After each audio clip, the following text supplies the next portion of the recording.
I forget I made that a little shorter. Welcome everybody to the premiere of Beyond the Paranormal.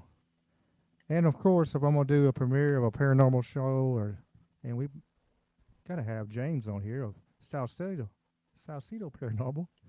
I can't even talk tonight. Uh, Appreciate you, James, for coming on, and might have James on here pretty regularly. As long as stuff goes well. But Yeah, glad to be here, and yes, I will definitely be here as much as I can. It shouldn't be a problem most weeks because it's Sundays, and I usually don't go a lot of places on Sundays. So I was when I saw you post about doing this, I was like, yeah, I think I can manage that pretty easily. yeah, and that's why I try to do it a little earlier tonight because I know once Mike Strange gets back going with the Troubled Minds, I know it's like 9:30 Central Time or something like that. For me, it was when he was taking off, so I don't want to interfere with that. So try to hit it before and get to tell some stories, and then we can raid the Troubled Minds, and then once he gets back going next year. So next few Sundays, hell, we could try this and see how it goes, and just have fun. Yeah, yeah, sounds good. Trying to see, make sure everything is doing what it's supposed to do. Rumble did take off, so I'm happy on there. I was kind of worried. What's Well, up, that's good. Rumblers? What's up, YouTube?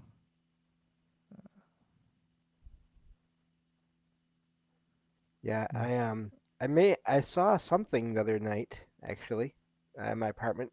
oh. Um, and I'm not sure if it was just like an orb or if it was my ghost cat that stops by here once in a while. Uh, because I was, of course, because I'm legally blind and light sensitive, I keep my lights off most of the time. And I was heading toward through my little hallway towards the back of the apartment. Actually, that's what I forgot to do. I just realized that. To feed Logan, I may have to go away for a second here because I got so distracted and lost track of time as well. It Um, happens. and yeah, so I was going to the room where I keep all our food, and I saw this white something on the floor, and I thought that she was there, waiting, telling me off, basically. And then it was just gone. It didn't move. It didn't really. It was just gone. And so I was really surprised when I saw that because it's been a while since I've actually seen the ghost cat. I've only seen it twice before. But I'm really kind of annoyed with myself. I'm gonna step away for just a minute, and I'll be right back because I don't know how I did that. Oh, So you're good. Take care of business. What's up, LJ? Appreciate you being here. We're gonna tell paranormal stories and whatever else that pops up. Should be fun. Should be a fun night for sure. Starting something new. I know everybody kind of like the paranormal, like like Miss Karen says, the woohoo. We but don't get to do it as much on Wednesdays and talk about the random stuff. So figured try this, see how it goes. Maybe switch the days around, but I think this will be a good day. So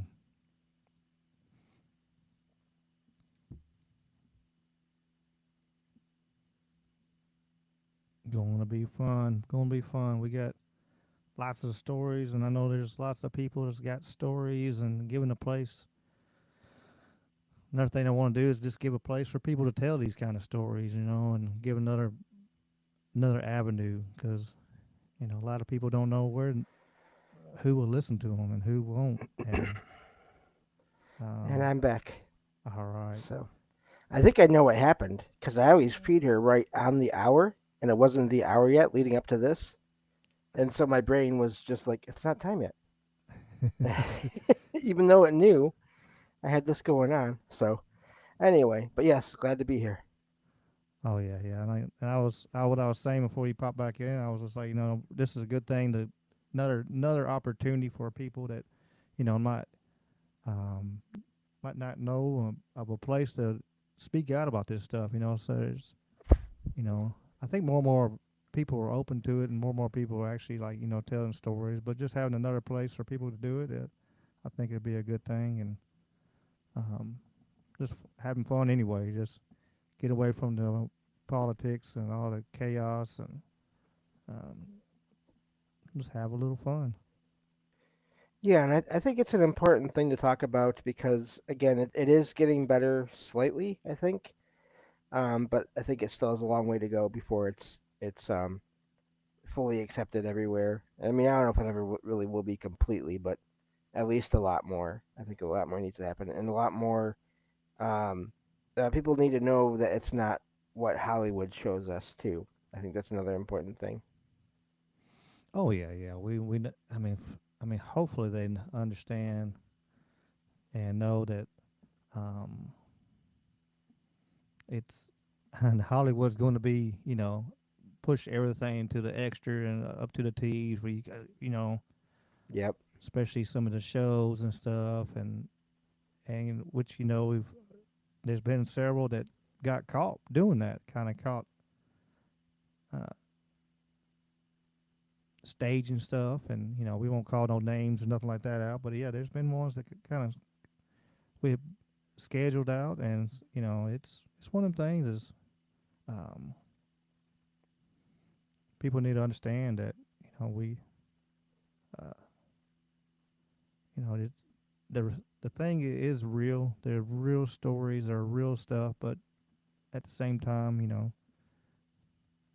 people like to exaggerate a little bit, especially if they got a TV contract and 25 seasons of a show. They gotta make content somewhere. Oh yeah. Yep.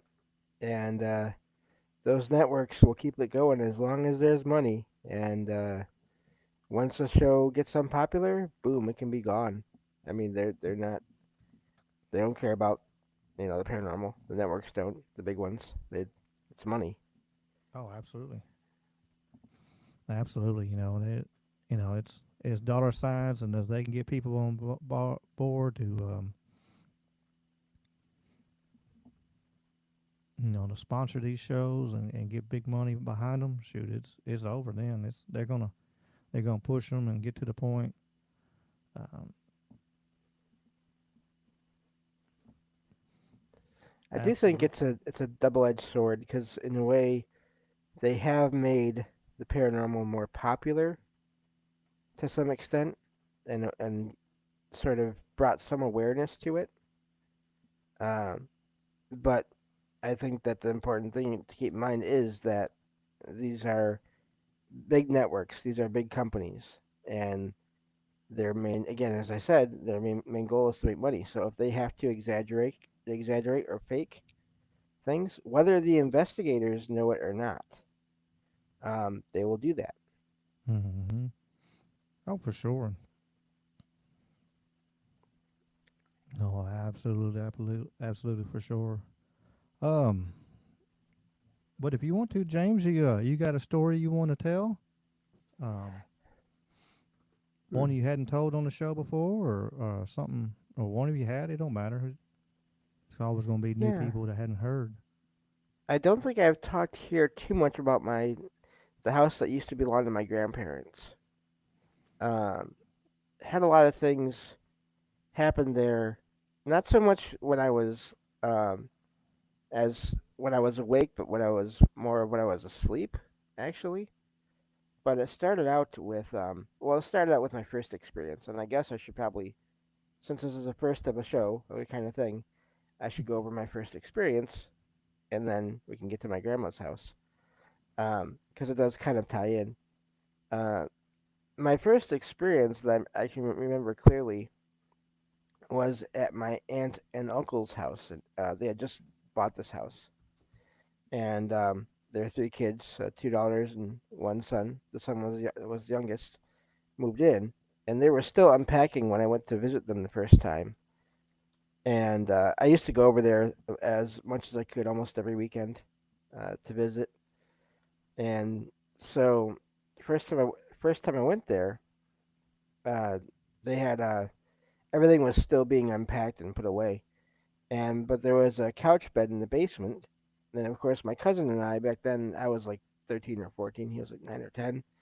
We didn't know, we weren't into or didn't know much of anything about paranormal, anything. And so my cousin, thinking, oh well, we have this huge basement. Let's camp out in the basement on this couch bed. And of course, that's fine by me. The basement was huge. They did have stuff all over the place, but they had like paths leading to everything, and so it wasn't hard to get around.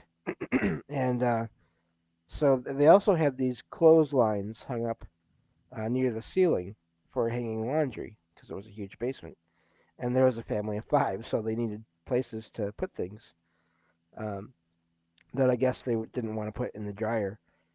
And so they had bed sheets hanging on some of these clotheslines, and the basement had these lights that had a string you had to pull to turn it on or off.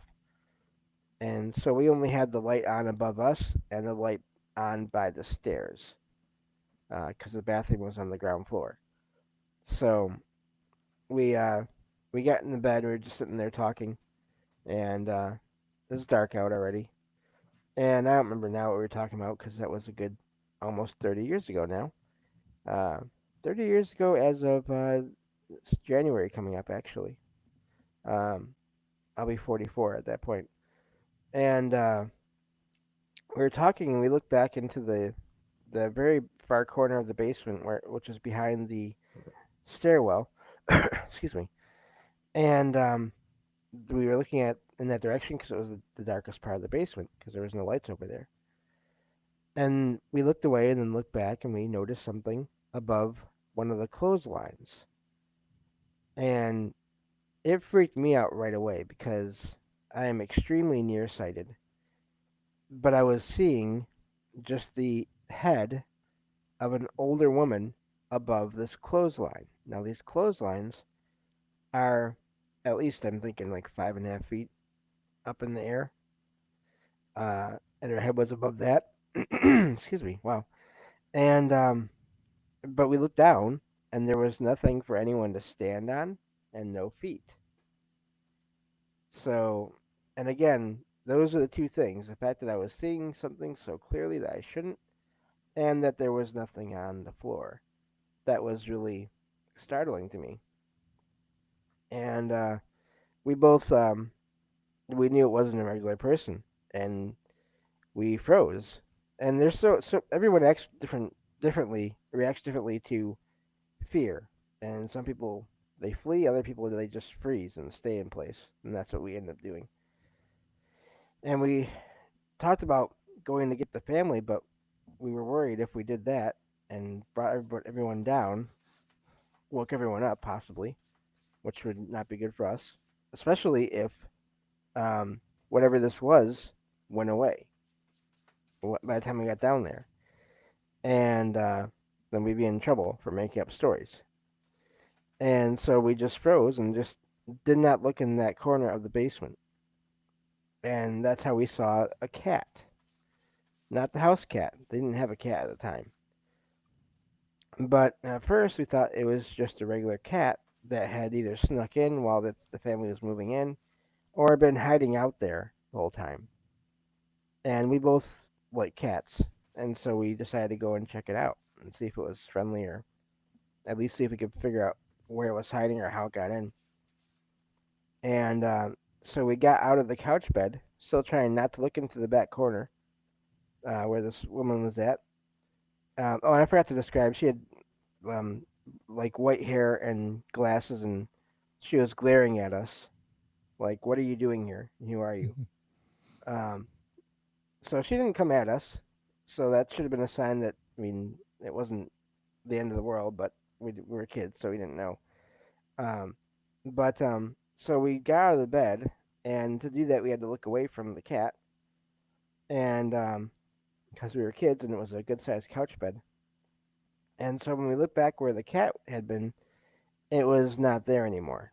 And even as a kid, my ears were always sensitive, and I couldn't figure out how this cat had sped away across a cement floor covered in all kinds of belongings, boxes, and just odds and ends, without making a noise. Because when cats zoom, if there's anything near them, they're gonna make noise as they bump into it or knock it over. Any cat owner will know that. Um, and this cat was gone. So we again we could have gone upstairs or we could have gone back to the bed, and we ended up going back to the bed. We just I guess retreat was in our brain like nope, that's not normal. Going back to the bed, and got back in the bed and looked back where the cat had been, and it was back there again. And again, no noise, no sound.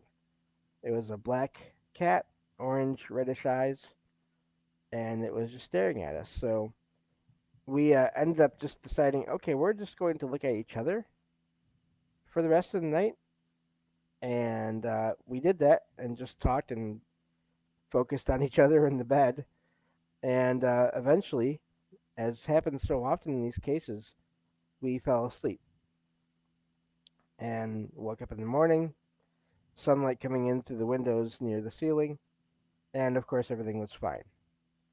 But and we had other experiences in that house, but that was our first experience. So we had that, and so a couple year or two later, we went to visit my grandparents. We our family would go there to our grandparents' house whenever we could. Anyone that could make it one day would just go over there. And so we were visiting one day, and we were in this little hallway that had the bathroom in it and the a bedroom and a stairway leading up to the second floor. And this hallway was behind the living room and dining room. And we were going walking through this hallway, and we walked past the stairs, and we both stopped as soon as we got past the stairs because we both saw something. And so we went back, and there was a woman, not the same woman, different woman, at the top of the stairs on this landing because there were two more stairs that went up to the second floor. They kind of wrapped around, but she was transparent.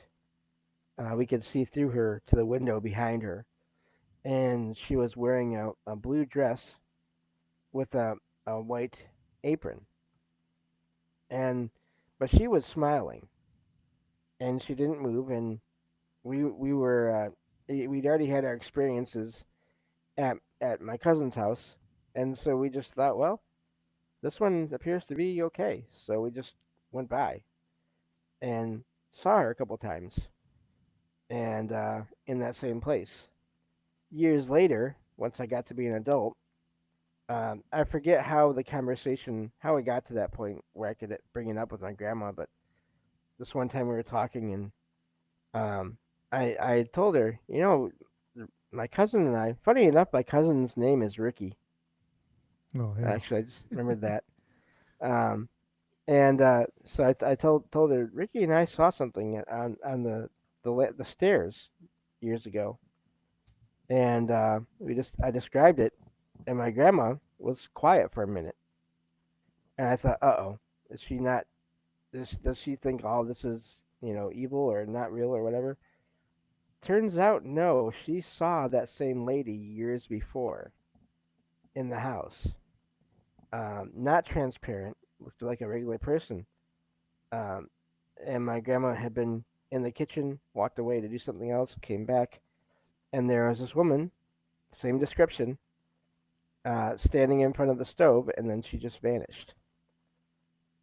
And so then my grandma said, and I know who that is, uh, because she went to visit the neighbors one day after that. And this was like back when I think my dad was a teenager at that point. So this is way before my cousin and I were born. Um, and she went to the neighbor's house because the neighbors they were friends with the neighbors. So it was another husband and wife, and the wife was home, and so my grandma went to visit one day, and the wife had to leave the room for a minute, and my grandma was looking around the this room that she was in, and saw this picture, of a woman, older woman, in a blue dress with a white apron. And the wife came back and saw my grandma looking and said, "Oh yeah, that's my husband's mom. And the house that you're in now, that was built for her years ago."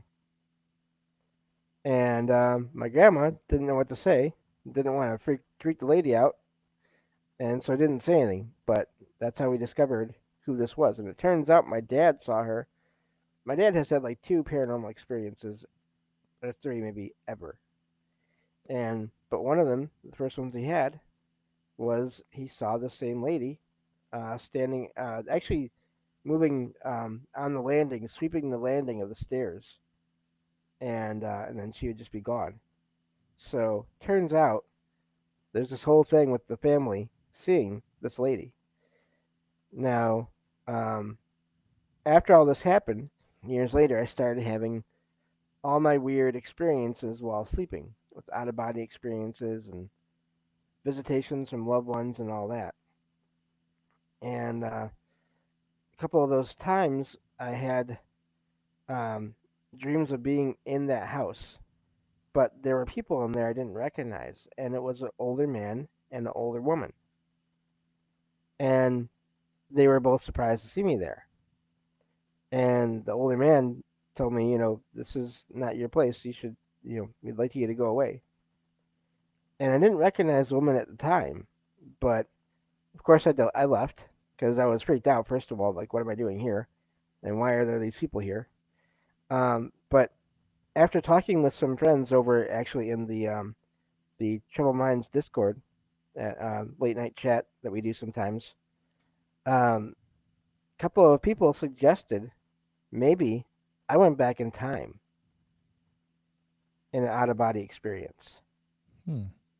And the reason somehow that lady recognized or was there and appearing to me is because she recognized me as a kid. Somehow she stayed there, and when she appeared to me, she recognized my adult, I guess my adult self in my kid self, kind of thing. In other words, the features or whatever look the same, or that kind of thing. Mm-hmm. And so we wonder if maybe she and I met in her past, in my past, really, um, and I just didn't realize it until years and years later. That's interesting. It could be. I mean, anything is possible, as the channel says. But seriously, yeah, um, that's a very interesting take on it. It could the possibility for sure. It being, you know,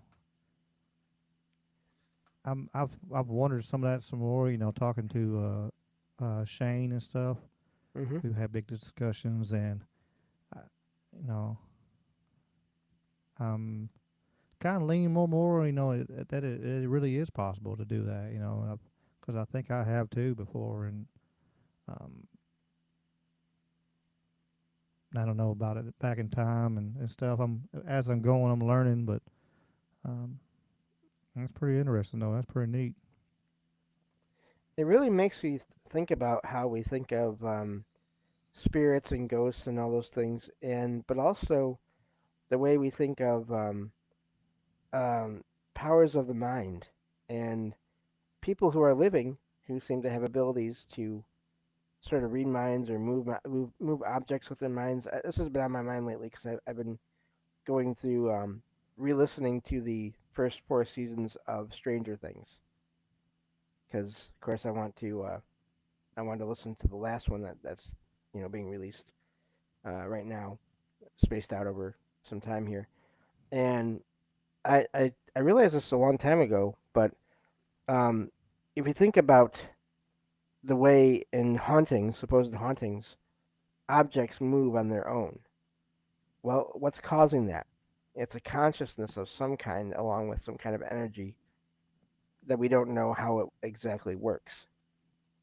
Well, what's different from that? The difference between that and someone who appears to have either generate poltergeist activity where they're unconsciously moving things, or someone that again, in rare cases throughout history, we hear about people who seem to have the ability to move things with their minds. The only difference may be is that one has a body and one may not. And I'm really curious about sort of all those connections between that and how what reality is like when we are sleeping, our altered state of mind, what we can access, what we can do in that state that we can't do so easily while we're awake.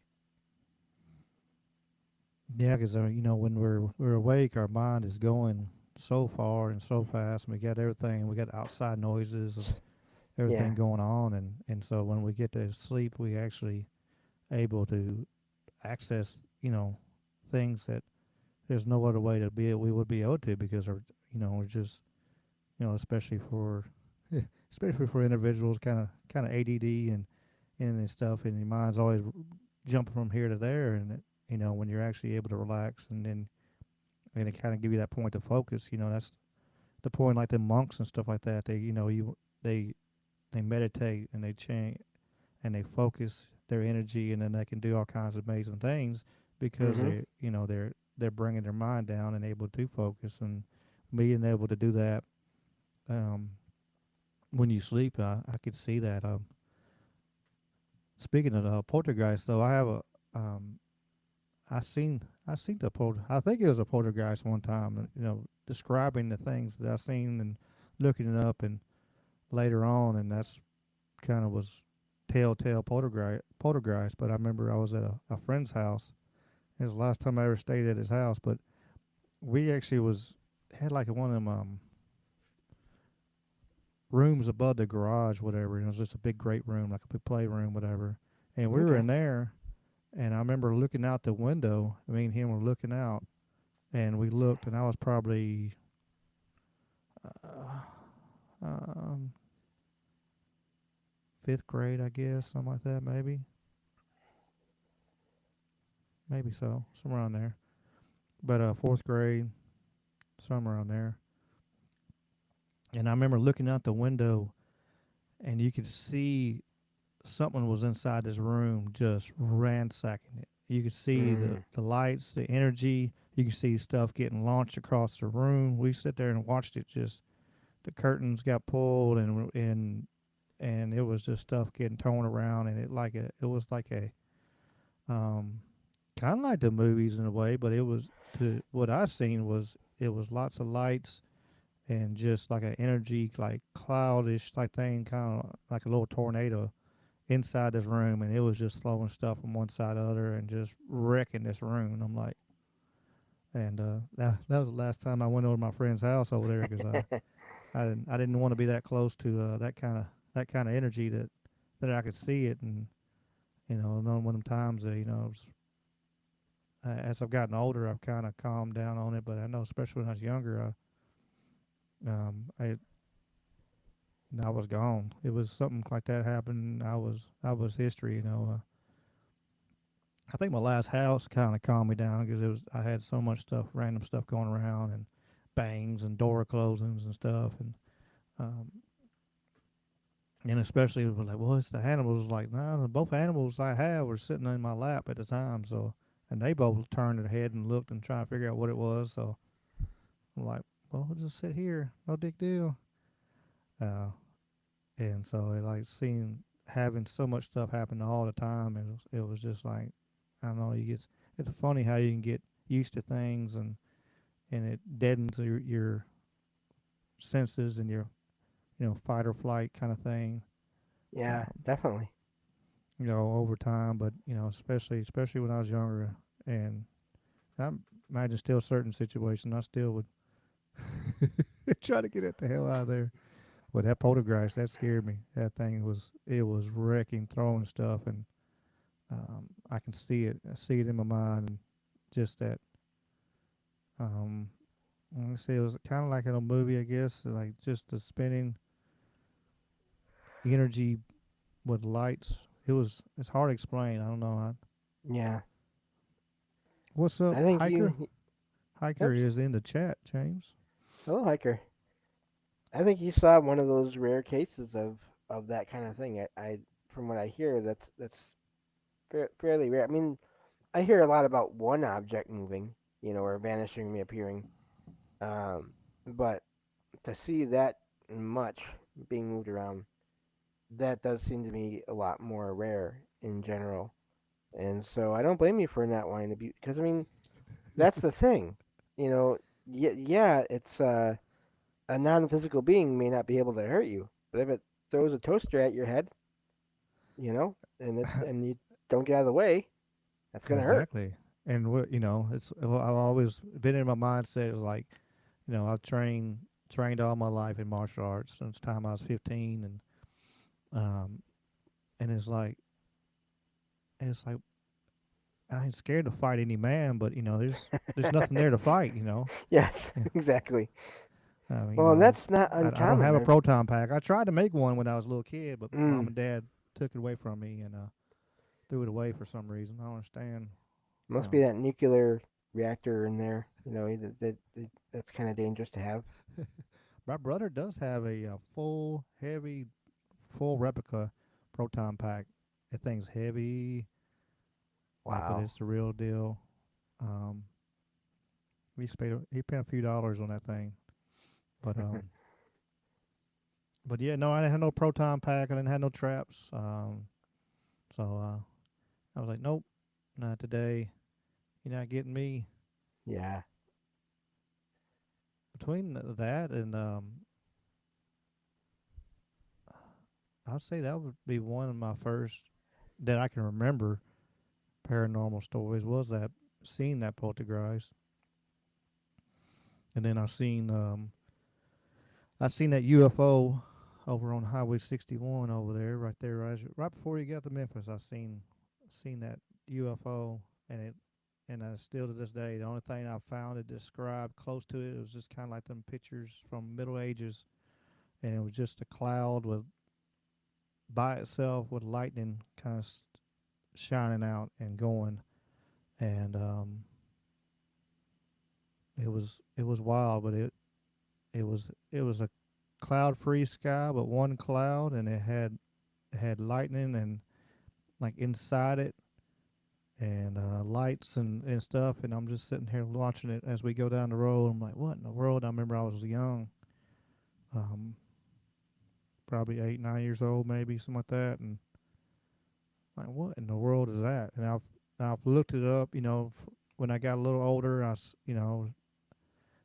once I got the internet, able to get the internet, late 90s and stuff, I started looking the stuff up and going, man, what was that? I wanted a scientific, like, okay, let me see exactly what this thing is. I know there's a scientific, there's a non, spectacular reason for whatever this is, and I haven't found it other than being actual, you know, UAP, I guess it is now, but UFO.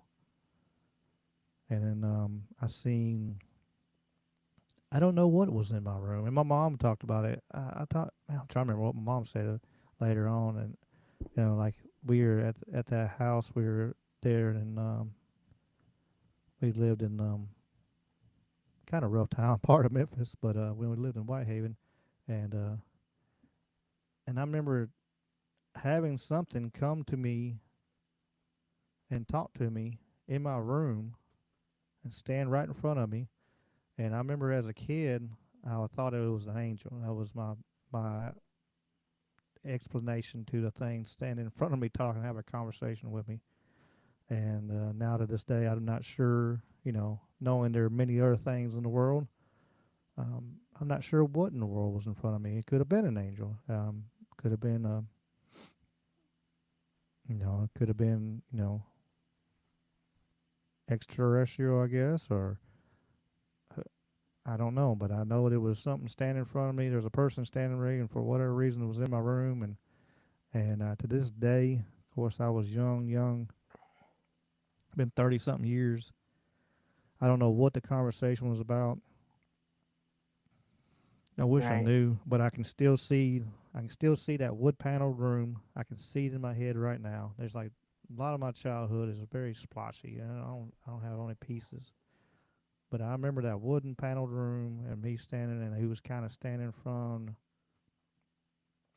was the wall with the window, and there was right there. There was the closet, and he was standing in front of the closet door. And I got up and was talking to, having this conversation with whatever in the world was in front of me. And of course, he was tall, and which everybody was tall, and everybody's still tall to me. But um, it Yeah, is what it is. I hear But you. but I imagine it was, thinking back, I imagine it was at least like, you know, I would think it'd probably be at least 6 foot tall, something like that. But like I said, I was a little kid, so I'm not sure. But and it could have been, could have been an angel, could have been my guardian angel, the one who's kind of watched over me and all the crazy stuff's happening and putting in the wrecks and other stupid stuff I've done, and I keep bouncing off stuff like I'm a rubber ball. Hmm. So I don't know. Yeah, it is hard to say. And I forget who I was talking to. I think it was just in a voice chat. No, it was actually on a show I was on recently. It gets so hard because I talk about this stuff so much, both on shows and off shows and chats. and Mm-hmm. but this the one couple of times I saw a shadow figure in my apartment. Uh, I don't know who that was or what that was, but uh, I didn't get any bad feelings from it. I don't think I've told that story in here before. Um, Not long after I moved into this apartment, I started noticing that at night I had a sense of there being a presence in my uh, bedroom, which is now my storage room, just the main closet in there. And when I went in there the first couple of times, I got this sense of uh, just someone needing a space to stay in for the night, and they weren't going to bother me if I wasn't going to bother them.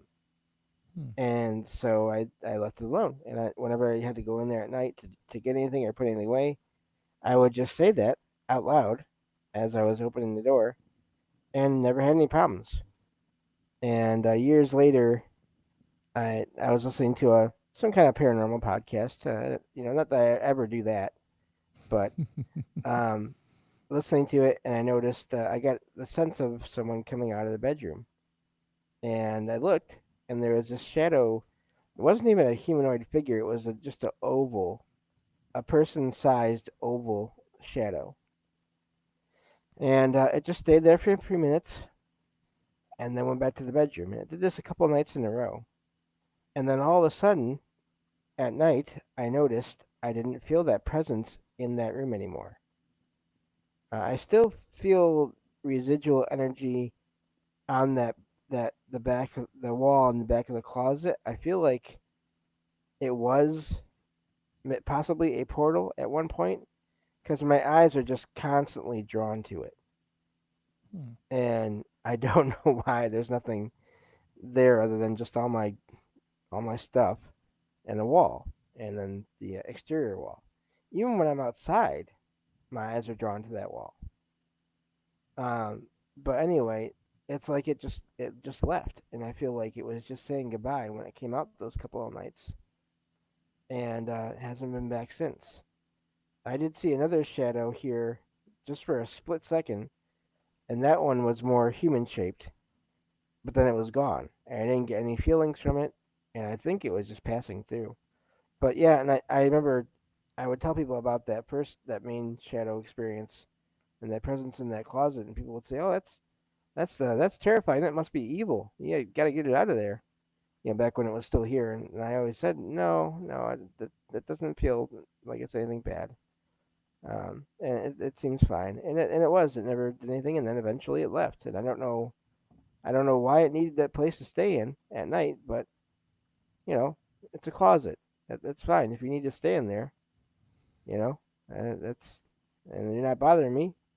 Fine, I Mm-hmm. have no problem with that. So, but yeah, I'm not sure what that was. Okay, interesting. Yeah, it's it's kind of like the. I think we were talking about Hollywood and movies, but I think the Hollywood did get it right on the like on the Sixth Sense. You know, Yes, that when movie was good. I was like, yeah, that one I think actually got pretty good. Especially um, after. I mean, everybody's got to have seen it by now, so we won't be spoilers if you haven't seen the movie. Cover your ears for a second, but when if having that kid, knowing that kid was sensitive, and and then Bruce Willis to come, see the kid because that's how he needed to be able to um, cross over, because he he wasn't able to help that one child, and It's such a good movie. with the You need to same watch it issue. like twice. Oh yeah, You yeah, yeah, have to watch it at least twice to pick up on everything. And I mean, I'm back even to just back. talking about yeah, yeah. It probably is the best way to do it. I didn't do that, but I remember I saw it once and I thought that was an amazing movie. And I saw it again, it's like, holy cow, that explains this and that and this, and yeah, Yeah, once you it's once you get to the end and you realize all them little details, it was telling you through the whole movie. Like it gave you hints the entire movie. But I mean, just the way the mom and Bruce Willis's character never talked to each other. yeah, how If you him and his listen, wife kind of whatever it was, yes, that connection, and that in the basement, and and it, of course, they had like they had the red on the doorknobs and stuff like that, that kind of was fascinating. give that little notion of like, hey, look, there's something special about this. It was making sure you understood like there's something special about this room. There's something going on here. And Yeah, then once you all the way to the end, you find out, like, oh, that's amazing. And but I do think that part of the movie. I that one was a good take on paranormal. It wasn't, and and that's how it happens. I think because the ones, may, the ones that are drifting around, trying to interact with people, they probably should try to interact with people all the time. But most people are yeah, too minds too busy, or they're just not sensitive to the paranormal that they can see them things or hear them. So they channel them out, and it must be if they're not residual, that must be a hard thing. Like, hey, you're walking around like, hey, hey, hey, let me blah blah blah, and you're just somebody just doot doot doot doot doot walking by and not paying you no mind. It's like, man, and they constantly doing that. That'd be. I wonder if that's the situation, or is it, or they just they have that intuition of like, okay, this person can see me, can feel me, can sense me. Let me go with that. That has that. For somebody who has that energy of drawing that energy in. I wonder if that's the situation. yeah. And I also wonder often in cases where people are reporting their clothes being tugged, or even in the cases where they get scratched, or like they get they think they were punched. I wonder how often that's just some spirit desperately trying to reach out to them and having unintended I mean, not that there can't be other negative forces that do the same things or Mm-hmm. have um, the same results, but I wonder how often some paranormal activity is labeled as evil. It's not meant to be that way. It's just look at me. Get I'm reaching out to you. I'm trying to get your attention, and Mm-hmm. they're trying to grab or latch onto people so to get their attention, and then end up having these misunderstandings on both sides of what's Mm-hmm. going on, not realizing what they're doing, and then the person not realizing why it's happening. You're like, damn it, bow. It's get Yeah, slapped by a ghost because I'm like, what? What was that? What in the world? Uh, yeah, I yep, mean, and especially for the ones, I wonder, curiosities and stuff. I wonder, like especially for ones who just, we've seen movies and stuff like that. Like for the ones who just crossed over that like don't really understand. Like, hey, I'm uh into the paranormal world. Into the I guess you'd say paranormal world, or being unalived, or whatever, and they first get to that point where like, wait a minute, they don't understand that they're a ghost or they don't realize they're a ghost. Kind of like Bruce Willis was in Sixth Sense.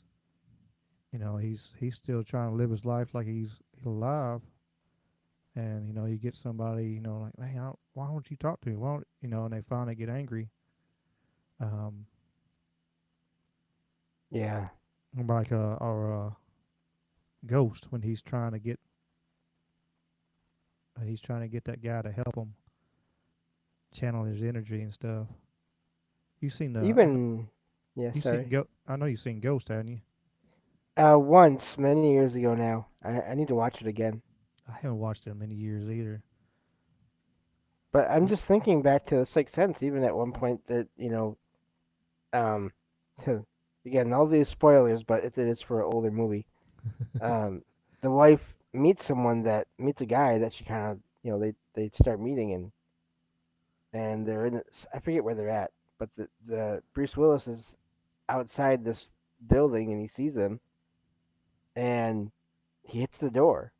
And normally it wouldn't matter, but this one time, because he's so emotional, possibly they hear and they see that this. I don't know if it breaks or not, but they I think it hear. breaks the window there. Yeah, yeah. They're Yeah. in the restaurant and it breaks that Okay. window. Like he throws a rock or whatever, and then he walks away. Like Yeah, you and know, they don't see what caused it, but they he actually gets through that time. He just doesn't. You know, it's not, probably not even aware of it. Or if he is, it's like, well, that's all I'm gonna be able to do because they can't normally see me.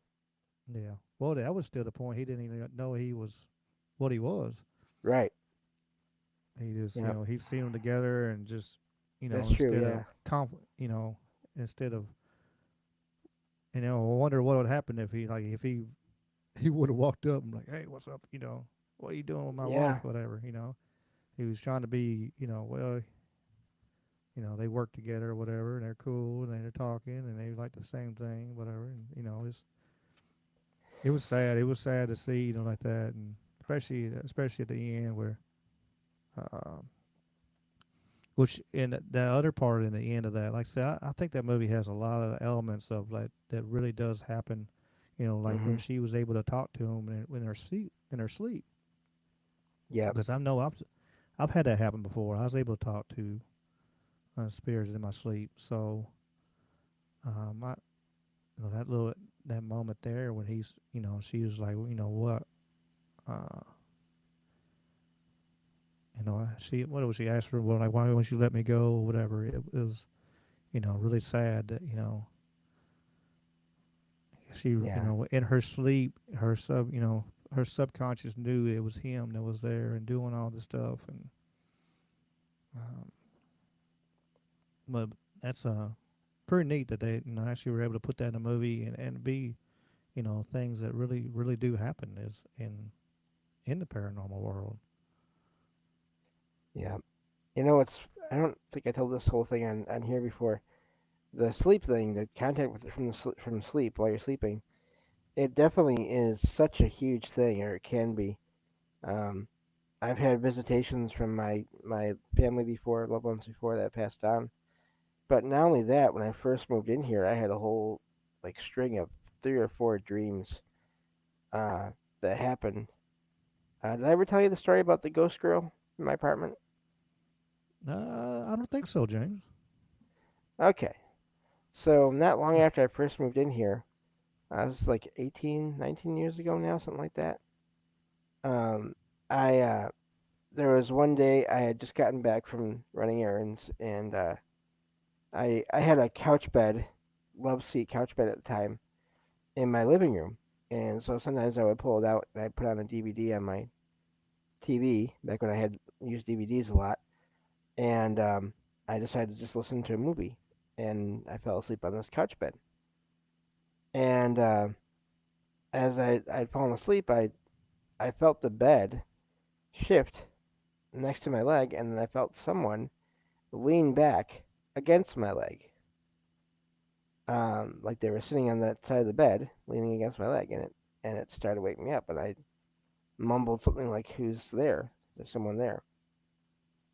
And I heard this not quite teenager, close to that age, girl, laugh, and she said, "How can there be anyone here when you've double locked the door?" Which I had done. I had locked the front door. Um, and now I crack up whenever I think about that because there's a full height window right next to the door. So like bolting the door doesn't really do that much good. If anyone really wanted to try to get in there, but I hadn't thought about this yet at the time. Yeah, the locks are to keep honest people honest. That's all they. Exactly. That's Yeah. it. Yeah, yeah. Locks are to keep honest people honest. That's all that is. If But they have evil in their heart, there's a will, there's a yeah. way. So of course this startled me, and I rapidly woke up, and I started to sit up and open my eyes, and as I was sitting up, I felt the pressure on the bed and my leg lift, and it was gone. And by the time I sat up, which was like, I don't know, a handful of seconds or something like that, because I was pretty freaked out, there was no one there. And a couple times after that, when I would come home from doing errands or whatever, I would hear that same girl's voice, like she was talking and laughing, but I couldn't make out what she was saying because it would always fade away right when I opened the door.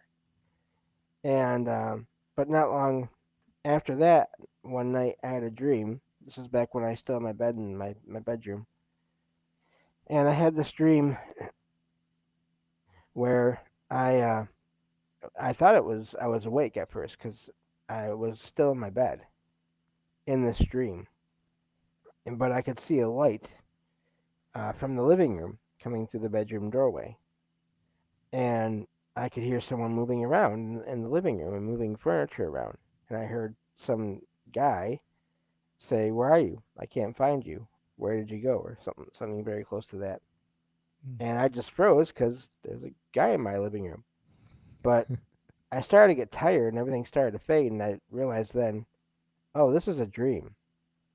And so at first I just passed it off. That's just a weird random dream. And but then not long after that, I had another dream one night of sitting in, funny enough, that same closet. Now I do not think that the shadow figure and this young girl were the same being. I got different senses and feelings from them. Hers was always more positive, sad, but positive. This other shadow figure was just very much neutral, nothing really there except for the presence. But I had this dream one night that I was sitting on the floor in that main closet, which you can't do in real life because there's all my stuff in there. But I was sitting on the floor and there was someone sitting next to me. And it was this young girl in an old fashioned nightgown. And at first, all I could see was her brown hair. And I turned to look at her, and she turned to look at me. And I didn't feel anything negative, but I was startled because it looked like she had died, like she was just starting to decompose. And of course, I was startled, and I woke up. And I really wish I could have stayed in that dream and, just communicated more directly and gotten the whole thing kind of figured out and done at one time. Mm-hmm. But I mean, obviously, it's going to startle anyone. Um, so had that dream. Not long after that, so one of my younger half sisters used to come over. This was back when she was in like elementary, maybe not elementary, maybe middle school. She was like, I don't know, 10 or 11, something like that. Um, maybe 12. I'm just thinking that math is hard. Time is weird. But she was a kid, you know, and she would come over once a week in the summertime to visit me for a day because I can't drive because I'm legally blind. So her dad would bring her in the morning on his way to work, but he would bring her at like 5:30 in the morning. So a lot of times we would both go back to bed for an hour or two, or three sometimes. And so I would always let her use my bedroom bed because it was more comfortable. Uh, and I would use the couch bed. And this one morning, after I'd fallen back asleep again, I had this dream about being in my apartment, but it was all the walls were like smoking, like it was on fire, and I could hear fire somewhere. And I was worried about my sister, but it was like it wasn't exactly me. and it wasn't exactly my sister. And I was moving furniture around the living room, and I said, "Where are you? I can't find you. Where did you go?" And so I looked around the apartment, but the only room I didn't go into, for whatever reason, I think it was part of the message, was the bedroom. And left the apartment and went outside, and the apartment complex was on fire, and I could hear people screaming and things, and everything started to fade after that. And I started to wake up. And as I woke up, I saw that same nightgown. So this girl walking past me towards the back of the apartment. And I wanted to say something, but I stopped because my sister was here. She's never had any experience with any of this. She knows about it from me, but she's never had an experience. And so I didn't want it to do anything that would maybe cause this spirit, and I think that's what it was. I think it was a soul. I know there's different types of things that cause apparitions and all that, but I think in this case it was, you know, this consciousness of this girl. Um, I just had to watch and let this girl walk by, and as soon as she was out of my view, I could hear my sister in the bedroom uh, getting up. But that's when I started to put the pieces together. I think this girl died in a fire somewhere because she was either hiding in or got trapped in a closed space. Hmm. And that's why she was in that closet in that first dream. And that's why I didn't go into that room in that other dream because I don't know who was looking for her, but someone was. And she was either stuck or hiding from them, I'm not sure, or from the fire and passed away. And not long after that, the dream stopped. And it was like she had gotten her story to me, so she didn't really need to do anything. I thought about looking into the history of the area, but the thing with that is there's only like one place in town that has records, and of course, historical records are not going to be accessible or easily accessible for someone with low vision. They're going to Yeah, be for on, sure. you know, paper medium or for their microfiche or whatever. Um, but this one day I was thinking about maybe um, trying to research that anyway, if possible. And I was thinking, this would be a lot easier if I had a name Hmm. to look up. And of course, I had been listening to shows and on the paranormal at this point already, and I remember hearing somewhere that sometimes spirits can hear your thoughts um, and communicate telepathically. And of course, that makes sense. If they can do that while you're asleep, then I would guess in rare cases, that can happen while you're awake. And I decided to just try a little experiment, and I just sent out all around me, like this, basically this message, like I'd like to look into this more, but it would help if I had a name.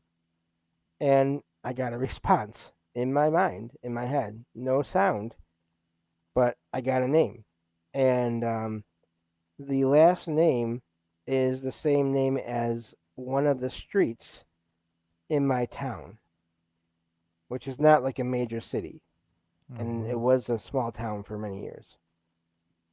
And and then after that, that was basically it. Um, only heard her one more time while I was sleeping, and it was just whispering. And she said something like I was buried by the church or near the church, and that was it. And I feel like the reason that was it is she didn't really want or need me to do any research. She just wanted to get her story across to somebody. Yeah. And I've had other things happen here, but that was the last I really had that I could definitely I sense that was actually her, and I think she's moved on, and I'm glad about that. You hope so, Yeah, you might be able to, even though it's kind of vague out, you might be able to, put that name, or even if you didn't have a name, you could, you know, especially smaller town, search, like Google search and, Yeah, I put did try that, but it was fire, young girl, and Yeah, just see maybe there's an article, maybe, but true. But yeah, yeah, but possibly that's what it was. She just needed her story told, and maybe um, they know you're a storyteller, so it's one of them. She won't be forgotten. That's maybe that's one of the things that a lot of the spirits they're worried about. I could see that, and I had that thoughts in my head sometimes. You see, if you go by just a few generations, it'd be, you will you be forgotten right. completely, and so it was, and so maybe that's one of them things that just didn't want to be forgotten. Wanted to be able to say, hey, this is what happened to me. This is what's going on. Which man, being burned up, that'd be the worst. One of the worst ones. Between that and I don't that and drowning, I don't know Right. which one would be. Just the helplessness on either one is just nightmare fuel. Yep. Yeah. Yep. So but yeah. So I do think connecting to, and half of those experiences, if you notice, half of those experiences they took place in dreams, and the one that didn't happen in the dream necessarily, it was still while I was asleep. So just going back to that point from earlier, that makes sense. In the chat, catastrophe says she's seen a girl at a rest stop between Virginia and Tennessee.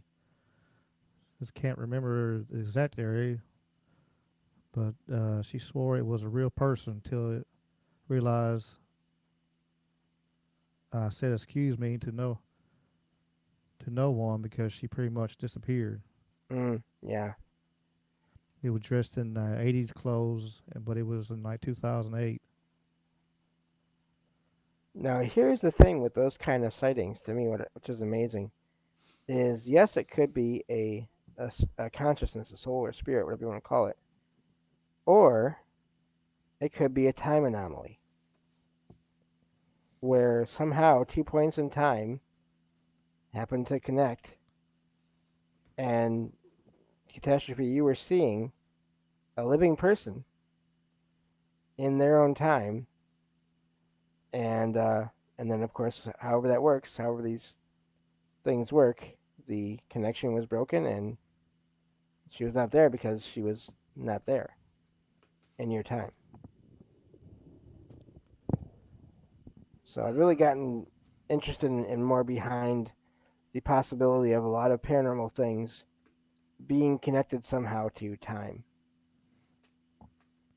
Yeah, I wonder, especially with everything going on with the Mandela effect, and they've come out and said, "Oh, there's for sure multiverses." So we might be able to bleed. At certain times we can actually bleed into that you know other realm that's right beside us. And then just at times it just gets thin, and they get real close. Um, I kind of think that we can actually access that stuff. We know why in our dreams. Right. More stuff I see, and more listening to people, and I know I talked to Shane about this before.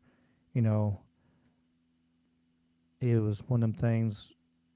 Just being able to how I say it. You know, you'll be and I've done it before, and I've accessed like had I'll say it this way. Like I have a dream, and then I turn around, and like people are like, "Hey, we're gonna go to your parents' house." Like, okay, and we turn around and pull in a driveway, and like my parents are there, but it's not the house that I know here, and then certain people be still.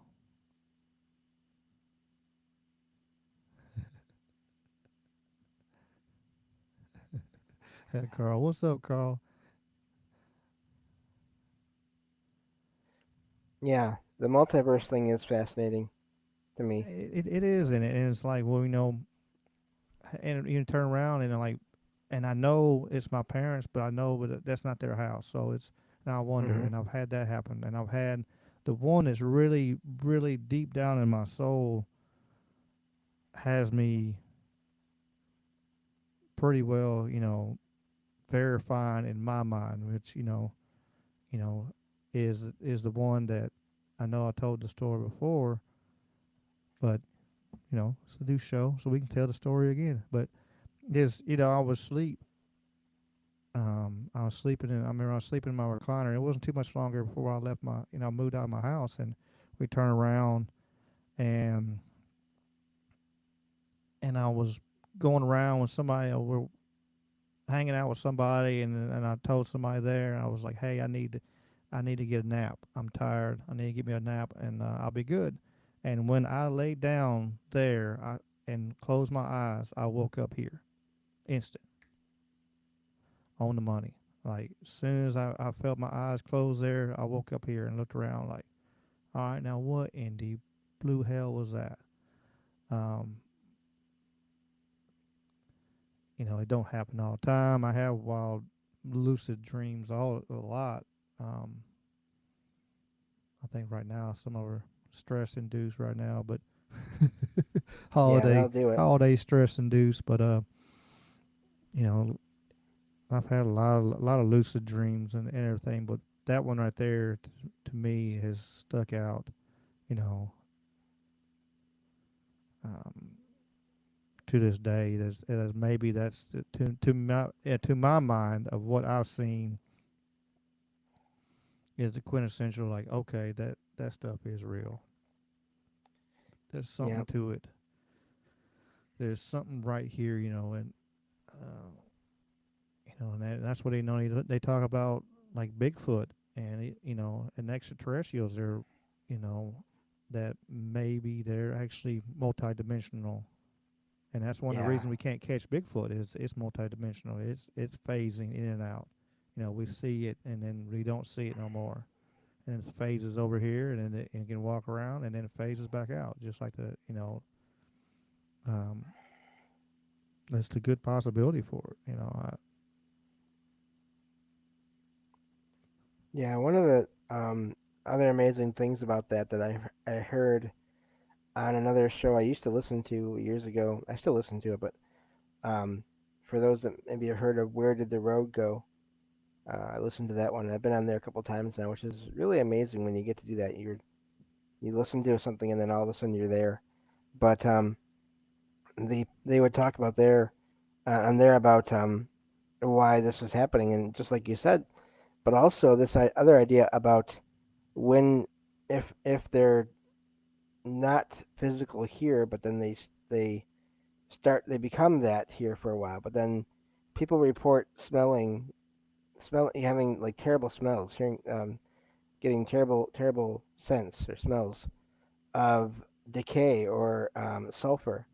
And one of the things in this Where Did the Road Go they suggested is, what if that's the physical material breaking down as the manifestation, and or the entity is leaving here? Their physical form that they used to occupy here is it can only last so long, and that's why in some cases there's that smell. And of course, for years and years, the idea was if you're smelling anything like that, well, it's got to be evil. But again, taking this idea of, you know, what if there are other possibilities besides just that? No, for sure. I see. Uh, Quantum Alchemist said that they do have hair, blood, and bloody footprints, even some flesh with actual DNA with Hmm. actual Bigfoot stuck on it. And there's some like uh, there's speculation of the to their how real it is or not, and I'm not a I've watched so many documentaries on Bigfoot and stuff. I'm not a denier whatsoever.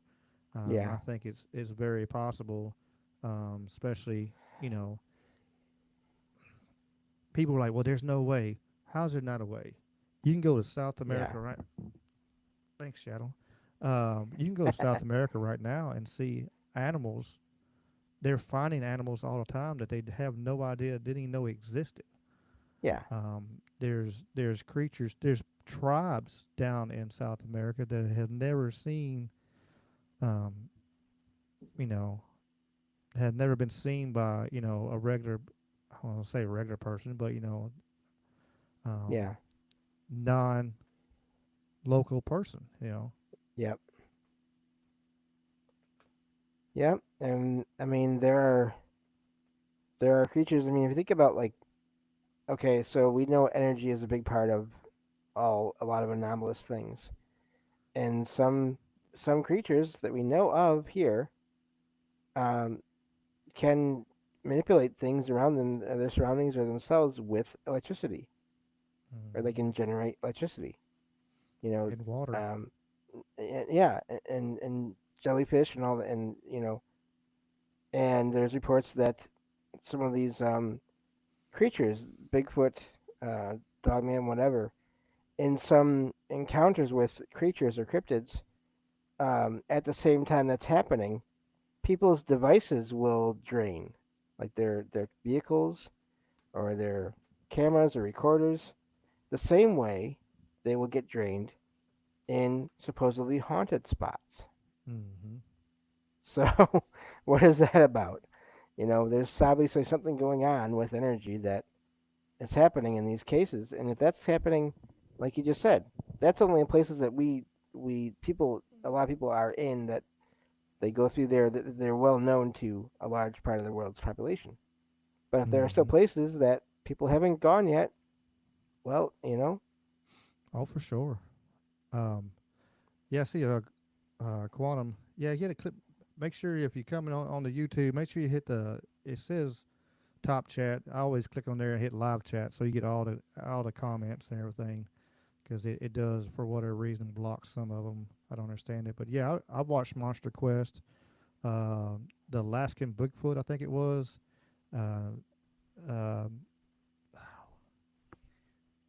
I think they called it Nanatuk or something like that. They had it the way that they counted Bigfoot and stuff like that, and a lot of the cryptids and stuff is they amaze me. One of the things that because like you hear it's another one that are all around the world. It's like dragons all around the yes, world, Bigfoots all around the world. There is stories and talks. Loch Ness monsters type sea creatures and stuff like that is all around the world. Um, it's pretty amazing. James, you little would figures. chat up for. I'll be right back, James. If you would Yeah, just tell something, I don't. I'll be right back. no problem. But yeah, everyone, thanks for being here, listening in, and glad to be here and sharing my experiences and talking about these things, because there's a lot to talk about, and there's always new things, new experiences people are having, uh, that I think are worth looking into. It's part of what I do on my show is I go online uh, to different forums and places where people can post their experiences, and I find them and share them on my show and talk about them. Of course, for anyone who doesn't know, my show is Salsido Paranormal, and uh, and that's a big part of what I do on that show, because I think those all those posts, unless people go there, those posts will not be seen by hardly anyone else outside of those communities. And there's just so many. I can go online and look for true stories, um, of experiences. I do that usually 6 days a week, and every one of those days, 6 days a week, I can find half a dozen of these true stories that work for my podcast. And that's not counting all the ones that are more about negative encounters that I don't really get into. That's not counting the super long posts that I don't use because I try to get as many experiences as I can into one show. Um, there's literally new reports of experiences every day online. Mm-hmm. So, and it's a lot of There fun are. looking into it all. There's got to be something to it. If there's so many sightings, so many things that all around the world. Yep. It's just like the you know, just like the pyramids are being built all around the world. There's something going on. There's a connection, and like I was saying before, I had to run off real quick. Yeah, there's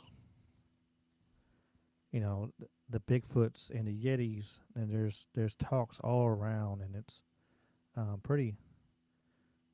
pretty amazing. And how similar their stories are. Similar stories with like little folk and fairies and stuff, Yes. like in Hawaii, and even Even to in the the U.S.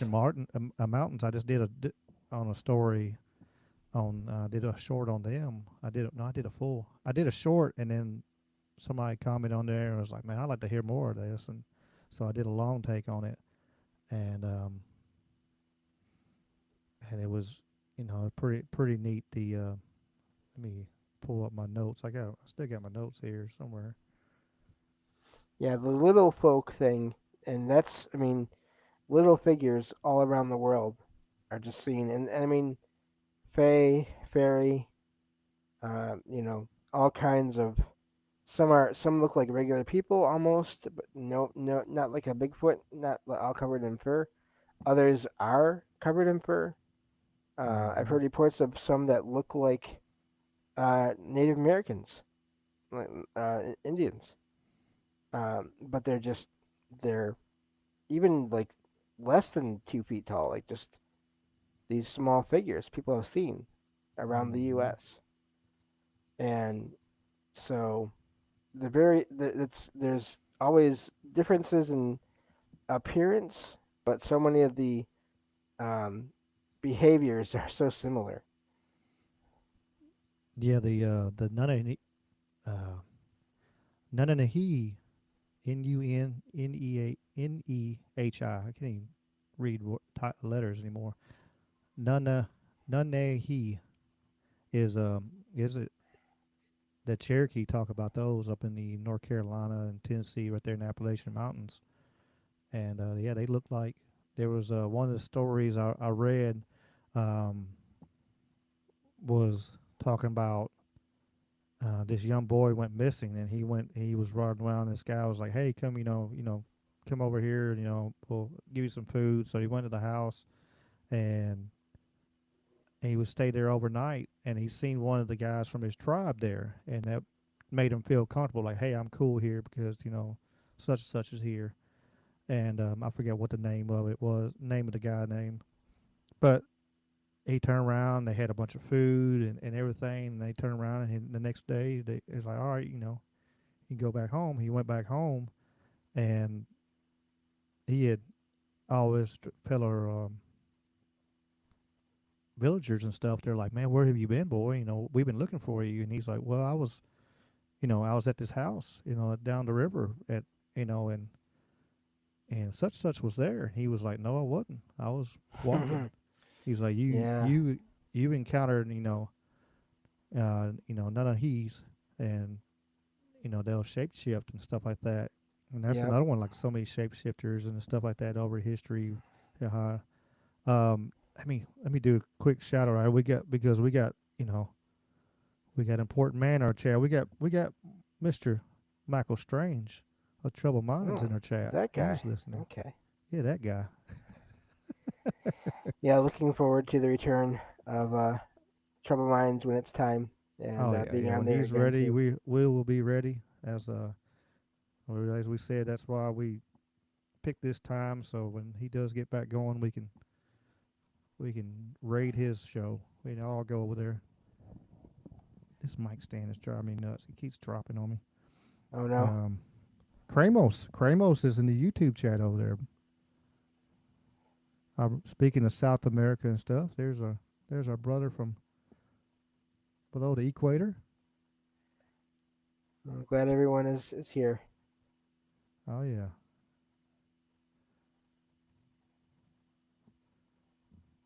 So yeah, there was a show I was listening to about where someone was describing encounter with this light, this figure of light, this tiny little figure of light that they were seeing, and it was a whole thing. But they had this communication telepathically where this person was thinking, I can't believe I'm seeing this. It looks like a fae or a fairy, and they got this message in their head saying basically, we can appear however we want, and it just turned into a point of light, and it was just gone.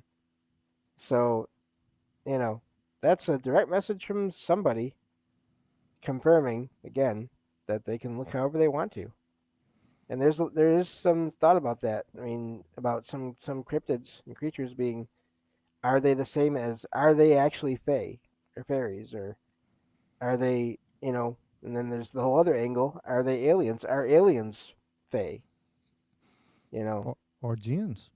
right. We can go a whole nother little level of that. Yeah, it could be, could be jinns, because they talk about jinns being, um, there's good ones and bad ones, and mischief. They do mischief and all kinds of stuff, and a lot of the things that happen, um, like paranormal things that do happen, has been, attested to jinn over the years. So it could be.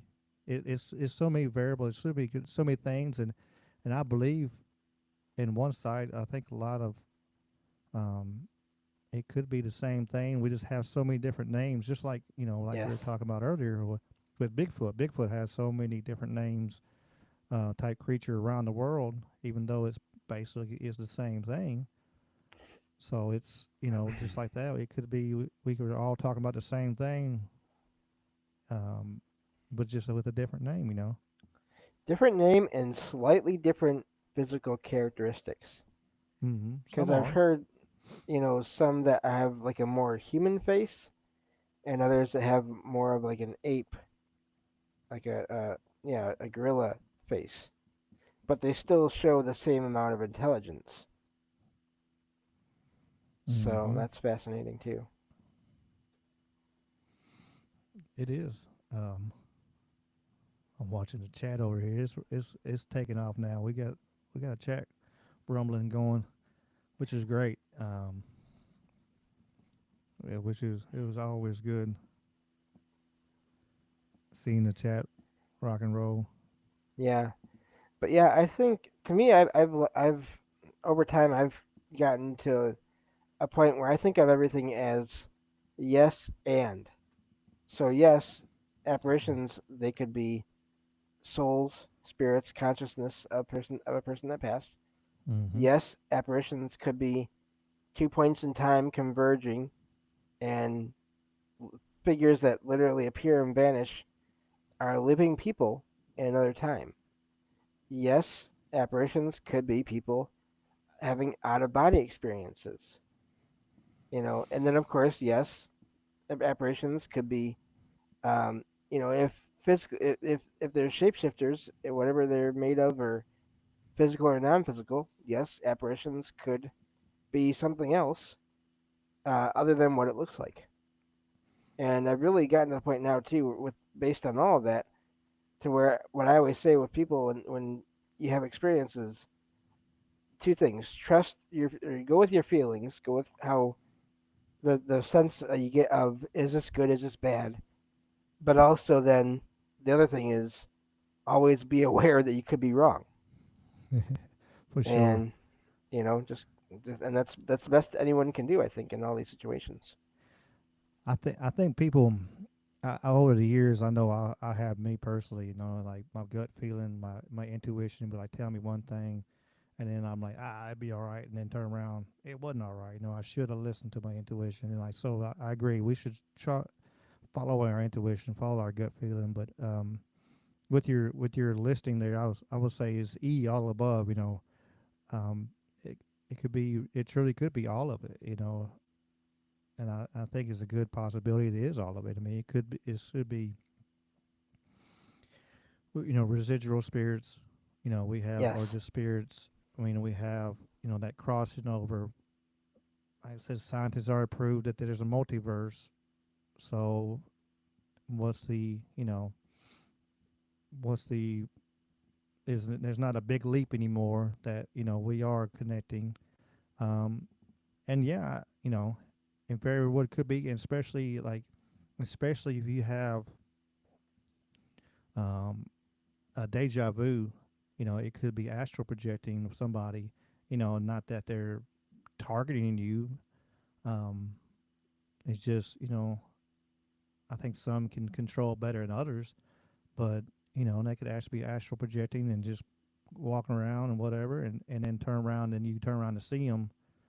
I've heard stories like that where, people seen somebody that looked just like whatever they just seen, and that could be a good possibility on that. It could be, like I said, I think it's all above. It's going to be, um, we're seeing all of it, and we should have a. I know it's hard sometimes, but I think it's a good open mind to all the possibilities. We we we narrow our mind to like this is it, and and stay in this little box. We'd take it. It'd be like we'd be like Egyptologists, like well, you can't go against this right here, because this is what we think it is. You don't want to look at any of the new information, new techniques, new any of that. It's it's we need to we should be able to take them blinders off and look and like okay, take our two steps back and open up our whole mind and like okay, maybe there's possibilities and there's truth in all of it, and as a people, I think we shouldn't see it more and more. Yeah. So I've heard, again, through all the podcasts I listen to, there are organizations that look into Bigfoot encounters, and they but they're only interested, based on reports from other people involved, um, they're only interested in the Bigfoot aspect. And people who have had experiences, who have talked to these organizations, have said on shows that, I tried to tell them about this other thing, this light that I saw, or whatever else it was, um, and they didn't really want to hear it. They were just interested in the Bigfoot sighting.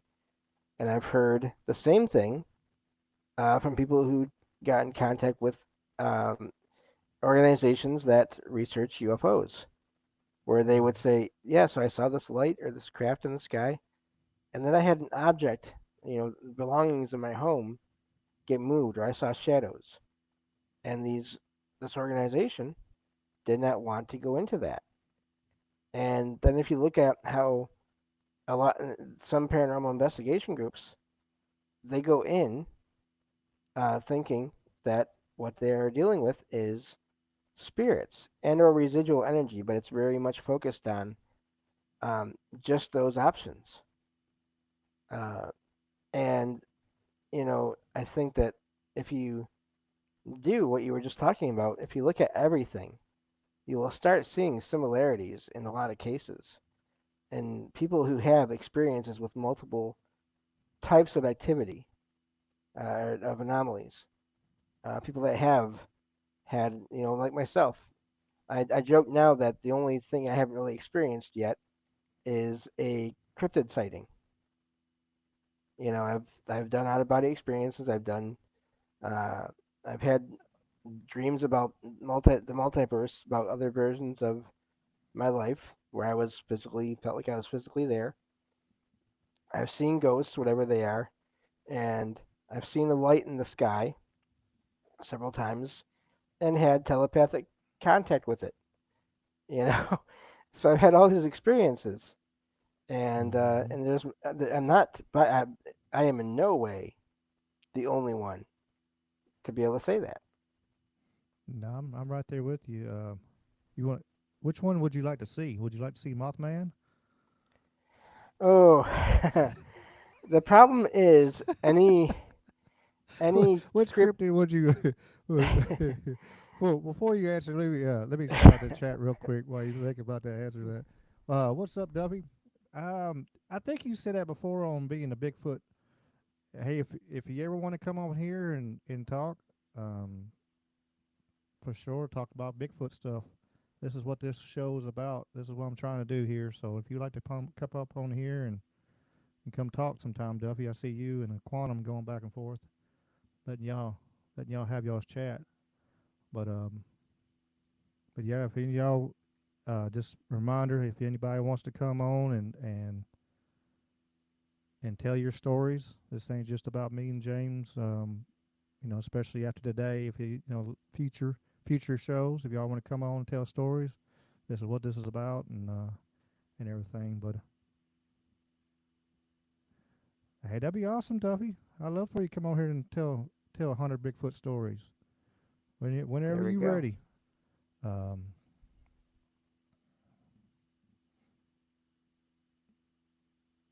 I'll jump. I don't think this is the smartest thing I've ever done, but Uh-oh. Now what are you doing? put my uh, I don't have nothing really connected to this email, uh, so Well, I'm if you not too need to worried about it. email, salsidoparanormal@gmail.com. Yeah, on my here, Duffy. There's my email. If you wanna reach out and we can schedule something, we can do it live, pre-recorded. I'm open for whatever. I already got two people booked for next year, Nice. and yeah, so it should be good. I'm already getting people booked, and which is crazy. Uh, but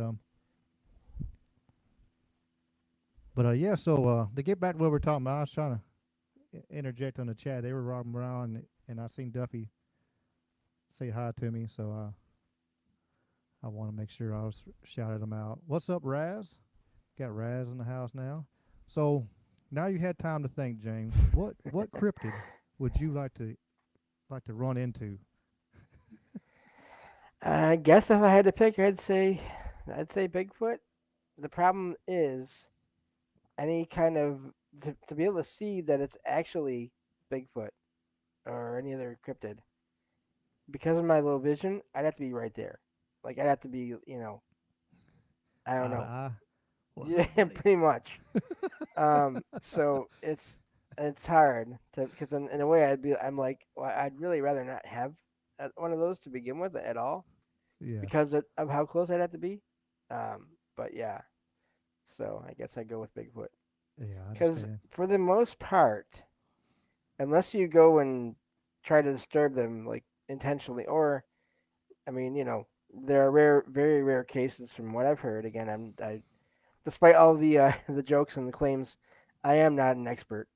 Uh, you know, but from what I've heard, the more violent sightings are pretty rare overall. Kind of similar to the thing with ghosts and other paranormal things too. Funny enough. So, but yeah, I have to go with Bigfoot because the Yeah, chances seem especially at better that ghosts and it's stuff.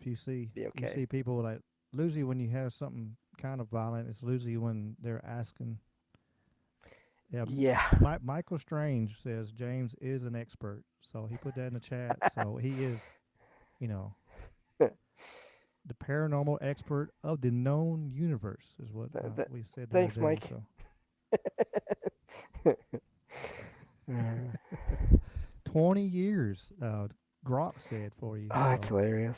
Yeah. Grok put you down for 20 years, James. So we're gonna have to we're letting it run. uh, but yeah, so it's I've never had that kind of sighting. I think the closest thing I could say to maybe having something is years ago when I was in summer camp. Um, I went to this camp as a kid for people that had low vision or no vision, and this one year, I don't know how old I was. There's a couple of my experiences I had that I can't remember if I had them before the one at my aunt and uncle's house or not, because it was just so long ago. But it was at night. And we all were in our cabin. They had cabins, and it was dark, and it seemed like everyone else was asleep. And of course, I was laying there, still awake, because I'm a night owl. And I started hearing a group of people off in the distance, uh, sounded like they were chanting or singing or both, or but I couldn't understand what they were saying. And but it was the oddest thing. The two things about it that were odd was, first of all, nobody woke up. Second of all, the voices didn't sound like any of the camp counselors that I knew. And third, they were all there was no deviation in, like, everyone was completely on time with each other what they were doing. There was no one was off at all, even a little bit.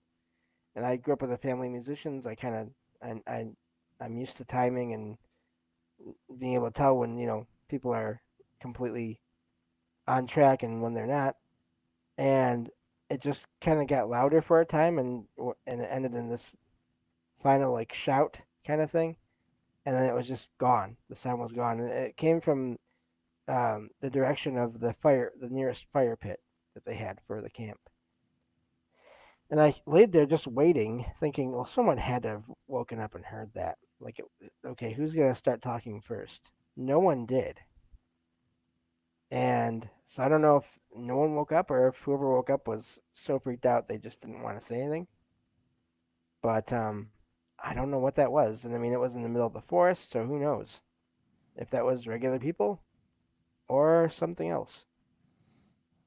Yeah, that's pretty wild. What's up, Mr. Jason Barker of Knights of the Storm?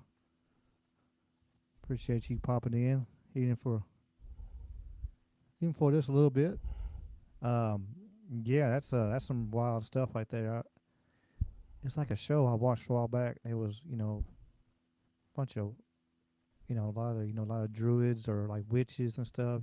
Did a lot of Mm. seances out in the woods, and especially during certain times like today. Today at the solstice, I've seen a few people's winter solstice Oh, celebrating. okay. Today is the 21st, so I didn't even think about it until I seen it in the chat. But today is winter Oh solstice man. still, so the energy might be pretty thin right now. We might, You who know what's knows what we'll see. funny? You were saying that because earlier I had my blindfold on for a while there, and most of the time when I have it on, there's nothing really appearing in my mind's eye. But every Mm-hmm. once in a while, if I get relaxed or whatever, I'll start seeing like faces appearing and fading away, Mm-hmm. and like figures and stuff like that. And I've only had that happen like 2 or 3 times ever. And then tonight, during the first like hour and a half almost of the show, that was happening. So who knows? Maybe. Yeah, that's what I hear. This during this time is kind of the transitioning period of this time. The sun stays at a certain point for 3 days, and then it starts rising again, and things will start getting warmer. Um, but yeah, it's that time. If you celebrate, if you're Jewish, you celebrate that for sure. Um, Christmas will be here in just a blink of an eye now. It's hard to believe it's already that time, and almost another year passed. 2026 be here. Well, actually, almost over halfway through the Roaring Twenties again. Isn't that wild? People now, people are gonna be not thinking of like the younger people now, or if they never learned about that whole thing in the past, they're gonna be thinking, oh, the teens, 20s, oh, even like right now. No, not quite. I've heard people talk about we need to bring back the clothes from the Roaring Twenties. That'd be kind of the I don't know, everybody wearing suits and stuff. That's a crazy time. You look back at like the history, like everybody had a pantsuit on or jacket or whatever. I'm like, man, I wouldn't want to wear a damn jacket every day. Yeah, a lot of apparitions. I mean, depending on where they're at, they're seen with suits and fancy dresses and all that kind of stuff. Mm-hmm. Well, that was that time. You had to dress. That was the only way you could dress. And I was like, man, I wouldn't want to have to do that. No. I am very much a shorts and t-shirt kind of person. Yeah, I got 10,000 T-shirts probably. I don't know. I got a bunch. I got a bunch in storage. I have a bunch here, and then when I was cleaning up and I was getting stuff, I boxed some of them up and put them in storage. It was like so many T-shirts, and then it was like, but I want to get rid of them. None of them got like each one got a story and they're sentimental, and Right. I do that with everything. I get sentimental value on all kinds of stuff. Like, there's a story with this and a story with that, and there's a reason I Some got this, and um, some residual energy there, one might say. yeah, for sure. And yeah, whoever gets my stuff after I'm gone, I'm haunting every piece of it. So y'all, Yeah, that's the thing. It's clothes. A lot of people when they hear about paranormal events surrounding objects, they think of like furniture and things, but clothes can have activity tied to them too.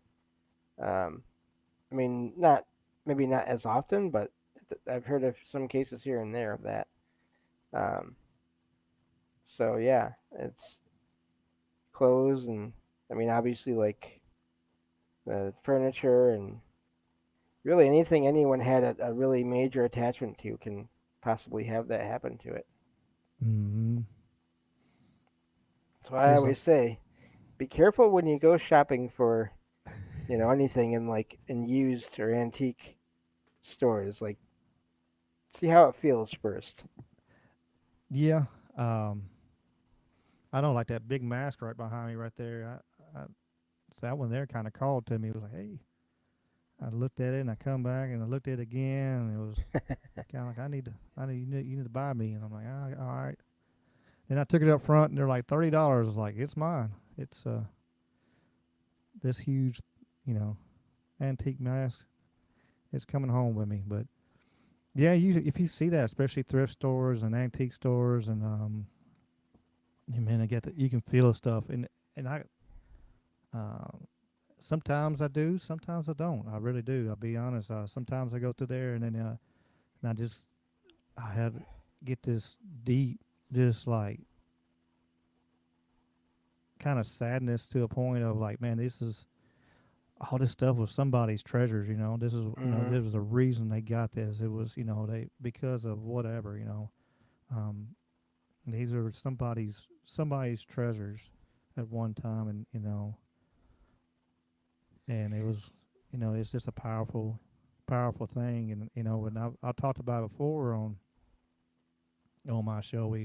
But there was a lady that passed away, and her family just put it out on Facebook. It was like, hey, look, it's a free estate sale. You just come get what you want, and whatever you want, come get it. And it was chaos, it absolute chaos. That lady had so much stuff. But I went over there, and you could feel it, like you could feel it there, and it was like um, but you could feel the energy in there was like a happiness, like hey, people are liking my stuff, hey, people are enjoying this. But I remember I was looking for a chair, and then I went over there and I looked at a chair, and then it was like no, it was just that resounding in my head, like no. I'm like, all right, that's yours, okay. Like, you can have everything else in here, but not my chair. And I'm like, cool. Mhm. I don't. If you got that energy on that chair, I don't want that damn chair. Yeah. You can have that chair. Whatever happens to that chair, I don't know what happened to that chair, but I wasn't touching it.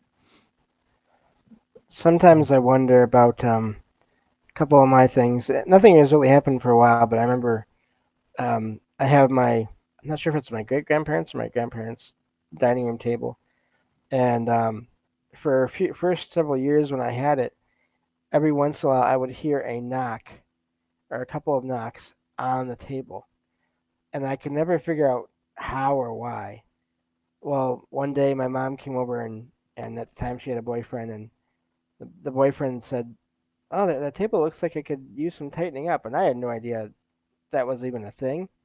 And so he said, "You want me to take care of it for you?" I said, "Yeah, sure, go ahead, because I'm not gonna be able to do it." And so I did that. After that day, no more knocks on that table. Hmm. So I feel like it was my grandpa or somebody in my. I think it was him, my mom's side. But I feel like, unfortunately, he was trying to get my attention. Like, hey, this needs to be taken care of. And of course, I just had no idea. And because once that was fixed, boom, no more knocks on that table ever again. So it's really fascinating how that can work. I was looking at the chat, and the Mr. Duffy right now in the chat it says local squatch. He said that his Mr. Duffy icon is actually a mask made of human hair that he put on and started having paranormal Sasquatch experiences after he put it Mm, on.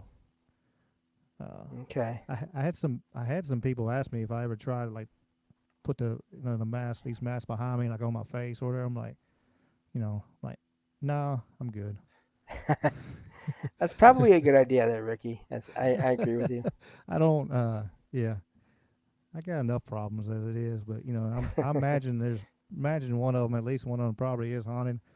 But because I did catch another EMP the other day, and I was like, damn, I thought I left them all there at the other house, but um, Oh, and EVP, the sound. yeah, yeah, yeah. I said EMP, yeah, EVP, yeah, um, yeah. I sure did. I caught another one when I was recording, and I was That's a like, lot. That's like what, a few of them now that yeah, you had. that one was so loud, it was just like hello, and I was like, and I was like, so that had to be like right here beside my mic because it's a pretty decent mic, and it actually um, puts out, blocks a lot of, unless you're right on top of it. And yeah, for some to be as loud as it was, it had to be really super close. I'm like, damn. That's why I say that over there at the old house, it was one of them things. It was like, man, the the energy and the craziness over that house, it made me, it kind of helped me, not as be as scared of it as I used to be. I was, Right. like I said before, earlier, I was like, I'll try to fight any man. I ain't scared. I just say I could whoop every man. I just say I ain't scared to, swing with them. Yeah. Um, but hell, when when you can't swing on a ghost. Yeah. I haven't had EVPs on my show yet, but I have had a couple of times where I heard a woman's voice. One time I heard a sigh, and this was like in between because I use a headset, but it was in between the my ear and the headset, the speaker. Like Oh it was wow. right there. And another time I heard a woman's voice say something like hello or hi real fast as I was doing a show. And it's like, okay, there's no way I heard that from anywhere else. That was right next to my ear. Oh yeah. Like, I wasn't laughing at you, James, either. If you hope you no, it's didn't okay. think so. I was laughing at the chat there. Um, yeah, I bet. Duffy said he had a EVP on one of his Sasquatch Chronicles episodes and said it that said you lie. Oh, really? Yeah, that's pretty wild. Huh. And Raz has an idea of me put a different mask on every episode and see what I can channel. But Raz, you come over here, and That's like a I'll certain allow Michael. you to It's like a you to certain put on the Michael mask. Strange wants me to use the Ouija board, and I No, keep yeah, telling him no, no. I seen one the other day um when I was in Minnesota or whatever. Not Minnesota. Where was I? Wisconsin. I seen one up there. I'm like, walking by, I seen it sitting there. Like, nope. There was a lot of weird stuff in that antique store I went into. It was 4 floors of Wow. antiques, and the cool thing, the third floor, um, was all like Asian antique, like real deal, Asian art from like China and stuff like that. The huge beds, uh, statues like 8 foot tall. It was wild stuff. It was tens of thousands of dollars worth of stuff in there. It was like legit, like from 1800s to early 20s to early 1920s to and older.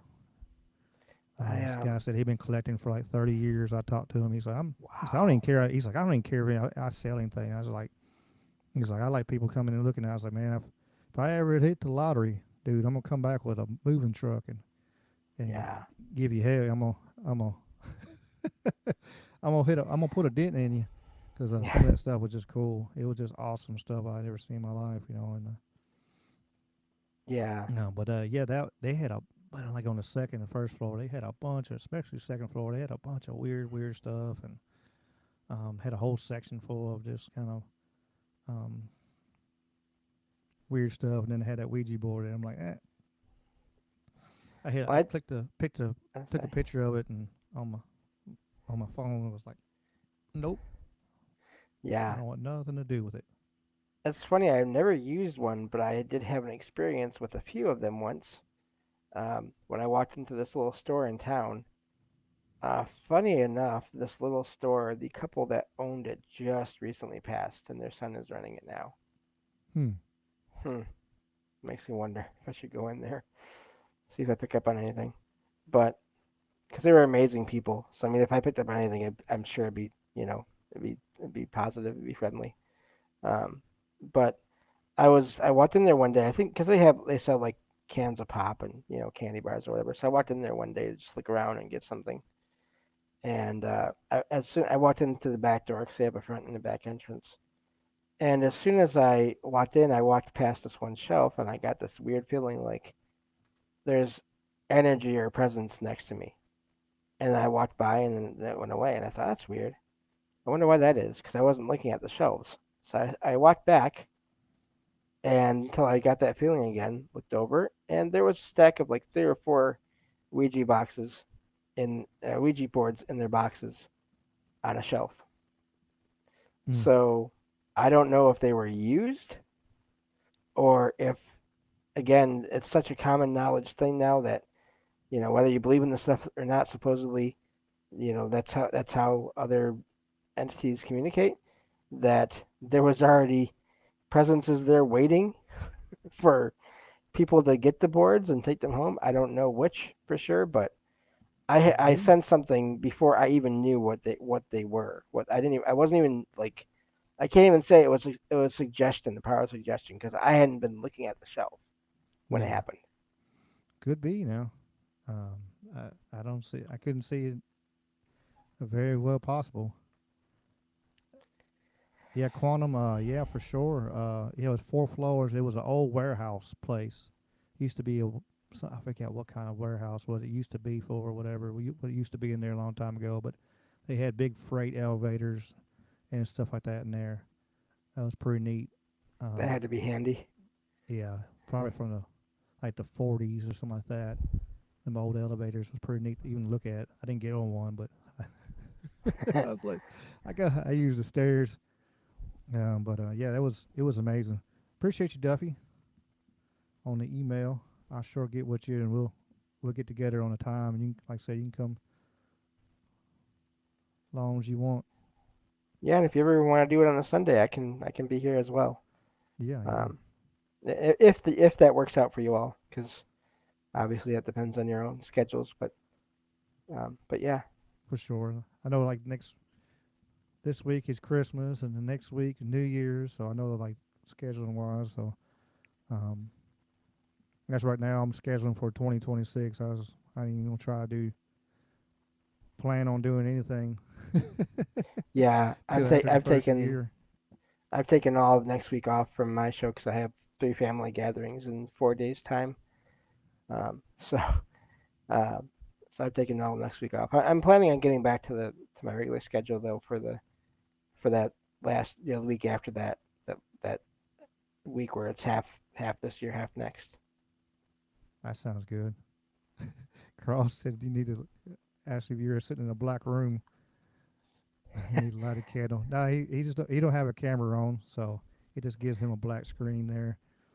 Be Yeah, kind of cool though, he had like a little candle in the background, kind of flickering in the background, I like have some. I have because I'm legally blind. I don't like having open fire, but I have some of those battery operated ones actually. Huh. That'd be Maybe. spooky. Yeah. The problem is even if I do that, you're not gonna see much.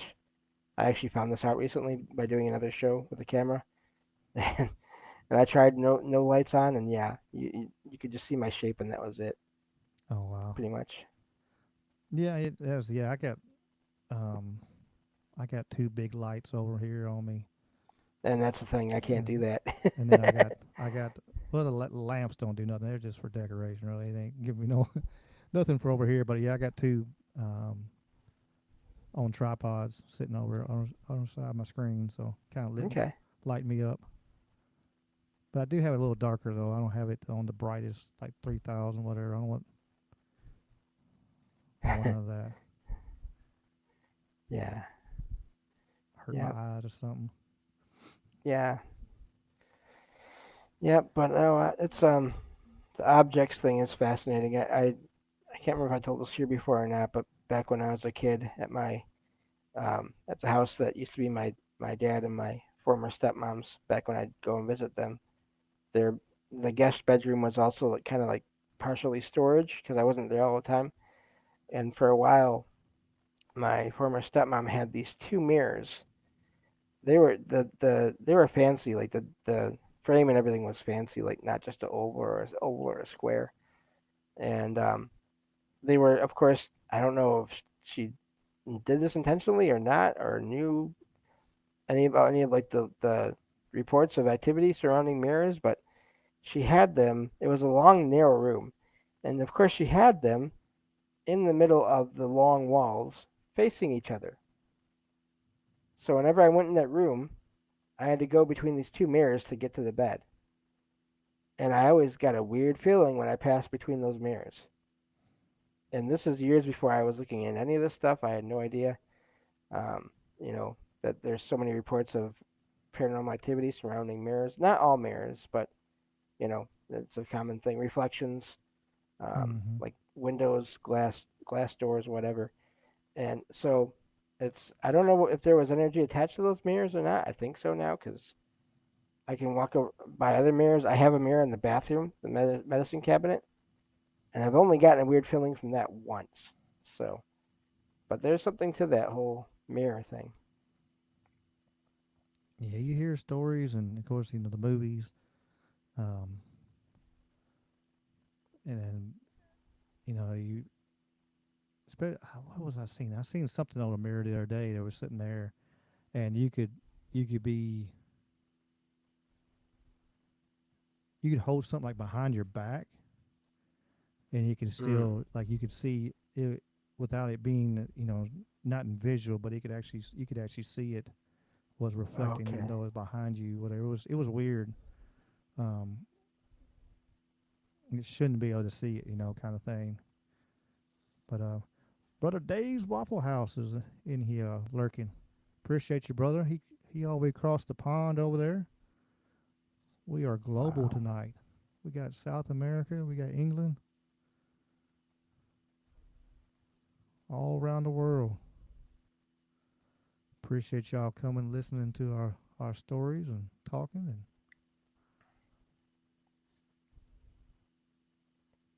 it's been fun. Yeah. I I've had so many through my show and everything through finding reports of activity. I've had so many accounts of people seeing apparitions. Sometimes they're detailed; they look like regular people apparitions. Other times they're just shadows. I had one recently that the person asked a really good question, and of course, I have no answer to it. But they said that as they were going up, they had a mirror that faced their bed in their bedroom, and for all that time, people around them, their family and everything, would report seeing them, but it wasn't them, and they would just disappear. And and then of course eventually this person moved out of that house, and the reports of people seeing their mimic or doppelganger, those reports stopped and didn't Hmm. happen again.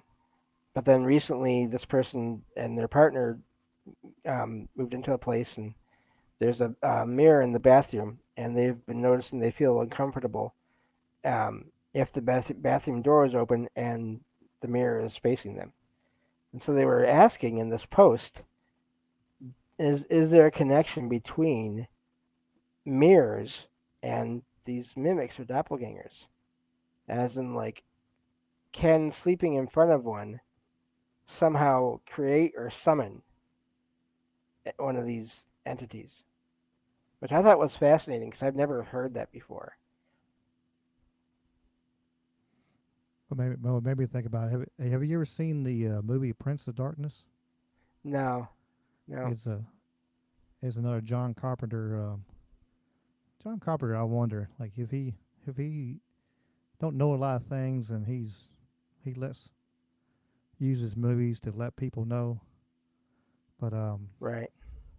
like They Live. But in that movie, there is a mirror in it too that they're trying to uh, bring Lucifer basically over here, bring the devil through the mirror, and Mm. where they can take over. I won't say, if you haven't seen it, I ain't gonna say how much. It's a it's a wild, trippy movie. Kind of a horror movie, but then it's just kind of a mixture of everything. Um, it's it's a wild ride. The first time you get to see it, I watched it. Last time I watched it was on Archive.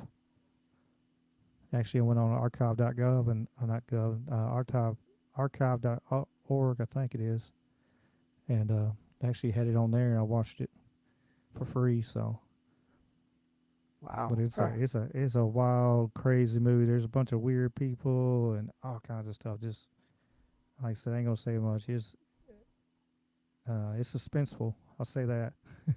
Yeah.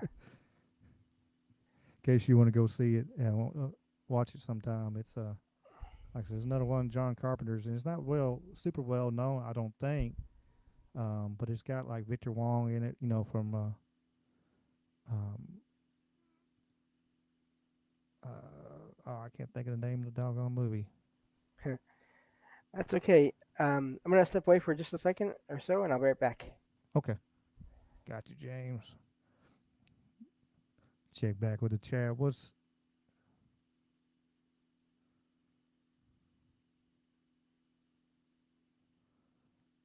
That's interesting, Duffy. Says they heard a statistic that every person on Earth has two or three doppelgangers, according to genetic odds. That's interesting.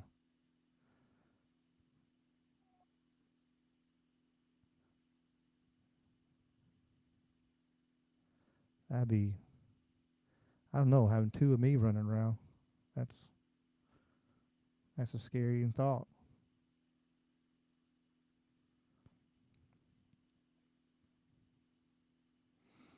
It could be Duffy, especially. I mean, it's weird. There's so much weird stuff going on with that Erica Kirk and stuff like that, and um, same name, looks exact same, just like just like that Satanist woman, and I'm brain farting. Boop. Taylor Swift.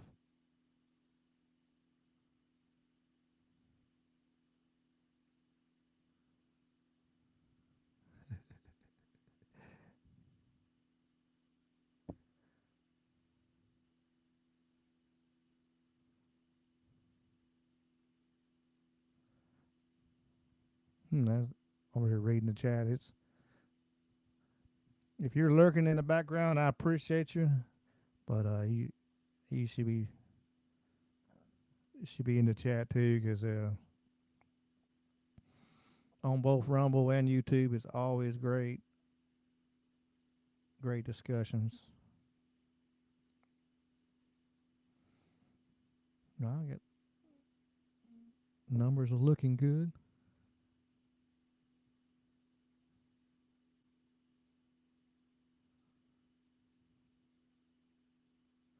I'll say, talking about light flashes. Um, I seen a I've seen a bunch of orbs over my years. I was I'll tell these two stories while we're waiting on James to come back and talk some more. Oh, good Uh, timing, because I'm Good back. timing. Yeah, we. I know I told this, and I know I told this story on your show. You know, Mm, talking about orbs, and I was going right beside. I got lost. I was driving through Memphis, and I got on the back side of this national cemetery, and it's a huge. It's full. They can't even. They don't even bury people there no more because it is completely at capacity. And it's very lots of old military burials and all kinds of stuff there. But I was riding on the backside of it. There's like the highway that goes through it, and it's like 5 lanes or whatever. But on the other side is just a little 2 lane roads that through the neighborhood and it pops out there. I can't imagine living right beside that damn thing. But mm. we were driving along, and all of a sudden my car cut off, and I turned around and looked, and I could see orbs, hundreds of them, dancing along through this across this cemetery. And I'm like, what? And then my buddy, I had friends with me that day, so I had like a lot. I had a few witnesses, and I looked up and like this. I remember this car lights turned on at the end of this road and didn't move. It just turned on headlights on me. I'm like, what in the hell is about to happen here? What is going on? And then I kept on, and I finally got my car cranked up, and I spun it around. But man, looking back on it was amazing. Like all them little orbs of lights going through that that cemetery were just kind of just floating around, and with no lights out there really. There was there's porch lights on the houses, some of them and everything, but pretty much it was pretty really dark out there in the cemetery part, except for these little orbs flying everywhere. It was just Yeah, I showed up at the right time at the right moment, I guess, and it was just like hundreds of softball size damn orbs flying around. wow. Um, just one of the freakiest things. I was in my 20s or something, early 20s when that happened. Just crazy. And and then the other time I've seen, for sure, I know I've seen a huge orb one time. Um, Possible UFO, I don't know, but it was just a super bright light. I was camping by myself, and the little campgrounds. One of them is there's some campgrounds where they're free. You don't have to. They're primitive, so they don't have any running water there at the campsite and or nothing. But you can just pull in there and pitch, pitch you a tent and sleep, and that way you can just go on the next day and go on down the road. But um, it was a cool little place. But there was only like two other campers there, and they're on the other side of me, opposite direction with this bright light was through the woods. I mean, it was like something like told me like, hey, you need to there's something going on outside the tent. And so I popped my head out of the tent and looked, and there's a damn orb in the wood in the trees, just kind of 40, 50 foot in the air. And I'm like, what? And I reached for my when I reached for my phone, um, it poof, it disappeared. Yeah, And I was like, well, damn, well, it's time for me to I need to take my butt to bed. What's going on? But I need some rest. yeah, Uh, and that is fascinating to me. That feeling, and I wonder, is it a feeling that we get ourselves? Is it just our own sensitivity, or I mean, and again, I think there's everything is involved, like you said earlier. But mm-hmm. also, in some cases, it may be whatever is about to happen is reaching out to people beforehand and saying, "Hey, you need to see this when it happens. So get Mm-hmm. over here." I think that happened with me with the blue lights that I saw, especially at the first time, because I'm terrible at remembering to get my mail. Like I don't read it, so it's because I can't. Uh, I so I get my bill and then I throw it in my Jeep, and that's like doot, yeah, uh, and then I forget about it. so but I don't know what now. I don't know what other than maybe possibly those blue lights. That blue light wasn't blue when I went outside, but whatever was controlling it or creating it, or if it was a being in itself, if it caused me to decide to do that somehow because I decided to go out in the middle of the morning, like 3 o'clock in the morning, to get the mail, and that's where I had the first sighting of the blue lights that I saw. Um, it's 4 or 5 days in a row in the middle of it, and then once before that, and then like a couple times after. And I don't know why. I think it was some kind of contact, like someone this whatever this was, like, hey, you need to see this, and Hmm. drawing me out.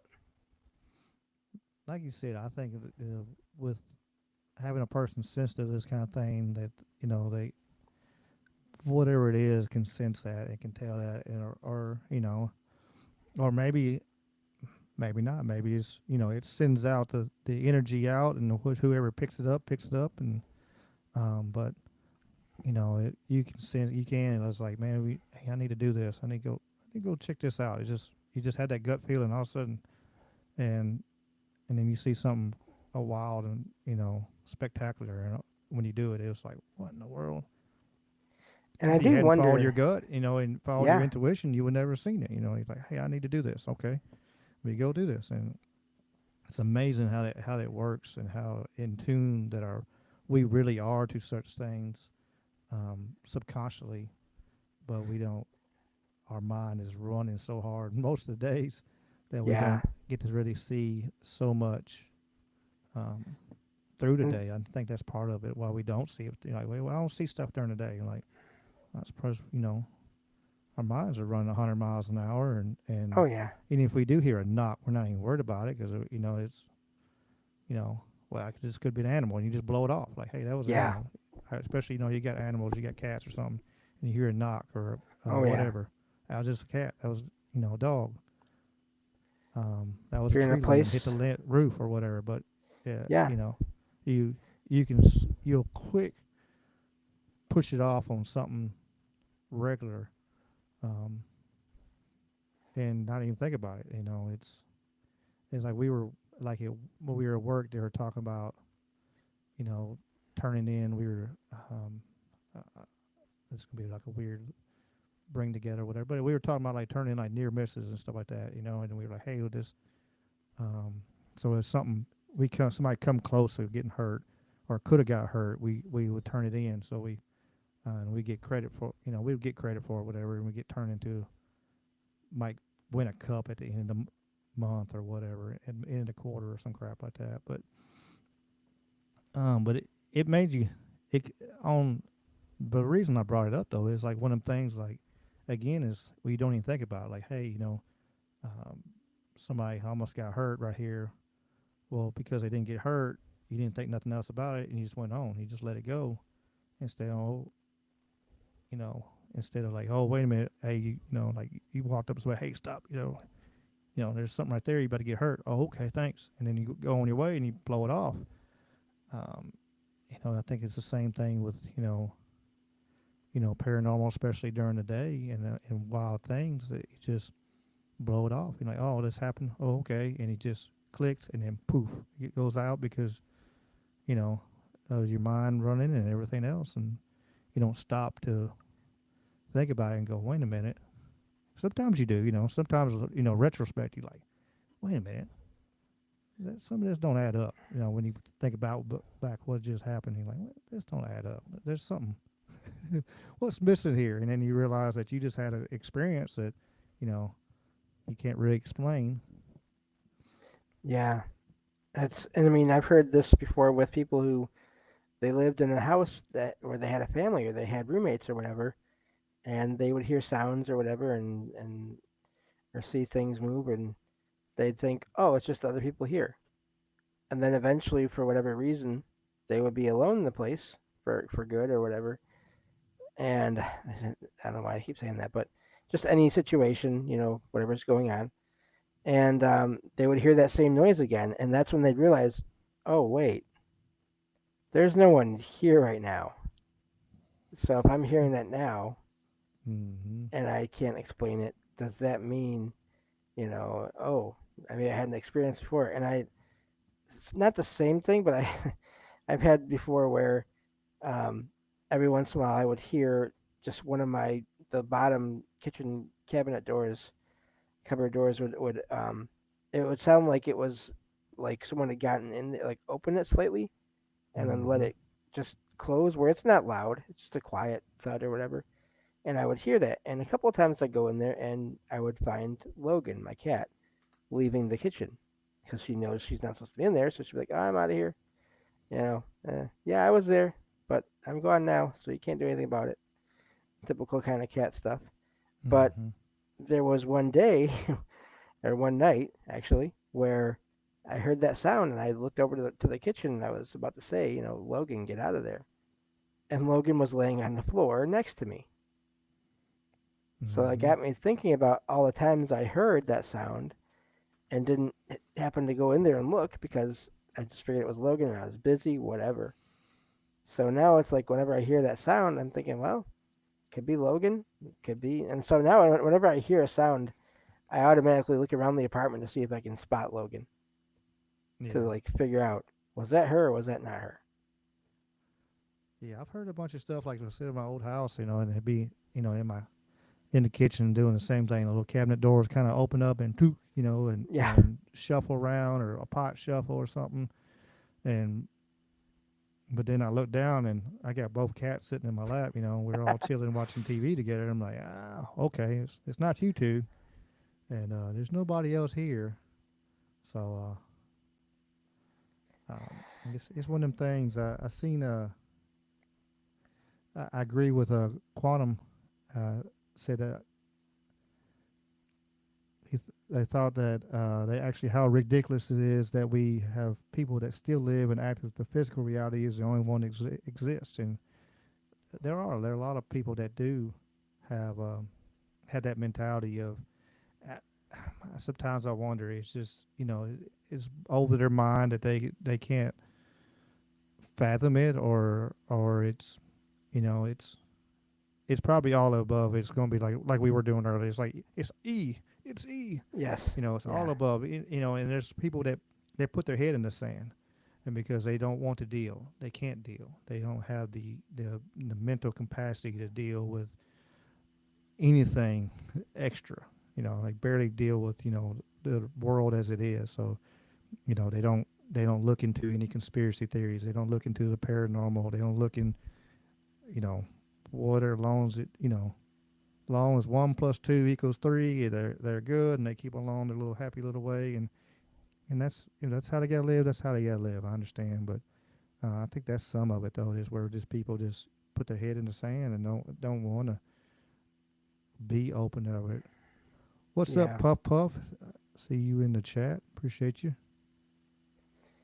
And it's funny because I was talking earlier about my cousin who, like I said, is funny enough. His name is Ricky. Um, we had these experiences at the house where he used to live back when we were kids. But for one thing, he never had experiences there when I wasn't there, which I think is hilarious. Like I'm a magnet for this kind of stuff somehow. But Um, people like us are, What's up? I yeah, got the Night Stalker Derek in the chat. Let me shout him out. Derek, Yeah. good to see you there too. Or I'll hear you there too. That you're there. I'm not actually. I can't watch chat right now, but yeah, But glad yeah, that you're yeah, here. yeah. I had to shout him out real quick. I know he's working. Yeah, Uh, but yeah, Derek, if you ever want to pop on here, I was telling everybody, like, if you want to yeah, talk whatever, I'd love to have you on. Especially like we're gonna try to start doing this every Sunday if we can. I know the holidays next couple of weeks, but yeah, every Sunday, no politics, just paranormal and woo woo and whatever else we want to talk about. So we'll yeah, see how this grows, and we just got to do it. I want to do it early. That way, once Mike Strange gets back going and Trouble Minds shoots back off, I'll be I'll be able to just all right, time to cut off the stream and go raid the Trouble Minds show. So yeah, should be fun. yep. The thing I like about doing these shows with you and Mike and whoever else is because I'm not running everything. I don't have to really strain my eyes much. So like that sounds like a perfect Sunday night to me. Just hang out here with you and then go hang out and talk with Mike over in his show, but if I'm able to, and you know, just, Heck yeah! that's 6 sounds hours like later, here we are. exactly. Yeah. We have done that in Discord before. Sit there. Oh my gosh. I 12? know you. I know you've done a bunch of times. I've done a couple. I did that one time. Was like holy That was hell. at least 6. That was Yeah, like, that is over 6 o'clock in the morning. Yeah, yeah. and yeah, I don't know. Forgot what time we started, but I know it was after 6 in the morning. Yeah. Yeah, I've been on there till almost noon before my time and gotten on there at like, I don't know, midnight. So, yeah. But yeah, there's I think it is a combination of all those things, people because everybody sees that goes experiences things different, has their own views on things. And I do think sometimes that people have an experience, and that's what I want to mention. They have experiences, but after they're done, they don't want to deal with that anymore. They're not interested, and either that's because it frightens them, or it just doesn't seem normal, or just interesting. They have their own life to do, and that happened with my cousin and I. Like, he's not into this stuff at all. He doesn't deny, that the things happened in his house that we experienced together. He's luckily he's never given me any problems there. But he does not look into this, and we don't talk about this when we talk on the phone. He asks how the podcast's going, and that's about it. So, and that's fine. I have no problem with people not being into it as long as they're respectful of people who are. No, for sure. And yeah, Raz, whenever you want to come on and talk some paranormal experiences, this is what this is about. I want to give in a platform for bring more people to this, and I know James does that sometimes on his show too on Discord, where you can go and Yep. tell stories and take.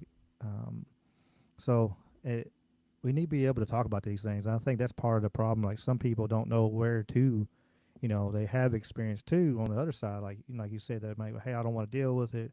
You know, um, yeah, this happened, but you know, I'm gonna I'm gonna block it out of my memory and go, act like it didn't happen.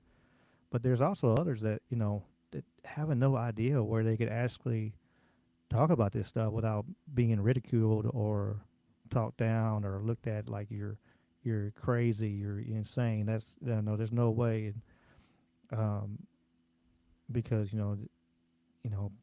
people were so cruel and evil. There's a lot of evil and cruel people just Hmm. and so giving a place for people who can actually tell these stories and tell stuff that and and help people out, help get this off. Like, hey, this is able to get this off my chest. I've had this on.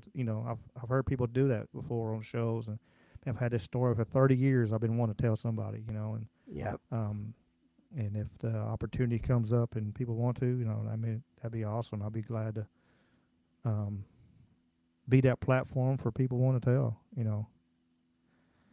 That'd be Yeah. Because if you think about it, like most of my family, if I named any of like the shows I've ever listened to, um, or even mentioned just the word like podcast or online stream, and it's not just an age thing. I'm not even saying that. They just they have no idea that there are places where people talk about these things. Literally none. And they only know about it now, kind of, my family, because I'm doing it. So it's someone they know.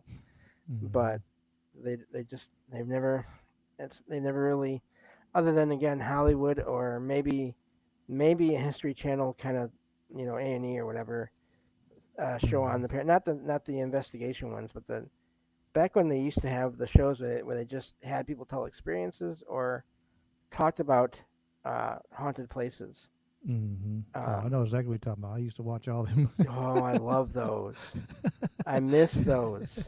I used to watch A&E all the time, man. I love all uh, The all the the original histories Haunted of History series. everything. Yeah. I'll sit there and watch some shows, and I do to this day. Really, I sometimes, especially if my algorithm does pretty well, I catch a few things on YouTube, and I'll be deep diving into um, old history shows and stuff like that, like the one Leonard Nimoy used to Oh, narrate. I used to in watch search of. it.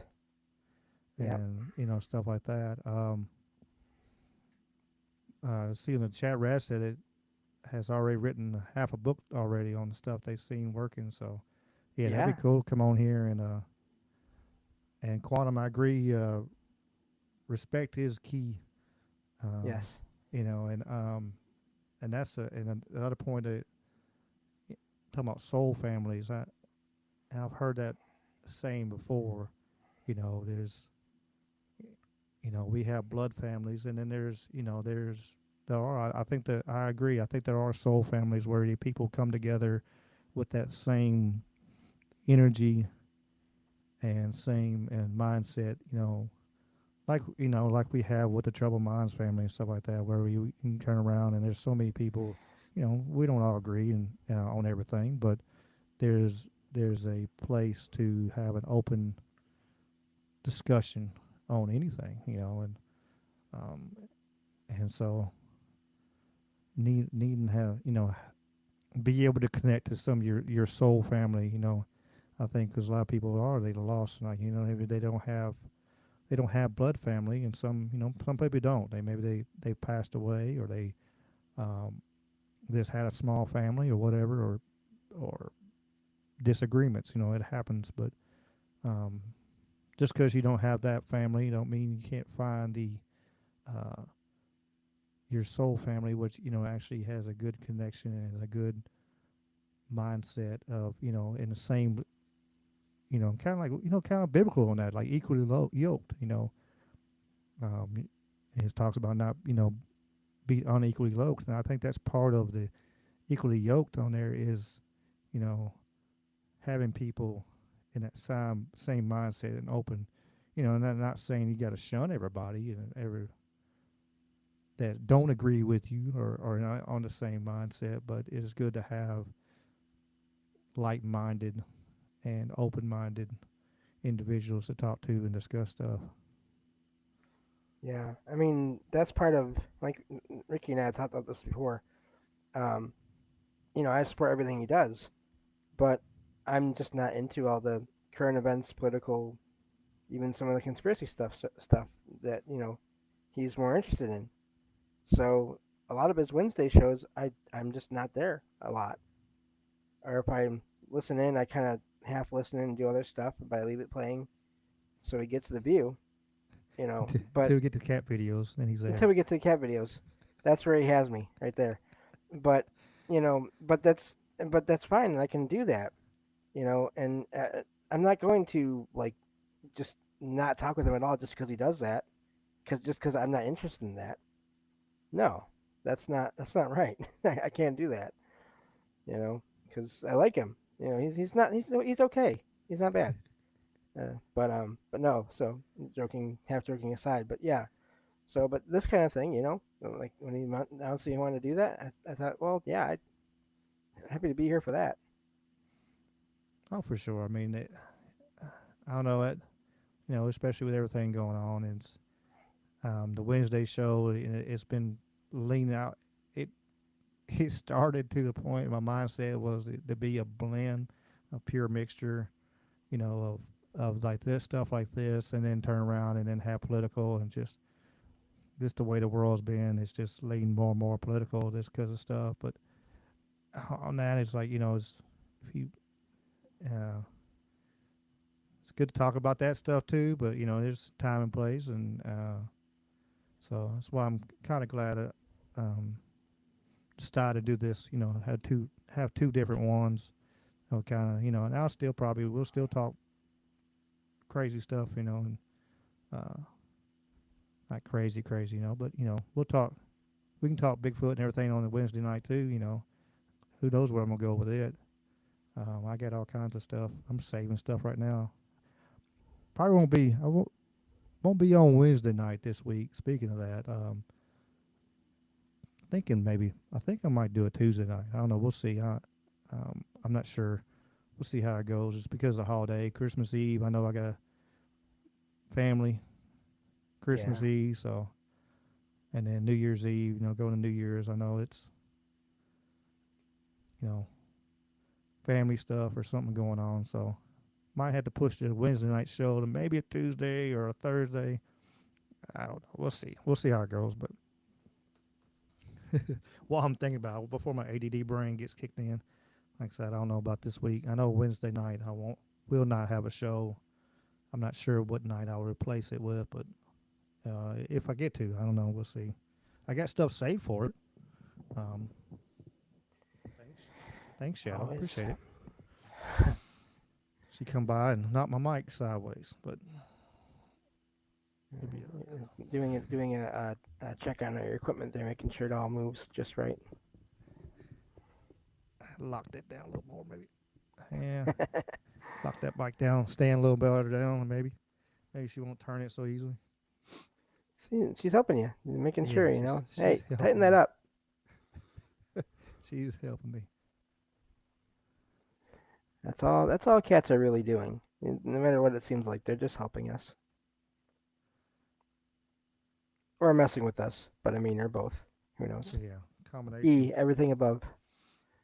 I had a box sitting on a coffee table earlier, and Miss Kitty decides she deeply needed inside that box. And I Well, heard there's boom, yeah. like right before I was trying to get the show going, and I was like I told you before, like before we started, went live, I was like running a little behind in my mind. I like to have everything done, uh, but it is what it is. But yeah, I've been a bit of trying to get everything going, make sure, and fight with Rumble, and then I heard boom, like what in the hell? It exploded over here. Well, I was And doing she, a show the other night on my server, and I started to hear the sound of a garbage bag being moved around, like Logan was getting into the garbage. And so I had to pause, like mute myself, while it was still recording because I don't have the technology to like blend, like to merge recordings and stuff. So I had to like get up and look around and find. And she was, for whatever reason, she was interested in the bag where I put my returnable bottles, plastic bottles, which I have right behind my chair. Like she never goes in there, but this one moment during the middle of the recording, she had to check it out. And I was like, really? Thanks, Logan. yeah, the timing is always it's lovely. Yes. I was recording one night, and Miss Kitty and Shadow decided they wanted to have a wrestling match and fight. And I'm like, I had to edit part. I edited most of it out. You could hear a little bit, and then I edited out the little part where I was like yelling, "Yo!" I'm over cussing them. I'm like, "Come on, y'all! I'm busy. You see that?" But it's that time they won. Decided they wanted to wrestle. And damn cats, gotta love them though. Oh yeah. Well, I mean, we can't really do. They're our alien overlords. We can't. That's nothing we can do really. True. So, but yeah. Damn cats. I have a ghost cat that stops by here once in a while. A great while. Uh, I can go over all those things real quick if you want. Yeah. Um, I said normally, once Mr. Strange gets back going, we wouldn't go this long, but Right. he's still in hiatus, so we got a good chat going. So chat wants to keep hanging out, we'll keep on keeping on a Yeah. little longer at least. It's funny because I had my first experience with this ghost cat before I even got Logan. Um, I would feel like a cat was walking around my feet, like that air movement um, around my feet, and I wouldn't feel any fur or anything like that, but just that motion and that movement of air. I would get that here and there. So I thought that was weird, and it was not right by the window, and I don't get those kinds of. It wasn't a draft because it wasn't a direct one way kind of thing. Um, so I thought that was odd. And then I got Logan, and one day I forget what happened. Oh yeah, there we go. Time is weird. I had this one day where I came back from doing errands. I was trying to remember which thing came first. and it was in the middle of the day too, which was why I wasn't expecting it. Um, I happened to see what I thought was Logan in the window next to the door, uh, but it was a really sunny day, so at first what I all I could see was this white cat shape, and I thought, well, the sunlight's making her look all white, even though she's white and brown and black, and different markings and stuff. And this cat walked behind the door, which Logan will do sometimes. And so I opened the door slowly and then got in and closed it, and there was no cat behind the door. And there was no cat walking around me. And I went into the apartment further, and Logan was asleep on a rocking chair I had at the time. And I played it back in my mind, thinking, well, wait, that cat really did look all white. But that's odd. So I don't know what that was. Sometime later, I had experiences where I Logan would jump on the bed to lay down by me or whatever, by my feet or sometimes by my stomach. But whenever she would do that, if I was awake, I would feel the bed as she landed on it. Big impact, and then I'd feel her walking around. But there'd be sometimes I would just feel a cat walking around in the bed.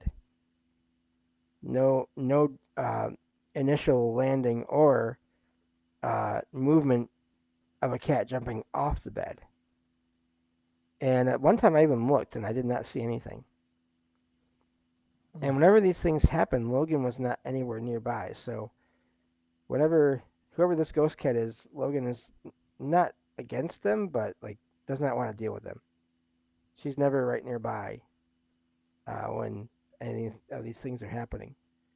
But except one time when I fell asleep in my chair, which I do on a regular basis, unfortunately, and I was having a regular dream, and it started to fade away, and then all of a sudden I was in another just weird dream, but it was all just a solid. It's almost like a red and black, kind of dark red background, and there was this big white cat right in front of me, and looking at me, and I got this feeling from it like I am I am ancient, like I've been around here a lot longer than you have, and but it wasn't negative, and it was just looking at me.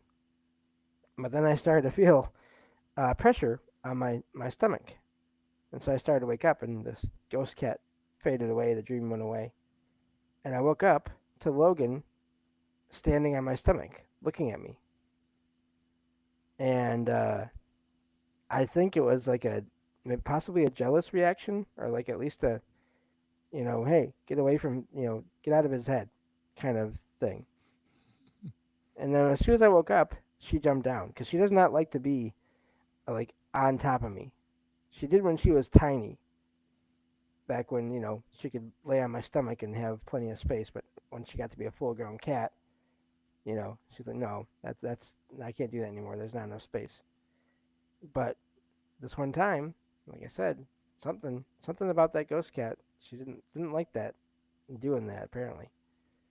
And I had a couple times where I would hear similar thing to the bed, but on this table I had with a flat screen, like a small TV on it.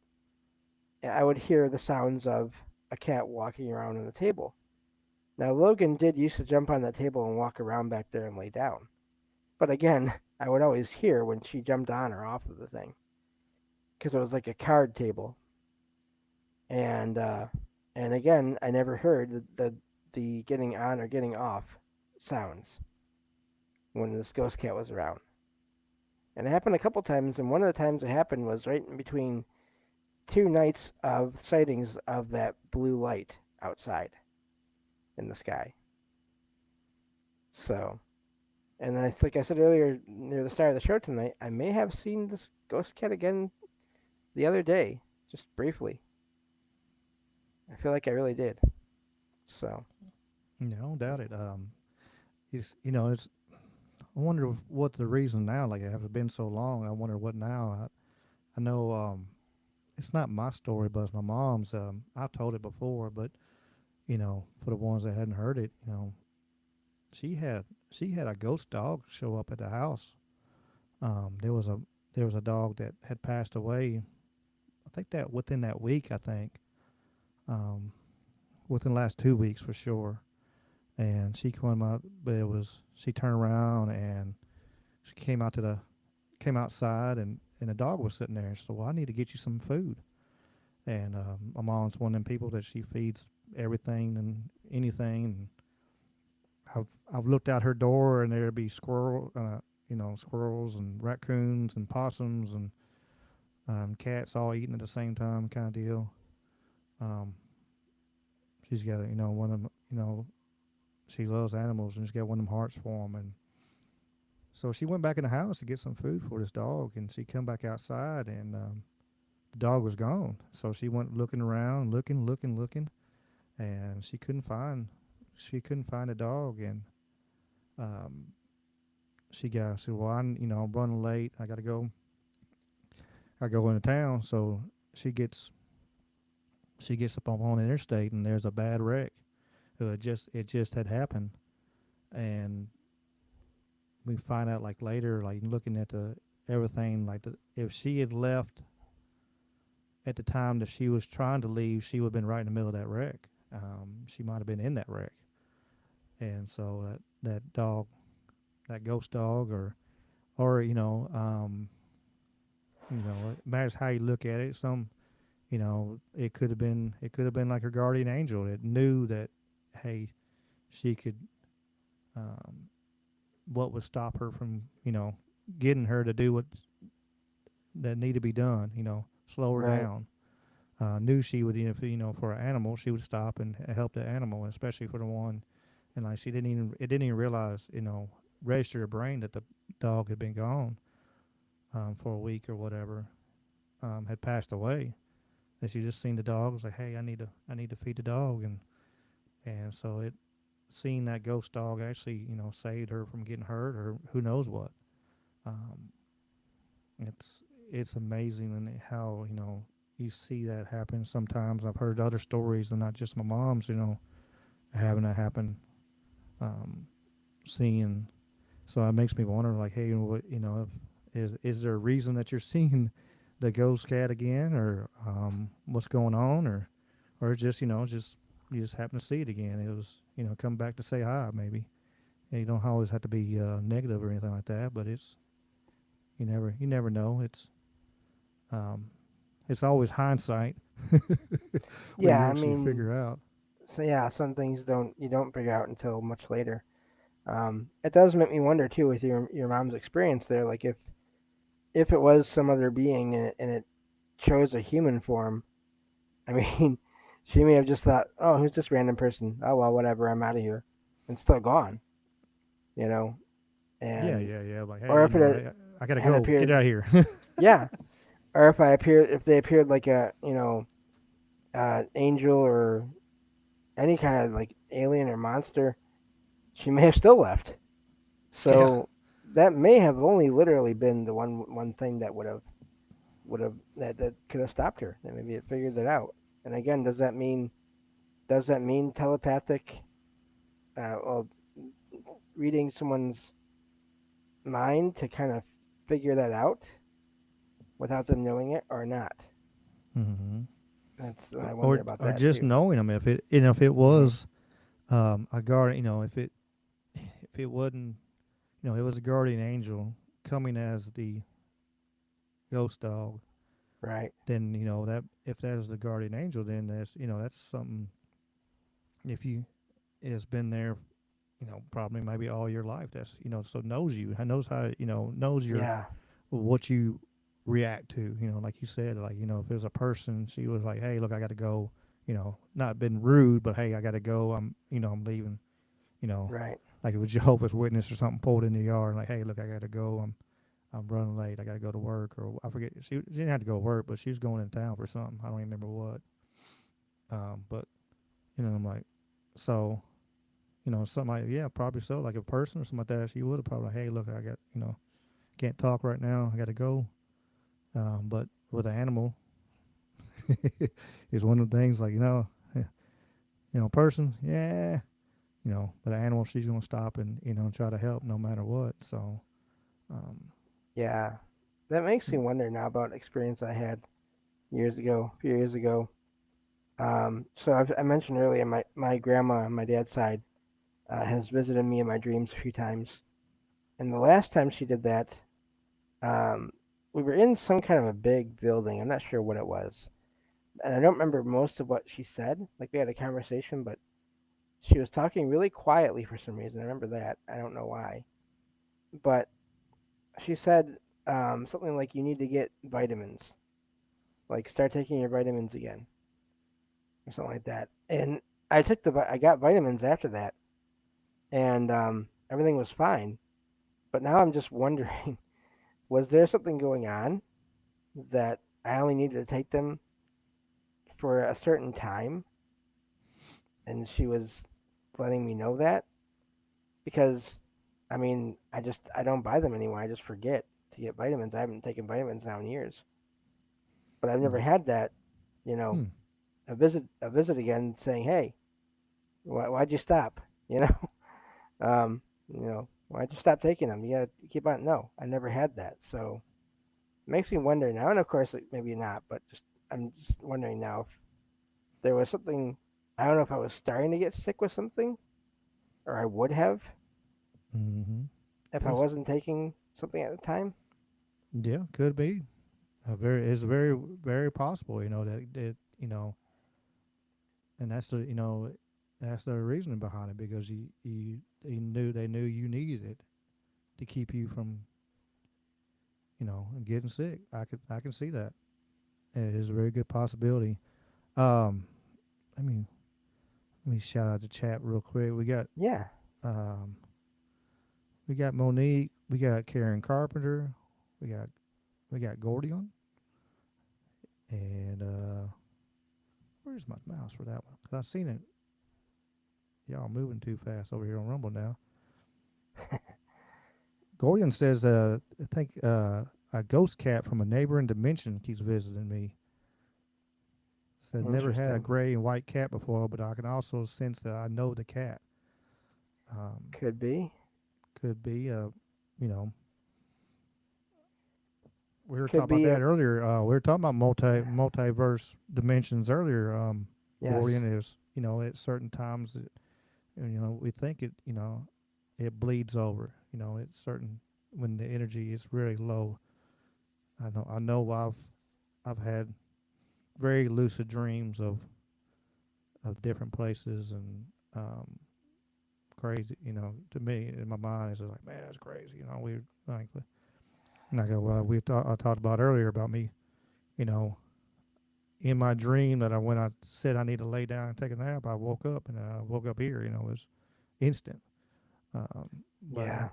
with you know, there's scientists did prove. I was talking about they're pretty well proved that there is multi dimensions and I imagine that's part of the bleed over and it could be to what one of the reasons for the Mandela effect.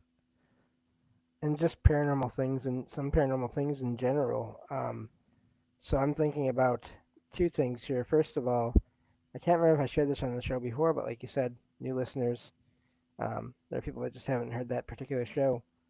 I had an experience. I've had several of these weird alternate universe travel, out of body travel dream experiences, whatever you want to call them.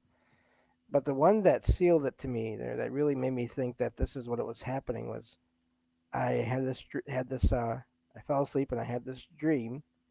I thought it for a split second, um, but then it almost felt like I landed on a couch or like a object, and I heard footsteps and I realized I was in this house where my mom, my half sister, and my former stepdad used to live. He's the only one that lives there now. Um, but I was in that house again, and I was on the couch, and I heard footsteps on the stairs coming down, and this little boy came down, and I knew when I saw him he was their son. Now they don't have a son here. They have one daughter.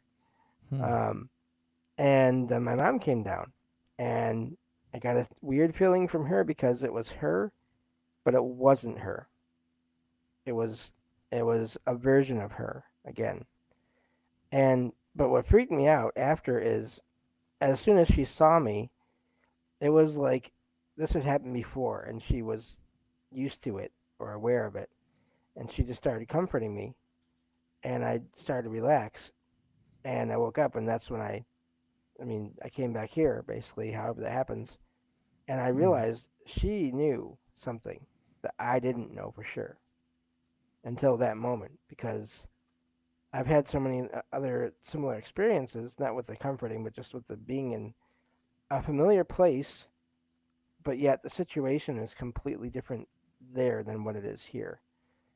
And so that's the first thing that made me think of that. But there's also been a couple of only two so far that I found, but posts online that I found of people who survived um, car wrecks or crashes, and in one case the person was told, there's how did you survive that?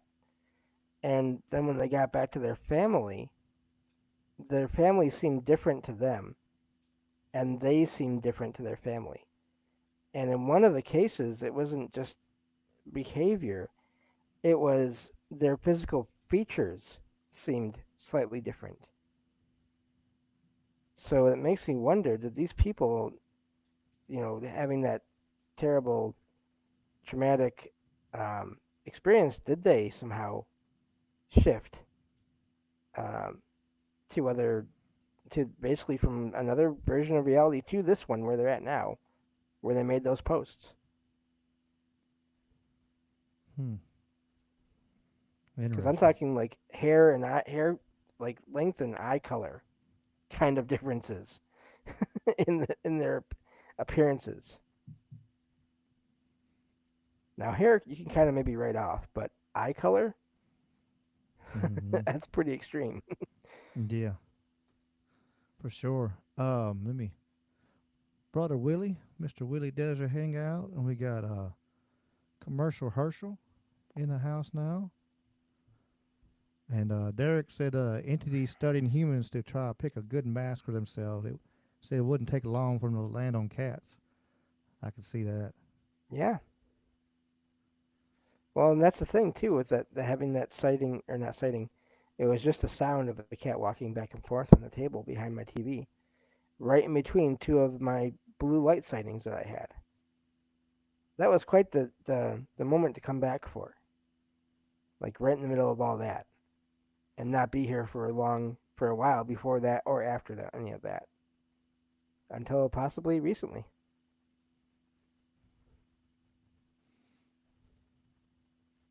So it's again, I mean, and I've had times where I've seen Logan in one spot, literally turned around, and she was behind me, and I looked back and she wasn't there anymore, and I could see if she would have gone around me and heard, and she didn't do that. So You I don't didn't know, know Logan was the astro. Flash? I mean, something either astral projection or teleportation, one of the two. Yeah, he's Logan's Nightcrawler. That's it. Yeah, uh, yeah, that's wild. Absolutely wild.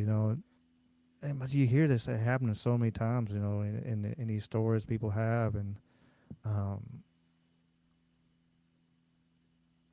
it's this. I think I don't know. It's so much.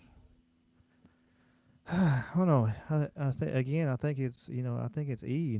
And everybody always wants to put it under one block. But I think it kind of is E. Still, it's all the above. It's we get a lot of things. A lot of places has that residual energy. Just um, the cat. Sometimes you'll have an animal or a person or whatever just at a place that they did the same thing every day. and they walk in that same path, and then you have, I think we do have some of that, crossover with the sensing other, uh, other times or other lives, or you know, Yeah. you And know, then just marriage. What what you take on that.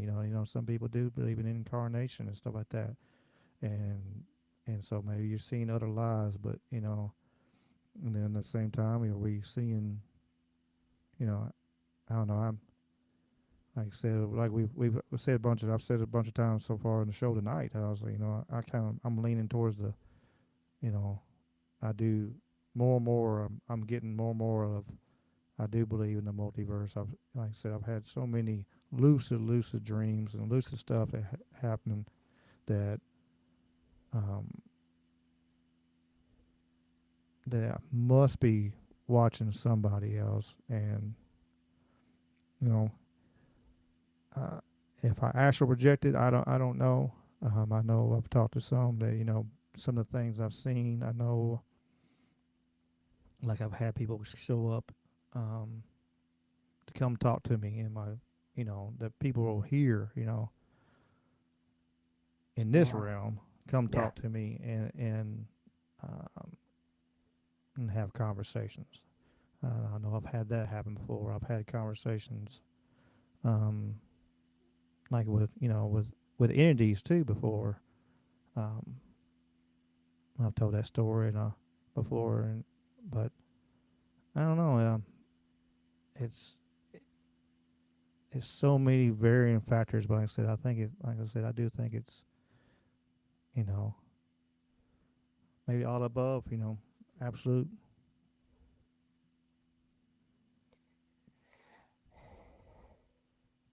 E So for everything.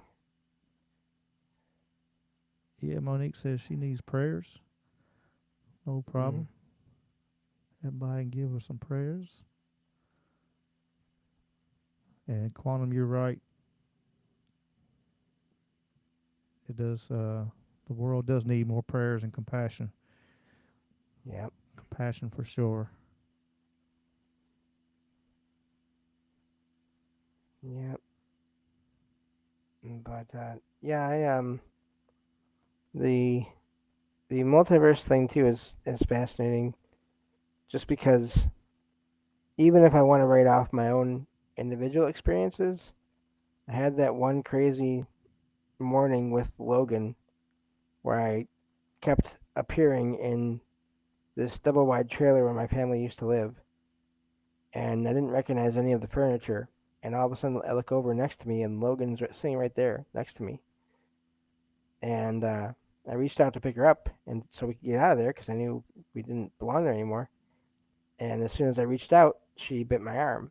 Didn't hurt, but as soon as she did that, the everything started fading away, like I was coming back here, and which is good. And then everything went black, and then everything came back again, and I was still in that trailer. And it was a little bit darker outside, and this happened like 5 or 6 times. And one of the times I heard movement in the back of the trailer. Another time I saw a vehicle on the road pulling up to the front of the trailer, and I knew there was someone else in the trailer. And it took that many times before I could finally wake up and stay awake and not go back there. And I don't know what that was about, but it's so weird how places figure, like specific places where I used to live or visit a lot or stay a lot, factor into so many of my experiences. And I really wonder what is behind that. Mm-hmm. Because I mean, all the experience I've had several experiences like, well, not like that exactly, but my grandparents' house. I've had several out of body experiences there. My aunt and uncle's house. I have had more than a few there, and I've had alternate parallel universe experiences with those two houses as well, where they look different. or they were bigger, and they had like one case. My aunt and uncle's house was huge, and it just doesn't make sense. But also, it feels way too realistic. It feels like it's real. So, but again, what is it about place, and how does place seem to factor into all these experiences with spirits or ghosts, but also them existing in other universes and being somewhat different in them, but still somehow being connected and me being connected to them. I don't know, but I think there's an important thing somewhere. Part of how this works is related to location and experience. Location is, I think, there's a lot of the key. Um, we've talked about that. I know you and me talked about it. Like you got places with lots of water or streams or you know underneath. Even underneath water and stuff like that. That energy, that power. I think it can magnify it, and yeah, it's um, see, it makes you wonder, like what we're seeing. Um, are we seeing these other realms? Are we seeing these stuff? Um, and I don't know what it's like. Say is like what is the? I guess that in my mind is like what is the purpose of it? Why am I seeing this? It's been my one of my questions. Like why am I seeing this? Why am I seeing myself in a different reality, or why am I seeing myself? And I wonder, I wondered on the other side, like if I am in third person or whatever, I'm watching um, myself go around in a different world. When they go to sleep, are they doing the same with me and watching me as I go around? Yes, I wonder about Um, that too. Stuff like that, and and like said, another is just what is the purpose of that? Why are we able to tap into this kind of resource? We can't do it all the time, but what I don't know is there a reason? Is there a way to gain insight from it, or I don't know. It's just I'm curiosity is always like I'm always asking questions, and some of the ones I try to ask on that is like what is the reasoning behind this? Why can't I do this? And I've said it before on shows. I we like if even biblically there's gifts to the spirit, and there's gifts. We all have our gifts, and we all have our special abilities. um kind of um like that movie Unbreakable. We keep tying movies and everything tonight. It's been fun, but like the movie Unbreakable, is in that whole trilogy of movies like that, and like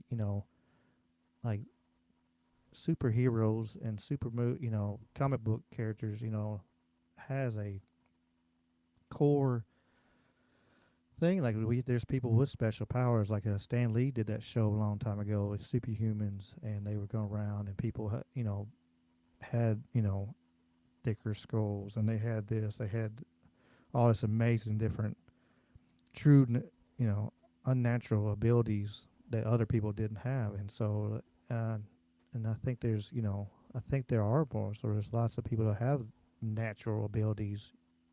Um, some just don't know how to tap into it. Um, I think I'm one of them. I really don't know how to even develop some of the stuff that I think I have in me, but um, so I just continue to ask questions, and maybe eventually I'll figure it out. But uh, that's one of them things that the there's a but again, to get back to my original halfway get back to my original point, was like, what is the purpose of us being able to see these things? Of if it is a different realm, if it's a different parallel why can't we see it? What was the reasoning? What like, for what purpose? You know, Yeah. and and is that and again is that um part of the Mandela effect where we're seeing stuff from other different worlds? Hey, this universe had Sinbad playing in that movie that I swear I've seen, you know, and all this other stuff, um, or is it a government psyop? Well, Yeah, I go with E again. E for everything again. I think there's like very possibly the government psyop thing, but also again based on experiences. I think there's that other universe thing too. I do wonder about the purpose because the other, I mean, if I think about it, so many of my experiences, possibly around half, maybe even more, have taken place while I've been asleep. Out of body experience and all that. The other type of out of body experience I've had is where I've gone to places I didn't recognize and I've never been there before. And then months or even years later, I would go there. But it wasn't a direct vision of the future because in the dreams, I'd be in these places alone. And but then in waking life, I'd be there in person with other people. So, but again, they were never things that were like huge pivotal points in my life. They were just a lot of them were just some are related to paranormal investigation events that I went to, which is kind of funny.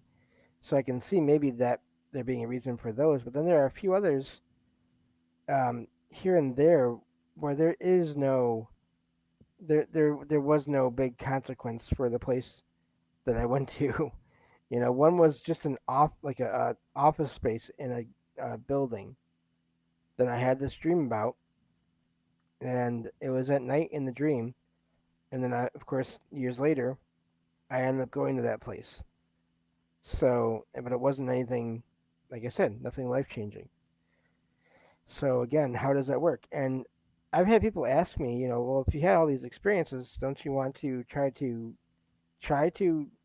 um, get to where you can control them and try to have more of them all that, more often? And I always say, well, no, because I don't really want them more often. Because most of the time when I have these experiences, when I wake up, I don't feel like I rested much, if at all. mm-hmm. So, and I already have a hard enough time with sleep as it is because of my eyes bothering me. I don't need any less sleep than I already get.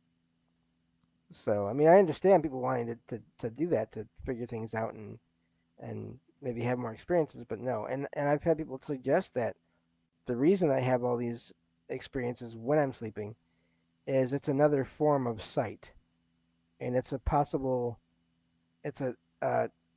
compensation of senses in the way that will happen with physical senses, but in this case, with me, it just happened with a metaphysical or spiritual sense in a way. Mm-hmm. Now you see that happening in a lot of people. They have limited certain items, um, and then they turn around and but other ones are um, are much better.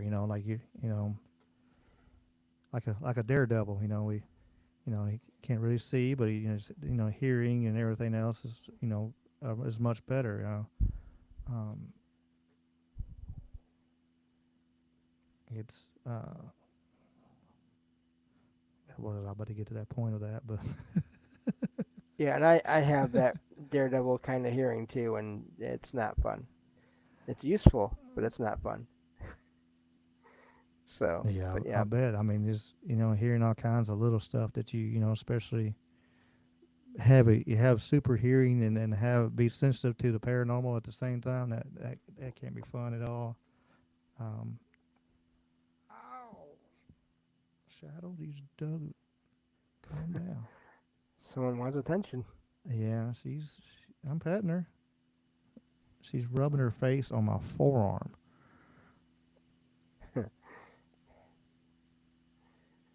Yeah, yeah. They do not care that we are trying to do things. No, no, it's no airs given. Yeah, I never. I was thinking in my brain. Ew, she just sneezed on me. Um, That's always fun. I wonder, like, like people, I wonder if that's, like, people, some people, like, I mean, I get 8 hours sleep and I'm still tired. I wonder if Mm, that's one of the reason behind it because um, I know I did it before. I don't know if it was just dreaming of whatever or the situation or what, but I remember woke up, I got up, I went to work. That's back when I worked for a grocery store and stocked groceries. Shout out Derek. I've been there, done that, and then like 2 hours in or 3 hours, it was like 1 o'clock in the morning finally, I think, or something like that. I forget what it was. Um, my boss called my house and like, hey, woke my parents up and like, hey, where's Ricky? And they turned in there and woke me up and like, hey, you're late for work. And I'm like, what? I've been at work. Like I was completely blown away. Like, what is going on here? And so I'm like, I was physically in my mind, I was working and in my sleep doing the same thing. And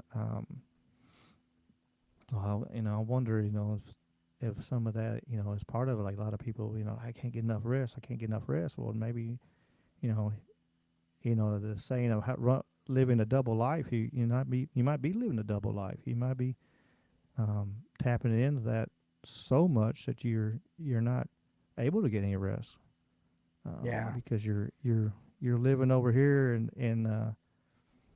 um, in Earth number two, and and then you wake up in Earth number one and got to go to work and do your thing. And when you finally go to sleep, you get like an hour or so, and then boom, you're back at Earth two and doing the stuff like it's on opposite times. It's kind of like the different. Um, like it's dark, in China when it's light over here, kind of thing. So uh, it's night over there. So it's kind of the same thing with the parallel, the multiversal thing is seems that way too. Is it's when it's night here, it's daylight there. right. Um, it's another wild, just interesting, huh? Curiosities. Yep, definitely. Hey Don, I hope that goes well with your mom.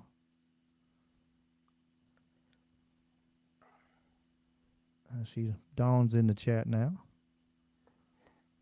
I'm glad to hear you there, and thanks to everyone for being here. Yeah, yeah, we got a great chat. Um, see what Quantum got said here.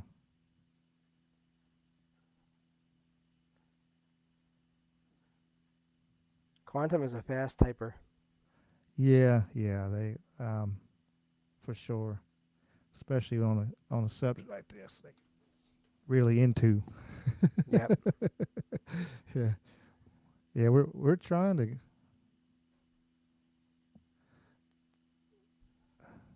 It's hard to put words into and explain physical words or concepts into some of this stuff. It really is hard to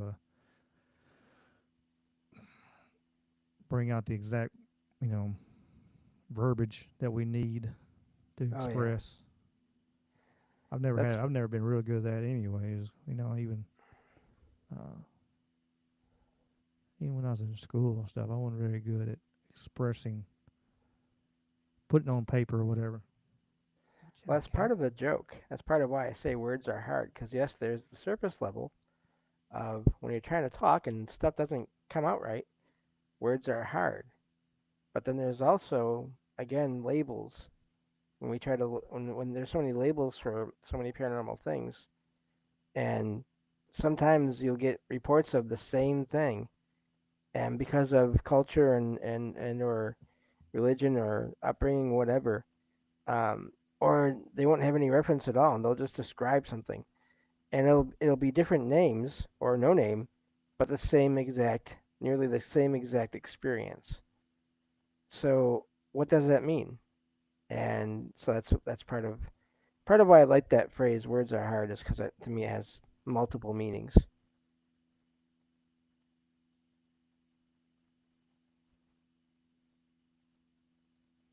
and so that's why I use it so much. Oh yeah, no doubt, no doubt. I got quiet. I was reading. It's No hard to problem. keep up with the chat. It really is. Oh Everybody, I'm yeah, not saying your name or anything. I'm not or calling out what you said. Um, it's hard. It's hard is to pick out one or two here because I can barely keep up with the chat room of 5 people in my own server yeah, sometimes. yeah. We got 20. It says 20 on Rumble right now, and There you we got go. several on YouTube, and yeah, Yep. yeah. I need to make it a little better. I need to bring up my font one more time. I think, or I get better glasses, one or the other. Good. See, Jason said he got his grill put together. Well, his wife's Oh, grill. There we go. I do like grilled food.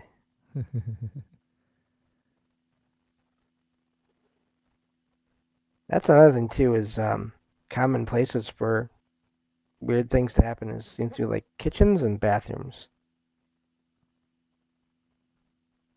Um, I've had those cupboards in my kitchen that close sometimes, and even when Logan's not there.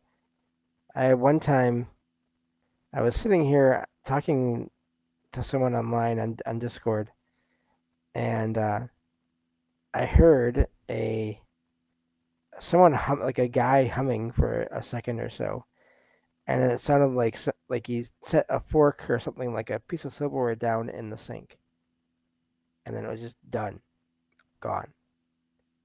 And I was thinking, okay, I didn't mistake that for anything. That was a hum and a clink, and I could hear right where it was from. It was from right in front of me because my computer table is on the other side of the half wall that is part of the kitchen, Mm-hmm. and there was no one there. I live alone, so Well, I this concept just popped in my head on that, and I wonder. Um, we talked about it a little bit. You saying that his bathrooms and kitchens. Well, what's in bathrooms and kitchens is water. water and even possibly more electricity Mm-hmm. because of So the you got that appliances. energy right there for sure. You got the energy in there. So Yeah, um, yeah, as I didn't even think about that. But and that's usually a lot of times I would hear um, for sure in the kitchen. yep, yep. I think there's something to that for sure. So when I first moved here, not long after I first moved here, there was one night where I heard what sounded like like a giant glass something or other just crashing to the floor and breaking. And I don't own a lot of glass stuff because I'm not gonna be able to see it to pick it up if it does break. But so I was in the bedroom at the time, sleeping in the bedroom still. And I came out here and I looked around, and I mean, if there was any large pieces, I would have seen it. Nothing. And I didn't even have anything on top of the fridge because first of all, I wouldn't do that for that reason. There was nothing anywhere that could have made that sound or Mm. fallen and broken like that. And I just very slowly like went hands and knees across the kitchen just to make sure. And no, there was nothing there.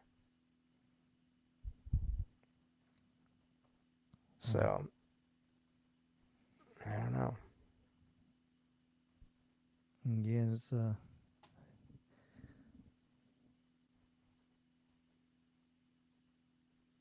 that super hearing had to be a curse. I've said this before on other shows.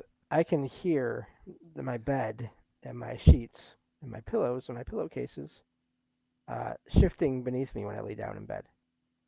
Mm. So, yeah, it's annoying. But what are you gonna do? Manage. That's all. You gotta keep on keeping on, even though no matter what the cards you're dealt, yeah, you gotta play them Yep. for sure. Keep on keeping on. Um, I got a doggone, what was his name? Uh, he was just on Nights of the Storm Saturday. I talked to. He gonna come on here um, on a Wednesday show. I had to verify and double check, but I'll get it with everybody. But it's gonna. He had a pretty amazing story. I mean, I talking about thinking about keeping on, and um, where he was all the way down and out and ready to go, and he changed his mind, and he's helped a lot of people overcome, um, change their mind and not commit suicide and stuff like that. So Mm. um, he's gonna come on a couple weeks, 3 weeks, 4 weeks, something. I like I said, I'll verify. We'll have plenty of shows between here and there where I can make sure I can let everybody know. But I think it'll be a good one for everybody to listen to, and plus he's got a bunch of other great subjects in it. Very well versed on um, conspiracies and stuff like that too. But just hearing that, uh, I want him to come on for that story for sure. Because some people, people need to hear it. They need to hear that. Hey, people can get all the way down to the very bottom and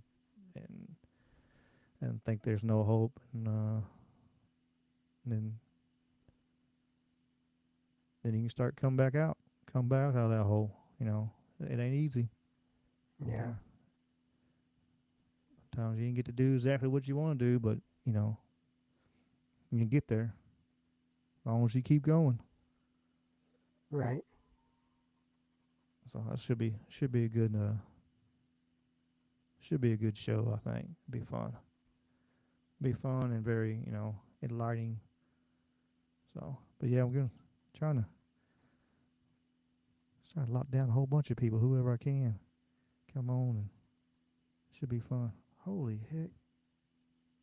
Looking over here, Rumble is I'm behind 52 chats. What's going on here? I don't know how. I guess I must have bumped it or something. Probably Kitty bumped it.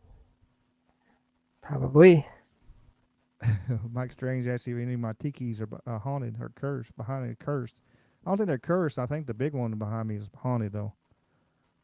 It might be haunted, and I might have another one. I don't know. What you have to Scott Scott do. Scott I'm sorry. Helmer. Scott Helmer is the guy's name. Is going to be coming on here in a few weeks. He was on Nights of the Storm. Oh, okay. Um, musician, and it was pretty. It was a good show. What you have to do, and I know it'd probably be a pain, is to take all those masks off of there except one, and just have one in the room at a time to figure out which one has the energy to it or not. That's what you have to do. Yeah, I don't. I don't want to know. Really, I don't blame it's you. like I don't want to know. Uh, but I guess it's like I don't know. It's turned into a crazy I don't know how fast like obsession or like looking for more. I found a couple more this week. I'm like, it's Christmas time. I can't be. I ain't get the money for it right now anyway. But if it's still there after Christmas, I'll go get them. There's one was pretty cool. It was like it had a hoot owl on it, and then it had the face mask on below it. Nice. But yeah, But yeah, there's something I've heard over the years that I totally agree with is that you you don't want to do a paranormal investigation in your own home mm-mm. because A, you might not like what you find. B, you might stir more activity by doing that. Yeah, for sure.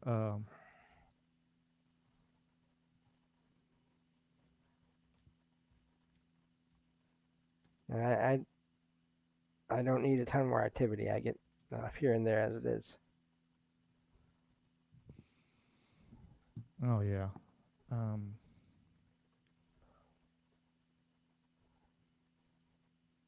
Dave Schrader, I know said that before. Mm. Dave Schrader, he said that a bunch of times. I've heard it when I was listening. I used to listen to him all the time. Yeah, I've heard a few. I like those shows. The ones I heard overall, um, I liked him.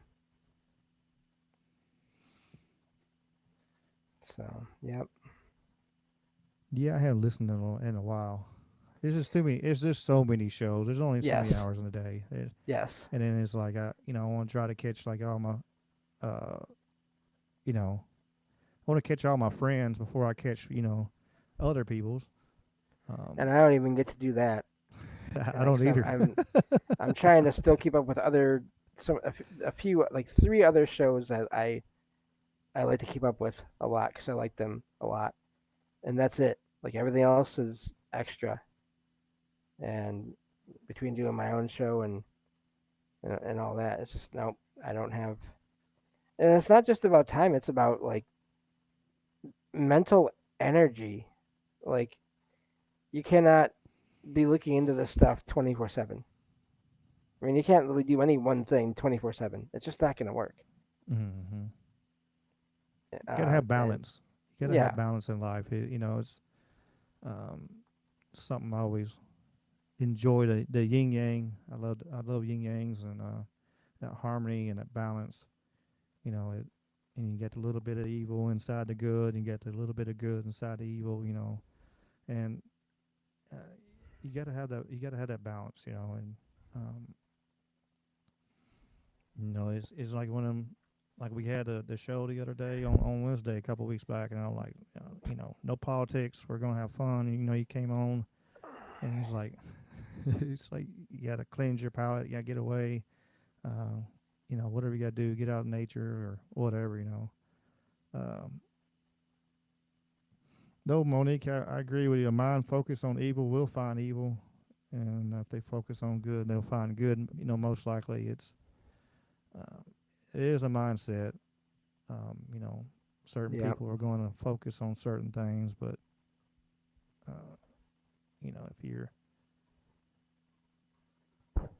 if you feed the energy, especially with the way this world is, and with the music and TV and algorithms and all that kind of stuff, they're going to feed. You allow it, it's going to feed you a lot more negative than it's going to feed you positive, and and you're more reactive to negative than you are positive. You know, have positive thing. Hey, that's cool, feels good, and you just go on your way. But that negative gets you angry and gets you reactive, and so you had to. That's why you had to balance yourself and kind of keep away from um, too much. It's yeah, it's good to go. It's good to look into stuff. It's good to look into like James said, you don't really like dealing with the politics side of things, and and that's I do understand, and there's some that it's good to look at. I think to me it's good to look into it a little bit, to a point. That's saying if you don't um, pay attention to politics will pay attention to you, but uh, but it's good to have that balance, and uh, you can't just gloom doom. I remember yeah. back back years ago, I found Alex Jones, and yeah, uh, man, I was freaking stressed the hell out. I was Mm, like, man, I'm gonna do this. I gotta do.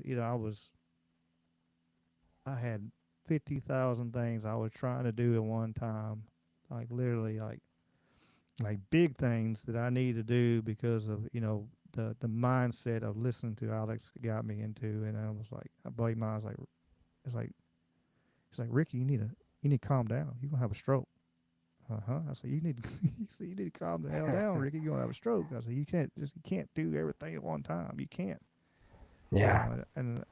and I have a kind of sometimes a slight, obsessive compulsive kind of personality, and I get in a gear and I'm doing something, and then I'm wide open going that way, and it's um, just get out of my way. I'm doing this, and so it's and I had to cautious myself. I had to watch myself, because I will get to that point. And so, Well, there was a time I tried to do shows 6 days a week in my server, and I had managed it for a while, a little while, and then my eyes said, "You're done.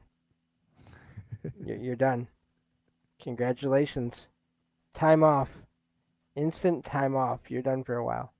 mm-hmm, And I find myself struggling with that. I'm always wanting to do more, and but I've had enough times where my eyes just they gave me such bad headaches if I didn't rest them enough that I was literally unable to do anything much as far as shows go for like days, like literally multiple days, week, and um, I don't ever want to get to that point again because it's not fun. Because I feel like I should be doing something.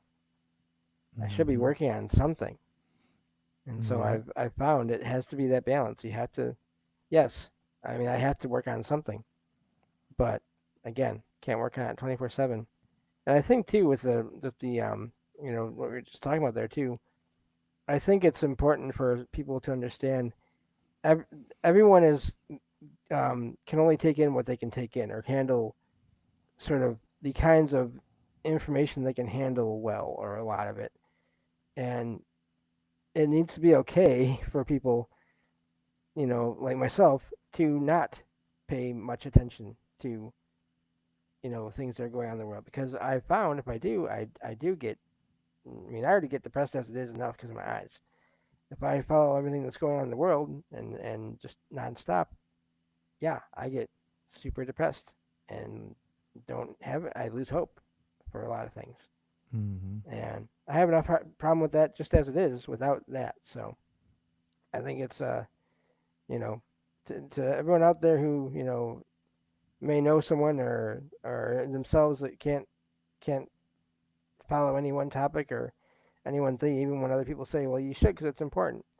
Well, you know what? Do it if you can, but also if you can't, just you know do what you can do and just get updates from other people here and there mm-hmm, as you go. That's what I do. I don't get my updates from news. I get it from people I know, and and I always keep in mind that there could be they could be right about some things and wrong about some things because who knows what their sources are and how accurate those sources are. So mm-hmm.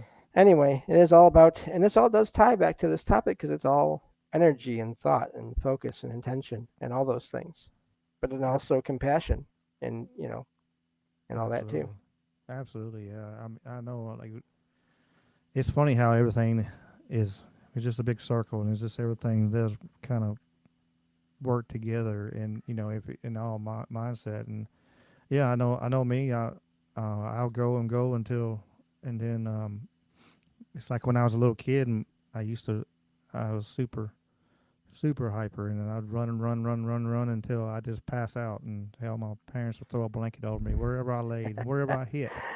I was in the hallway, they would just throw a blanket over me, and that's where I slept at night. Um, and to a point, I'm not that bad as an adult, but I am. Yeah, To a point, it's like I'll go, go, go, go, go until I hit the wall, and then I'll get rest, and yep, then I run, run, run, run, and so I've been trying as I got older and got older. I won't say wiser, and just got older, but yeah, I'm same just here. trying to, balance out because I know myself. I know I'll push myself to my absolute, and it's like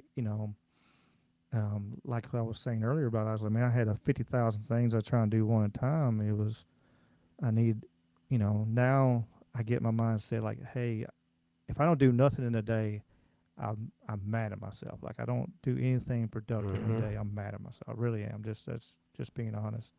But I try to do like a, hey, I did this, like I did something to my truck, or um, I redid something, whatever. I done some kind of productive thing at least once, like one productive thing for sure that day. Like, all right, it wasn't a wasted day. Uh, Yeah. um, and that's helped me slow me down a little bit. Because like especially when I first got this land over here, and I'm like, man, I got to do this, I got to do that, I need to do this, and it's like, man, I just slowly poop, check them off, and click off this, uh, and I'll get there when I get there. It's just as long as I don't stop. It's um, like I did with when I got through my martial arts and jujitsu, getting my black belt and stuff. It took me a lot longer than a lot of people do, and but I just kept pushing and creeping and sometimes crawling. Sometimes what you gotta do. Yeah. That's part of life, and then sometimes you get to run, and sometimes you walk, sometimes you crawl, and sometimes you scoot along like a snail. But it is, we just gotta keep on keeping on, and it does that energy, and try your best to keep that positive. You don't let that negative take over, because if you allow that negative energy to take over, and then it grows fast, and Yep. it breeds and it spreads. It's amazing how, and good energy does. I mean, you can, I know personally, and sometimes it does. I won't even lie. Sometimes it does to this day is right weird. Uh, it's to me is like you have people that don't know you, like talk about, hey, you have this light about you, you have this aura about you, you have this energy, and all this good blah blah blah, and I'm like, okay. I just Yeah. kind of blow it off. But there's when you have a positive energy, it can spread too, because it'll make other people, and you know be in a better mood sometimes when you're just around somebody, get to talk to somebody, and you can balance some stuff out. But just that negativity though can be a try to stay away from it as much as you can, and stay looking up and moving positive, I think. Yep. Yep. Definitely. Oh, we've almost gone 4 hours, James. Yeah. That's pretty amazing. I was like, we're gonna do a 2 hour show. That's it. That's all. I was like, that's my head. I said, we'll do a two. I said, we'll stretch. We'll probably stretch it out to 2.5. That's probably what it's gonna be. And then,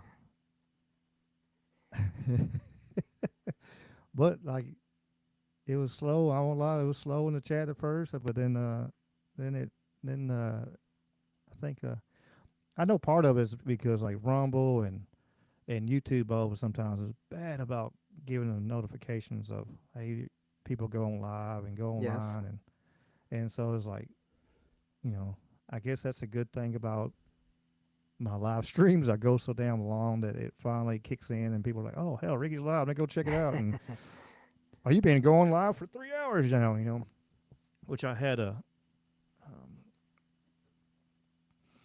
it's I guess that is the positive thing on it. Well, this Uh, is just an extra long premiere. That's all. that's it. Hell, um, like I said, right now, till Mr. Strange gets his stuff straightened out, we can go this long. It don't matter to me. I mean, we probably won't every week, but if we get to able to do this every week, that's, I like to. Yeah. Um, I like to, and I see the chat there. The chat's having fun. Seems like it. Get to talk about some of this stuff, uh,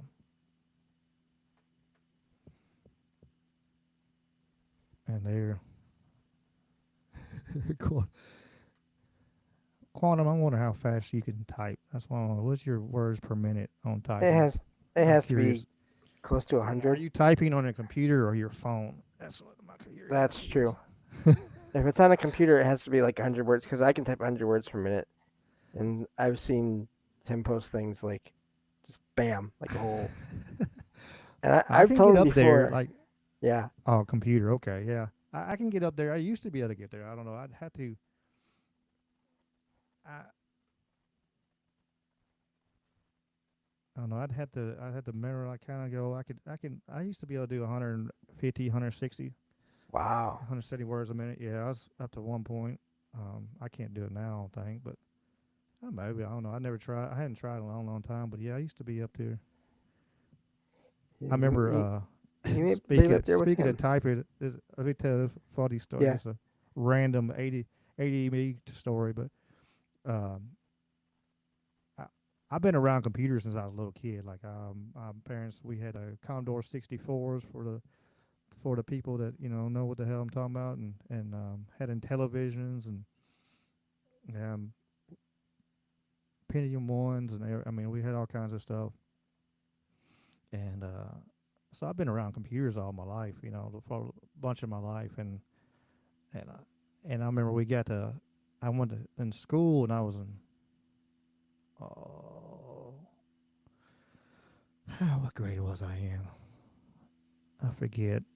Ninth grade, eighth grade, and we had a freaking typing class, and they were like, and I was bored, like absolutely bored out of my mind, because I'm like, there's nothing in here that y'all can, there's nothing you can teach me in here. There's nothing, and so I would do the lesson, but then I'd go playing games because I was so much faster than everybody else on typing.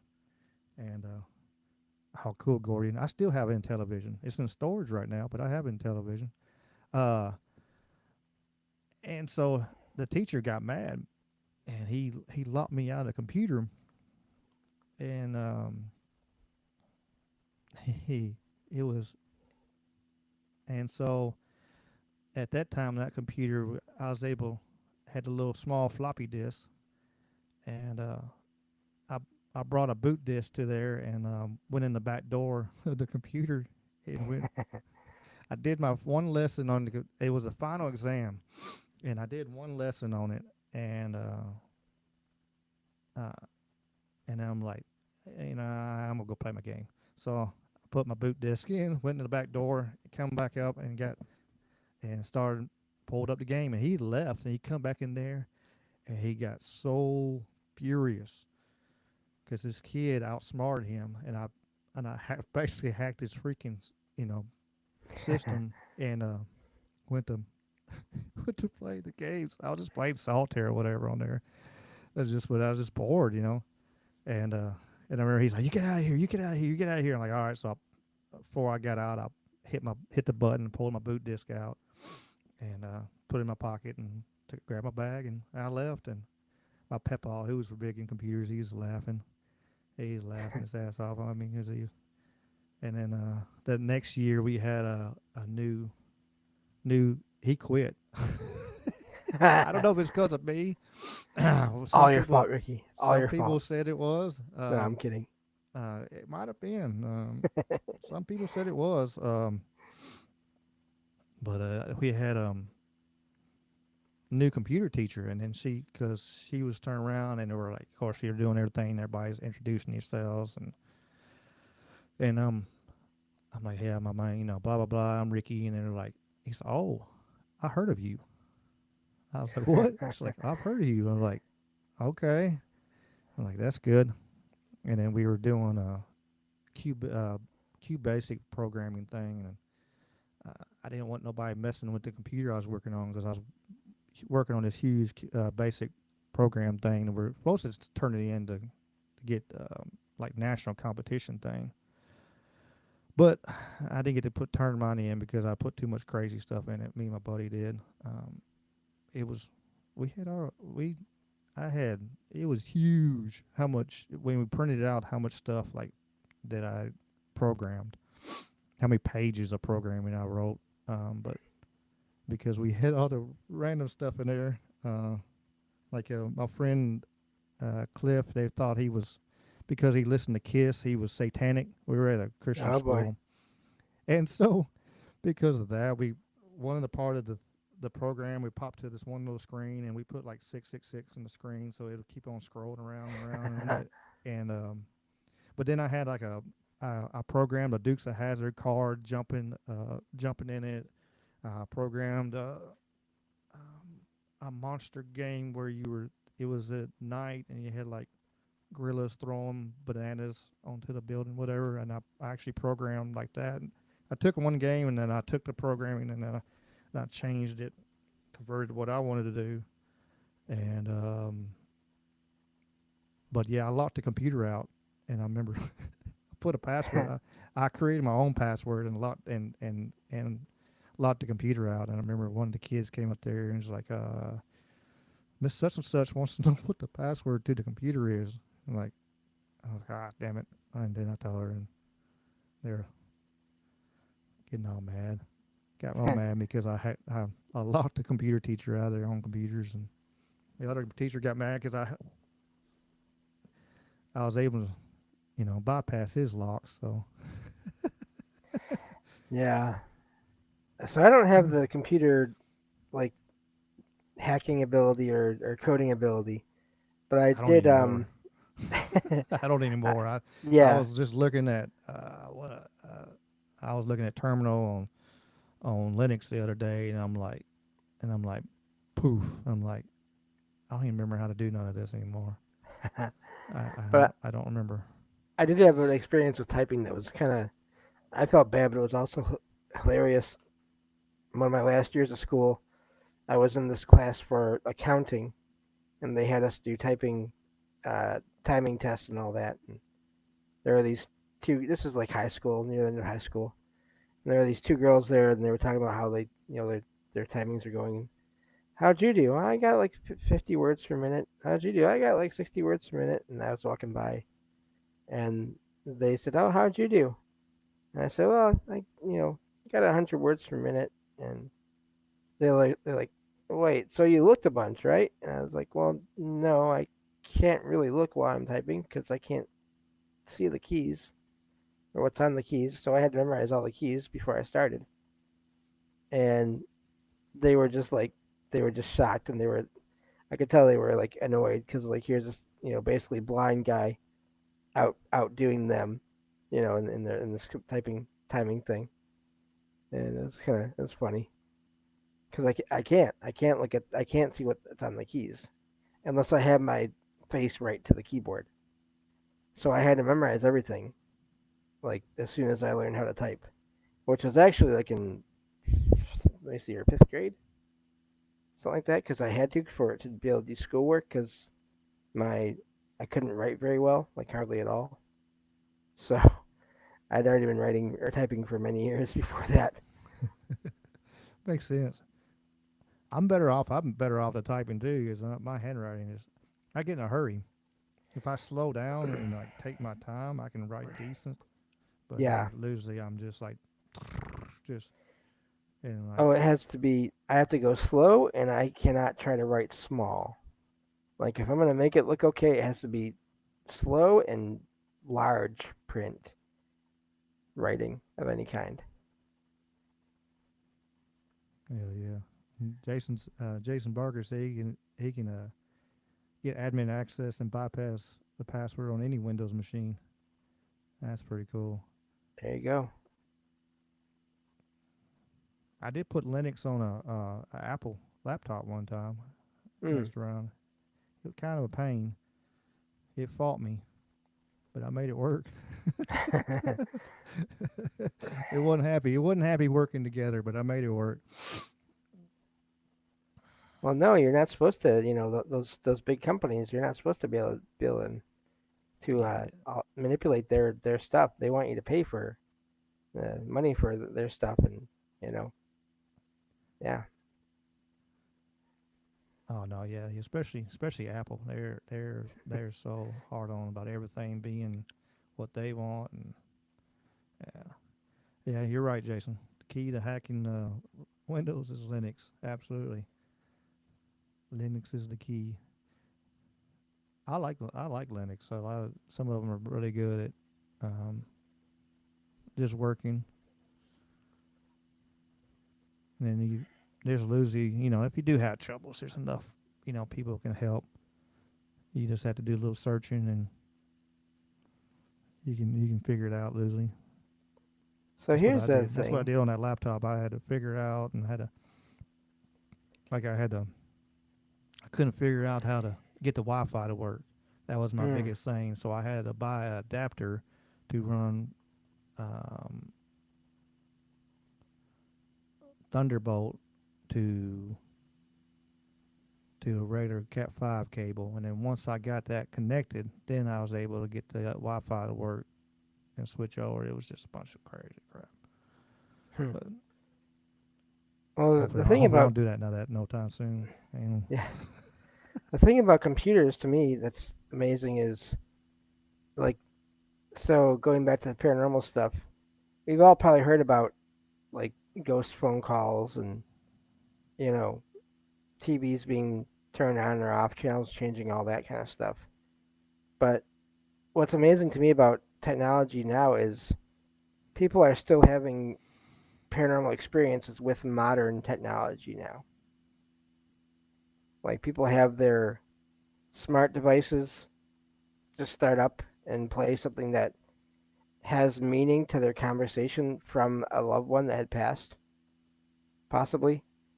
Um, there's people that have reported um, their devices, not the ones that don't have like remotes, but like just computers um, going to programs on their own and going and either putting in text or whatever, but basically manipulation to the point where yes, anything can be hacked, but some of these accounts of experiences, people have they get messages or things happen that tie directly to people that had passed away that they knew, which I really find to be amazing, and I think we're only going to see that continue mm-hmm. um, as technology advances as well.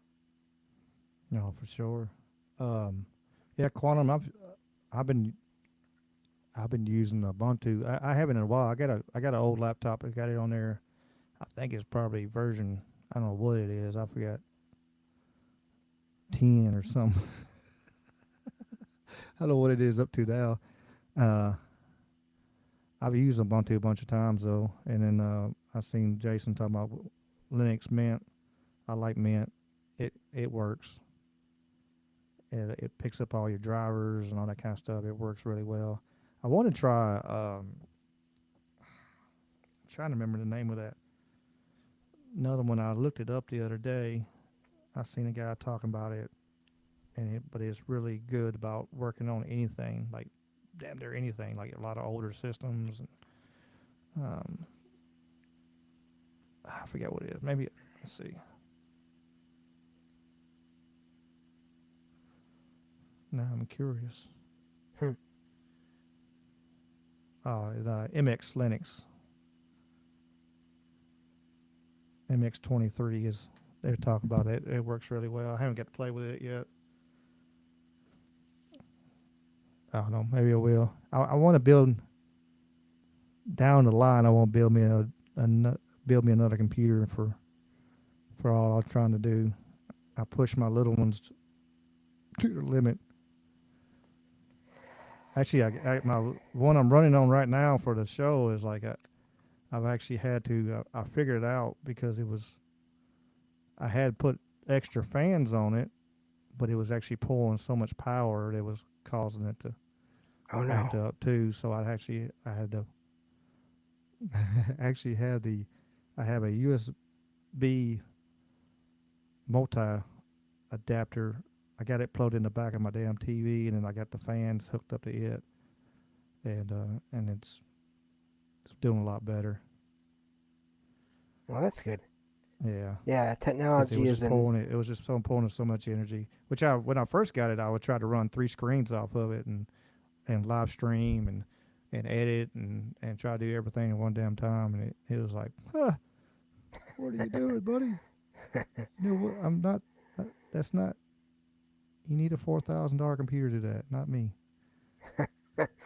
Technology is never ending expense for doing any kind it of is, show. and constant. I mean, if you try to keep up with the Joneses and keep up with the highest, man, it's just. Oh, and I don't I even do saw that, some of and the it's video still, cards are like two, three, $4,000 for a video card. I'm like, jeez. my eyes about popped out my head when I seen it. I'm like, what? Ain't no way. Here I am on a, I mean, I'm using a refurbished office PC kind of thing. I mean, Yeah, that's all I do. I just got a little mini and I got my laptop, and but neither one of them were more than like $400-500. So Yeah. yeah, I'll have to build me that one again eventually. I want to build that. I don't know how the hell we got on computers and whatever, but I seen a cool. It probably ain't going cool with the shit, but it looks cool. There's a pyramid computer case. Oh man. I want that. I want that pyramid computer case. Better And watch out you don't open some kind of portal yeah, in your that'll home. be my luck. With my mask and stuff, I'll just open up the portal to hell. I had the Ghost Adventures come fight it. I guess they'll come Oh yeah, they're yell always at it. happy to fight. I Attack would say, me, yeah, I would say Zach they're always Baggins. happy to I fight. couldn't think his name. Zach Baggins. They attack me. I'm like, there's no way in blue hell that if I'm thinking there's some kind of evil entity sitting here, and I'm gonna go Yeah, tell it to attack me, and then it's carving its back. You know, I'm like, look at what it's got scratches. I'm like, well, you kind of asked for it. You're kind of stupid. kind of Uh, being a jerk. yeah. Don't. You know, it's like that old saying, "Careful what you ask for." You know, it's Yeah, you might get it. that's the biggest thing. That's the big thing too, because I've had people ask me, well, so don't you want to get into like paranormal investigating like full time and just go and I mean, part of me, yes, I want to, but also no, and that's also why I don't like when I have something happen, I don't call out and say, do that again, please, if you can. No, I just observe and let things happen as they do, and go from there, and just you know, that's it. I'm not going to try to get more out of whatever is going on, because careful what you ask for. Absolutely. Nice, Papa. That's what we're here for: spreading what random information and just the chat so is so smart and well versed on all kinds of subjects. Yeah, Finna definitely. got 8 tabs open to check out stuff later. I got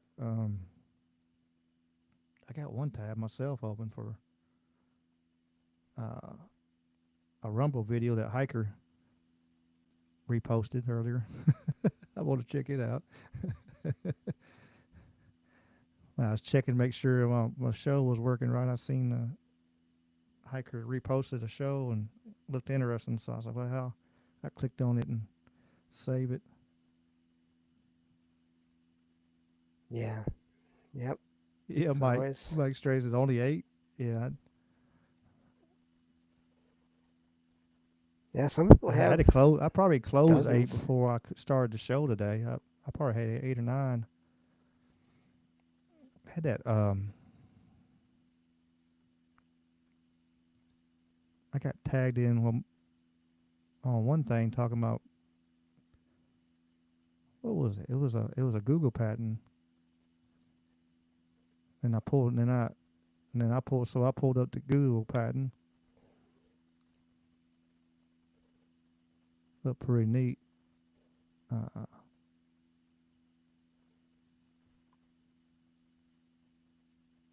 Let me pull it back up. My ADD brain. Atmospheric transduction system. Hmm. Includes a power frequency broadcast station, receiver, and network. And, the free configured to establish a two-way communication between the receiver. Let's see, I forgot what it does. I'm looking for the point of it.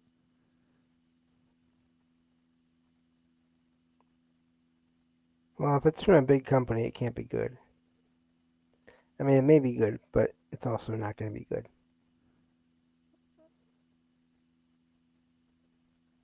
Description is self-propelled travel, recreational travel, use human-powered transport, some kind of alternative engine technology. I got tagged in earlier, so I was like, "Huh." I'll look at that. Now I was looking at stuff I've seen. Um,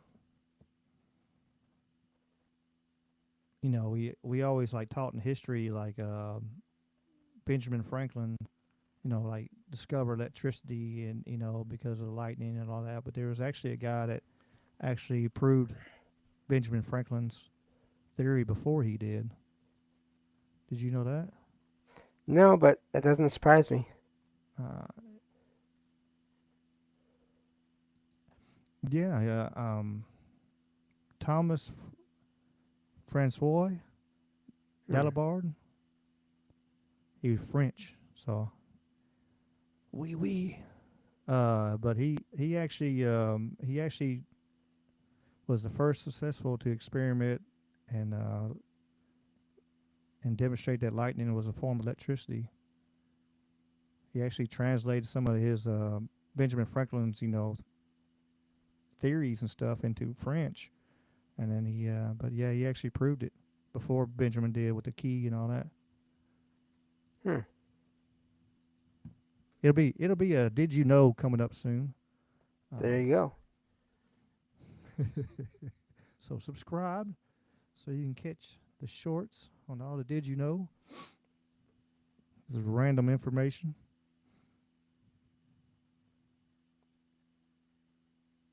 Yep. There's always more Yeah, that to know and go from there. yeah the lilies there, Jason Barker. It sure looks like it's bulbs, and actually people's created those bulbs that look from that design. And yeah, they did have the Baghdad batteries that they found, and that's some of the stuff is like that's what they found, and they not. It's like right now they got all that. Um, they have possibly the um,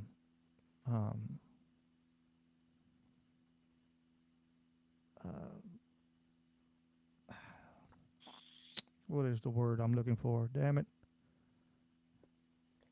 The maze right there. Let me see. I got to say it over here somewhere. Where's my notes? Egypt is fascinating because of all the passages and tunnels that are beneath everything that no one has been able to get through yet because some are flooded and Some are all of that. flooded, and some actually you're not being able to get access to.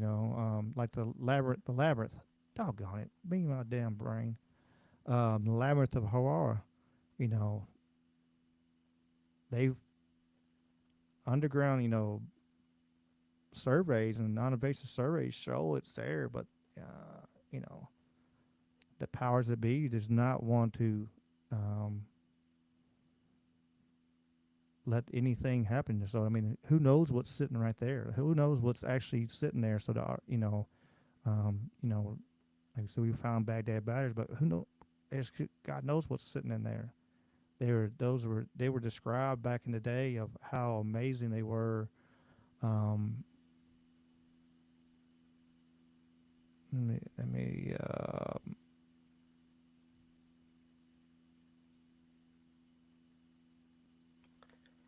I was trying to I've, think who had talked about them. I was trying to see if I had it here on my notesies.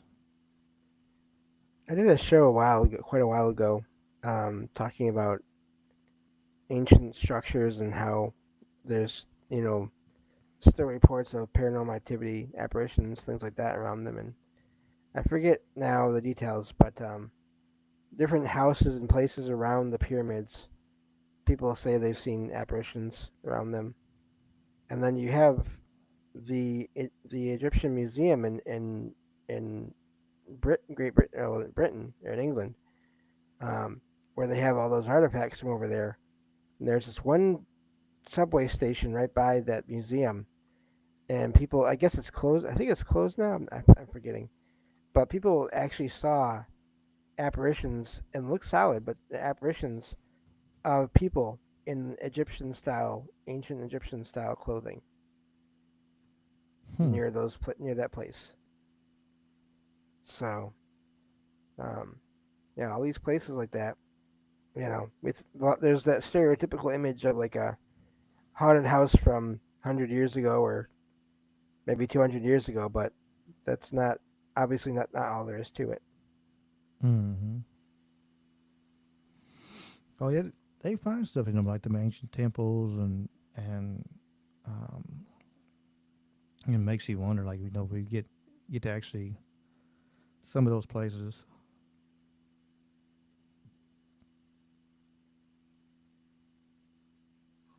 and check it. That's something I did not know. Quantum said that they still use the same graphics engine as they did back in '05 and '07. That's crazy. 20 years the same.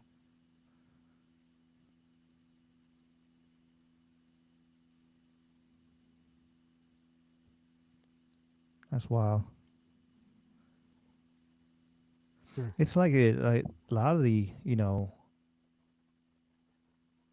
that's why they're quantum computing and stuff like that because a lot of the chips and stuff like that really we were hitting the limit of them because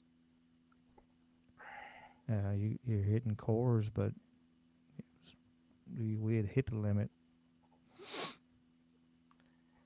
This has turned Yeah. into a random ADD freaking chat and conversation. Well, I mean, Egyptian light bulbs and the helicopter the helicopter in the hieroglyphs.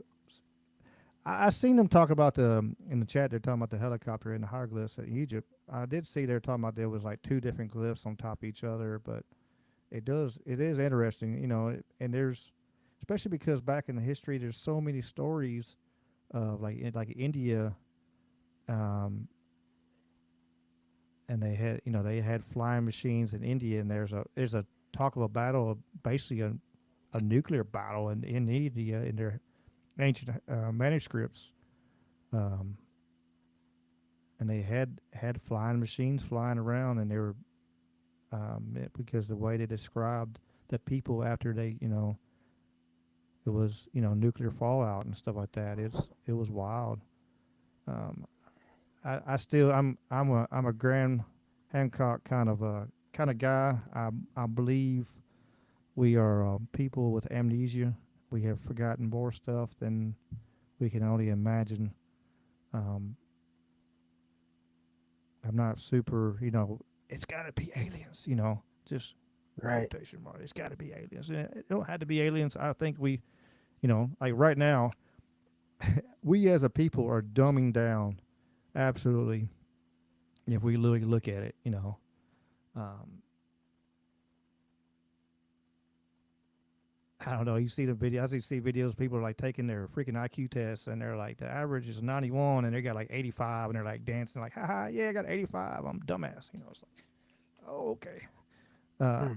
it's we, Idiocracy is a documentary, absolutely, and so, but my point of that is because we were up to a point. We were very intelligent. We had, we bring all kinds of different things, and then there's a fall, and then there's a pickup. There's everything has a season, and I think that in the world, there's 4 seasons in a year. Then you get the big seasons of the world where you get ice ages and the warm up periods, and then ice ages again, or mini ice ages. So there's different big monster seasons in the world, and then you got different periods of time for intelligence and everything else too. You know the Romans had running water. They had toilets inside, indoor. They had everything that we had now. And then that went away for many years. Um, Right. Hell, I know a church right now in Mississippi that didn't get running water and a indoor bathroom until 1993. Yeah. Swear to everything. It was the 90s when that church finally got it. It had an old outhouse that was sitting there overlooking a cliff, which was kind of unnerving. because it was kind of rickety, and you Oh, thought you're gonna fall off lovely. the side of that cliff while you took a. If you do, if the snake didn't come through the hole and bite you in the butt, then you fell off the whole thing would have fallen off the cliff. Yeah, I think I'd be going somewhere else to use a different bathroom. That's all it was. That was it. Is that I or some trees and a squatting beside a tree and I do mean like any other place with a bathroom. I'd be just had to hold it till finding it's a time to go. That's it. Yeah. yeah. Oh, I understand. Like, I know a lot of people did, but they finally got indoor plumbing. But like I said, that's the '90s, and that's here in the states. It amazed me, and they had the running water, they had toilets, um, they understood that they needed to get the stuff clean and get it out of there. They understood that way back in the day. I was watching Yep. videos on the Knights Templar and stuff, and you see some of the structures and stuff they built, and so fast. What blows me is like they're talking about, well, he built all this stuff right here, and but if you start really thinking about it, it's like, how in the hell did they build all that quick? I mean, you're over here fighting wars, and you're building castles, and you're building this stuff up. Like, how does that even work? In my mind, it's like, you know, before you got it built, why didn't they come over here and take you out? I don't understand. Especially like there was, castles right across uh, a ditch right there between each other. And they allowed them to build a big old monster castle on top of this hill before they come over there and did anything to you. It don't make sense. Like how did they build them so damn fast? Uh, Yeah, definitely. and if you look at the small years, that the Templars were around, of course, we know that they survived and kept on going in other means and stuff like that. But uh, I don't know. I just one of them things that's always puzzled me when I watch these history shows and watch this ancient stuff, and they're like, yeah, well, they built this, blah blah blah, and they built this, they built this castle in, and then they had sieges, blah blah blah. I'm like, what stopped them from getting obliterated? How did they build Yeah. these, cut these, or like up around the Baltic Sea, they were making bricks. That ain't no quick thing. Right. Had to get clay, mold it, dry it, and go all this process and making and heat them up and like in herns and making I forgot that one place, I forgot how many. It was the largest brick castle or in the world, and it like how many bricks there was in it. It was like, how in the hell did they produce that many bricks without somebody just coming over like water to be able to do it? I don't understand. Uh, I really don't. Oh, it makes me think too of like, so we know that now we have very few people that have. Again, we were talking earlier about um, paranormal or supernatural abilities, some of which could be telekinesis, lifting, moving things with the mind. Was that something that was a lot more common in ancient times? Mm-hmm.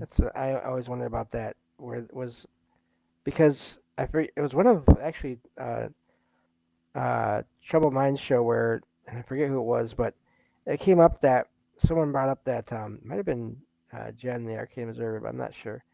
Someone brought up that the the planet's magnetic electromagnetic field was a lot stronger in ancient times, and I don't know enough about this to say one way or another, but if it was, and there's so much now, there's this focus on that kind of energy being responsible for paranormal activity.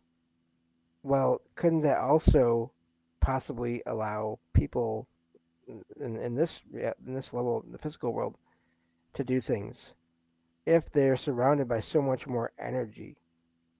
Could they Mm-hmm. use that somehow? And it may not have been one person at a time moving every brick, you know, but if you get 10, 20, 100 people that all have this ability, Mm-hmm. uh, I mean, again, this is on my mind a lot because I'm listening to it lately right now. Stranger Things. And don't worry, no spoilers here, but one of the main characters has the ability to move things with her mind. And I mean, like heavy objects Hmm. and cars and things like that. Now you take that, multiply that by 100 or more, who knows? Maybe that is how that was done. I don't know.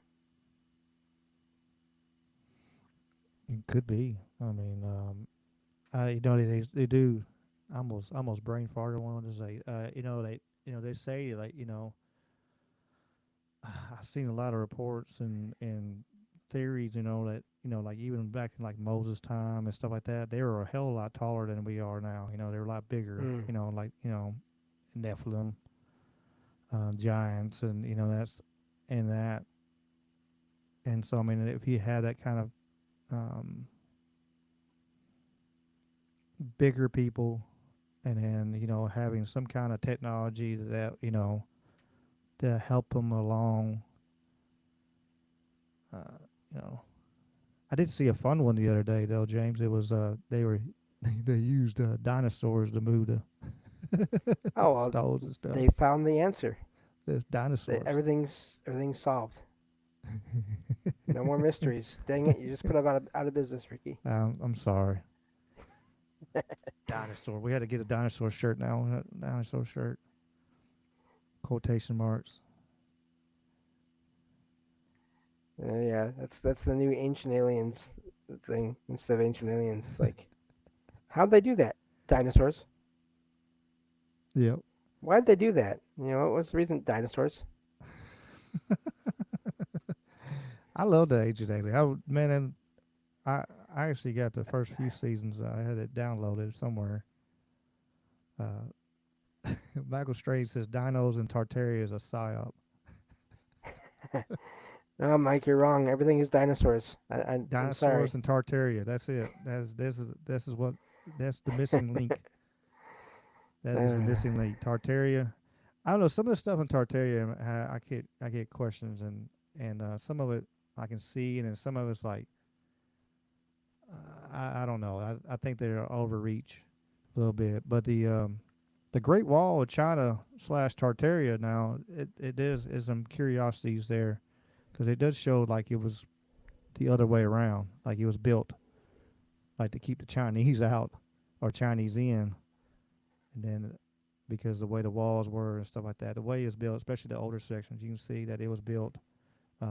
The higher sections were on the Chinese side, so there's no way that it was actually built to keep out the Mongols and stuff. hmm. But what's funny with the because I think we talked about this before. I actually sometimes will put on the Ancient Aliens YouTube channel when I go to bed. Because it's just interesting enough to like, even if I don't believe everything. But the point of that is, yeah, I don't think everything has to be aliens, but there are, we don't have to throw everything out of any one program, and including that one, because to me the most fascinating part of all that, and is not so much the theories of, that they put out in that show. It's the objects that they talk about, the hieroglyphs, the images in some ancient places of things that appear to be uh, someone in some kind of a suit, like a flight suit, or in some kind of vehicle. Um, and I mean, not that I'm saying that's what it is. I'm just saying it is fascinating to consider what if that any of that, even if one image of that is accurate and that's what it's depicting, Mm-hmm. Yeah, there's then there's truth you there's know, truth in everything, and yeah. even um, I'm laughing at Jason Barker, but and then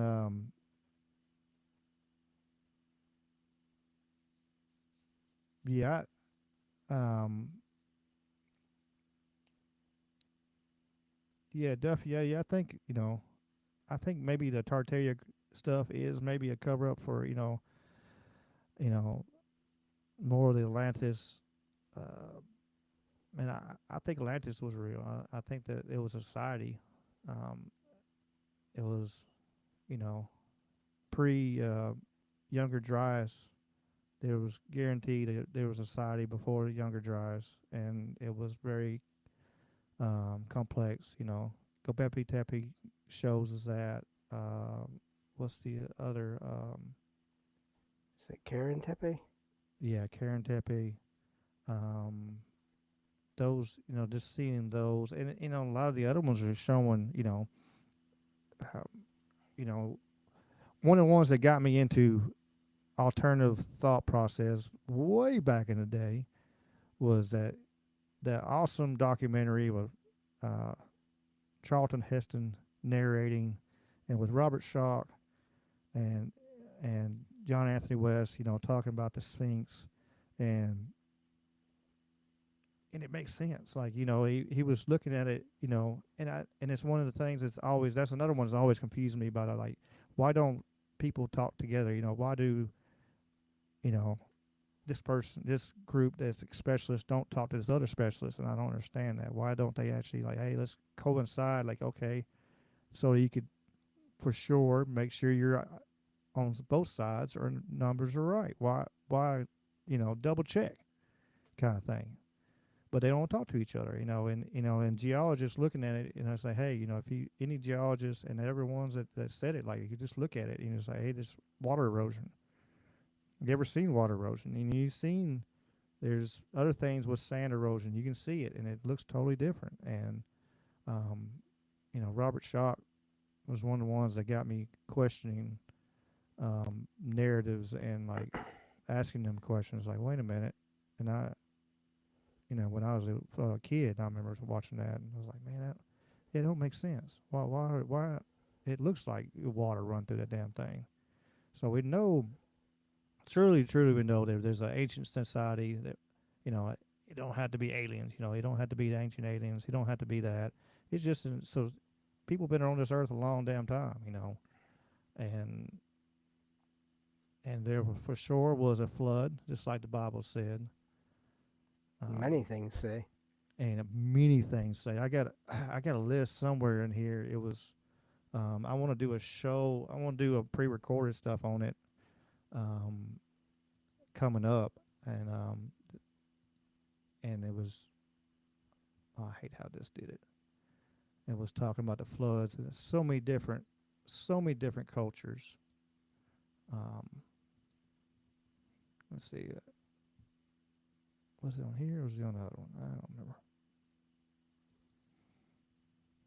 I had it on my notepad, but the way it popped up on my notepad, it just Yeah. it's bland. Everything's blended together. It's like, what the hell is going on here? I don't understand no more.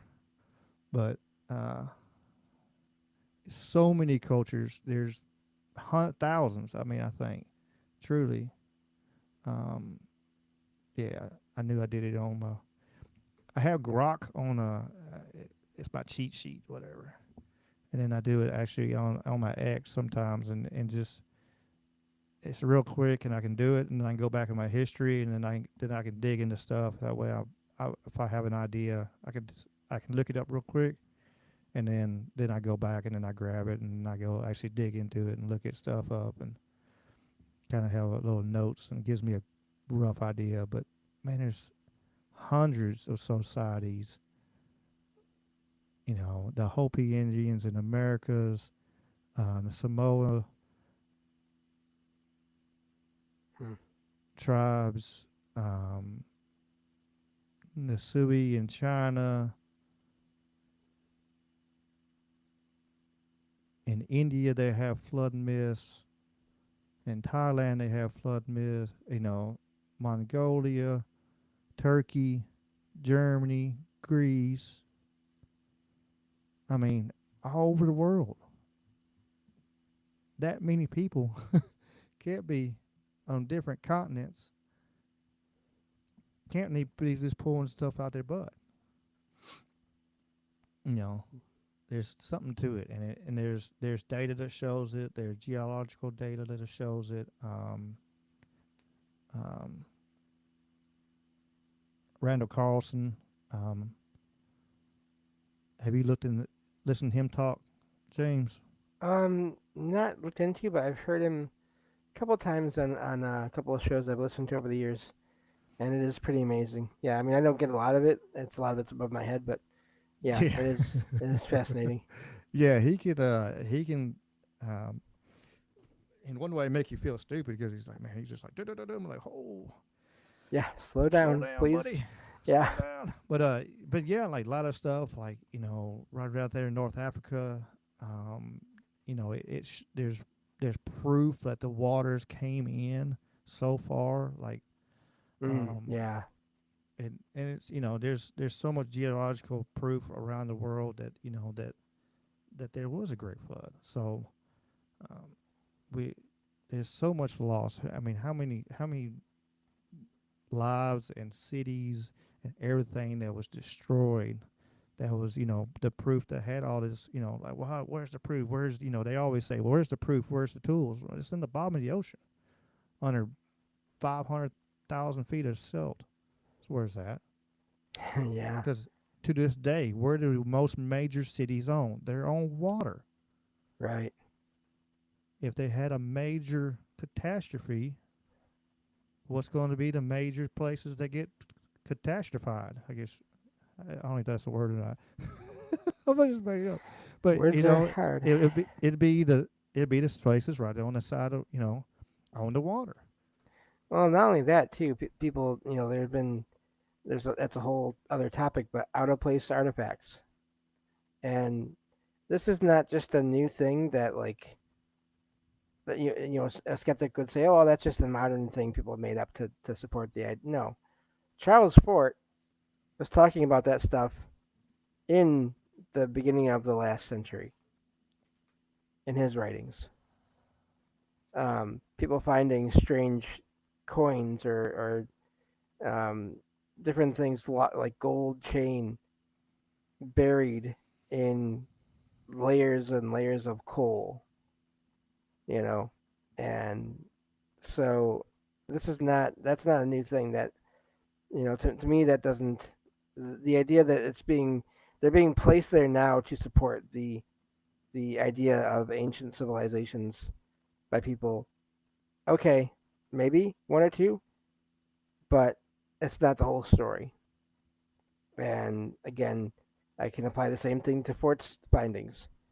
Okay, maybe not all of them are, maybe some of them are hoaxes, but again, if there's only one thing out of any of these many, many reports you find of on these topics that is real, you know, then what is the story behind that?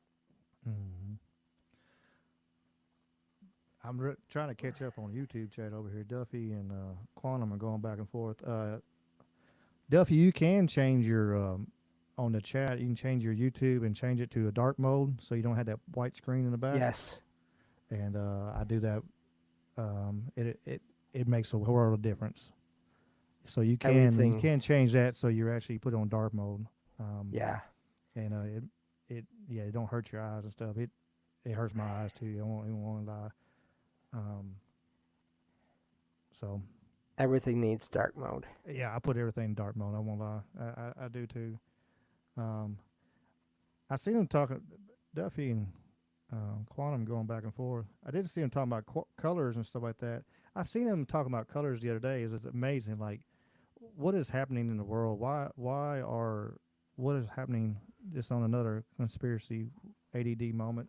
Like, where's all our colors going? If you go back and hey, we were talking about the 20s and 30s, and back in the day, even the 80s, we had all kinds of colors and everything everywhere. Everything that cars had, back in the 60s, 70s, you had, you know, uh, plum crazy purple cars and orange, and all the crazy, wild colors. And now, like, if you go out, you get a gray car, a different gray car, black car, white car. It just, you're everything's moved. Like McDonald's used to be very colorful. Now it's just bland. Taco Bell, like everything is just turning like just neutral fucking garbage. Like, what is the reasoning behind the loss of color? Is it? And it's just, and I It's, wonder. it's money. It's more money to get all that stuff in colors, all those Well, colors, I want if there's more to it than just money. It's incorporate colors. like Colors that because the reason I say that yeah, colors affect mood. You know, that just too. like music. Colors affect mood. So if we put everything bland and we put everything neutral, then what we'll have is people being bland and neutral So and kind of yeah, down and keep them to a point. And I wonder, this is just running out of the top of my head right now. It's just, but I wonder, yeah.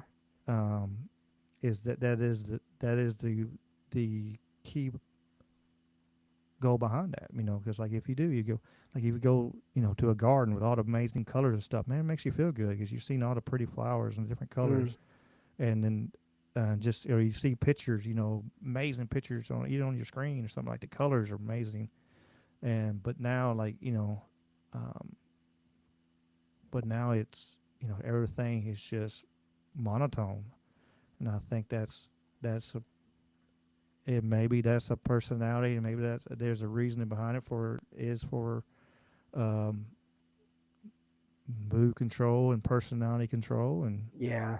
um, So money and power, money and power, for sure. I mean, our money's always, but I think that power is right there behind it, and that and the energy, manipulation. Yeah, yeah, and the energy. Yep. and the energy. Yes, I agree. Because they're these evil fuckers are feeding off of it. I keep forgetting tonight that you don't hold back with the. I keep forgetting we're not on the radio. Oh yeah, yeah, yeah, yeah. No, I'm not. No, this is not going on the radio. I'm just so used to like being careful because just I am now and I try so not to say. uh, Miss Karen Carpenter, she makes me laugh, and she's like even when I cuss, it's because of my tone and everything. She don't take it as real cuss, but yeah, no, we're not going on the radio with this one here. I'd hate to yeah have to chop this up and put commercial breaks in 4.5 hours. yeah Nah, yeah I'm good. it'd be like you'd have to take you like have to make up a 24-minute section so Yeah, it that's what wouldn't I'll even say. be Like just like I say, it'd be four and a like half hours into 24-minute sections. No, I'm good. Sorry, Mike. That's not going on the radio network. I got other shows coming for the radio network. I got some more coming for it. Uh, I've had to do a yeah few because I've had some that's kind of small, so I'll combine two. One's like 11 minutes, and then I got one's like 12 and a half, and I put them together, and they put it at 24. right yeah that's another thing too time you ever notice and I found a weird experience about this someone posted about this have you ever been looking at a clock and it's like let's say um I'll just use what it is right now here for me. Let's say you see it's 12:36, and then you look later, like a few minutes later, however long later, it seems like, and it's like 12:30. Mm-hmm. Because I've found a post about that where someone was experiencing that, where they would look and it'd be one time, and then they'd look and later, and it'd be earlier, and then they would look later again, and it'd be later. Like time was going weird for them, and Now, I don't know what that would be, but I feel like I've had that a couple times in recent years.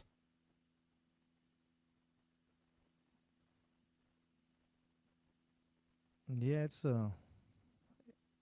time is a weird concept. It's like you know, sometimes you seem like it's going super slow, and like I said, yeah, then you turn around and look, man, it's been 3 hours, or like right now we've been 4.5 hours in this.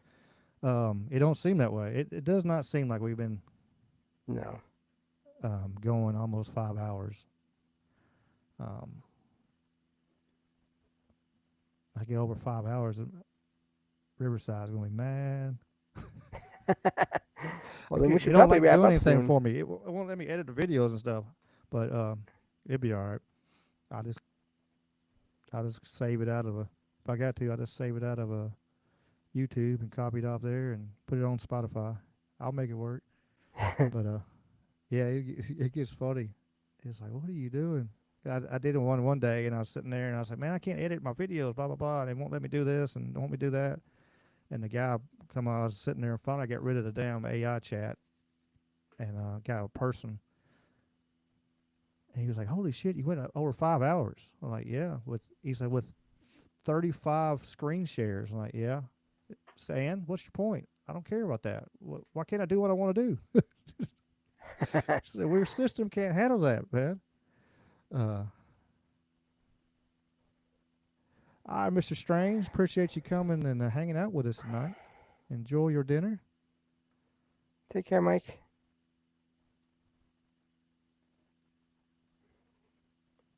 Yeah, I'm glad I ate before we started this because I didn't think it would be going this long. But also, if I hadn't had anything to eat, man, I'd be in trouble. I won't lie, I haven't really ate myself today. I thought I wasn't gonna go that long. I just fix me up, heat me up some leftovers, and oh, he's not leaving. Oh, okay. Oh, I don't. Oh, oh, I see what you're saying, Mike. No, he said he's not going nowhere. Oh, good. He said he thought we were just trying to wind it down. No, I was just trying to. I was just in awe. That's all. I hate to slow it down because uh, we y'all are having both chats are having a hellacious discussion. You got Duffy and Quantum going spitting. I can't even keep up. Everyone They're just spitting needs some to. fire over there on there. And what's up, Wally? And what's up, Bat? She's like Everyone just Ricky. needs to join a Discord server, and then you can do Yeah, that yeah. 24/7. Uh, uh, yeah, I do have a Discord server. It's in the chat. It's in the description down there. Everybody wants to join. You can join the Discord, and we all have a. But I'm glad everybody's here, and especially like it's not been a plan. Well, I had a halfway idea and ran with it, but it wasn't like a lot of people knew. James knew about Yeah. just and a handful of other people like I'm thinking about doing this. What do you think? And like yeah, like okay. Ah, and like I said, it's just my personality. I'm like, all right, hell with it. We're gonna do it. Oh, I Let me know. take off running. If I could do this myself for my show, I'd be on it. That's for sure. Yeah, I understand. You like I said, like you do the best you can, especially with the situation you have, and um, it's all right. You know, But that makes me glad that I can be here on your shows and Mike's shows, and because that makes up for it a little bit. oh for sure. Like I said, I'm really looking forward to see when Mike gets back going and what kind of subject he finds. And Jason said, "Fuck it, I'll do it live."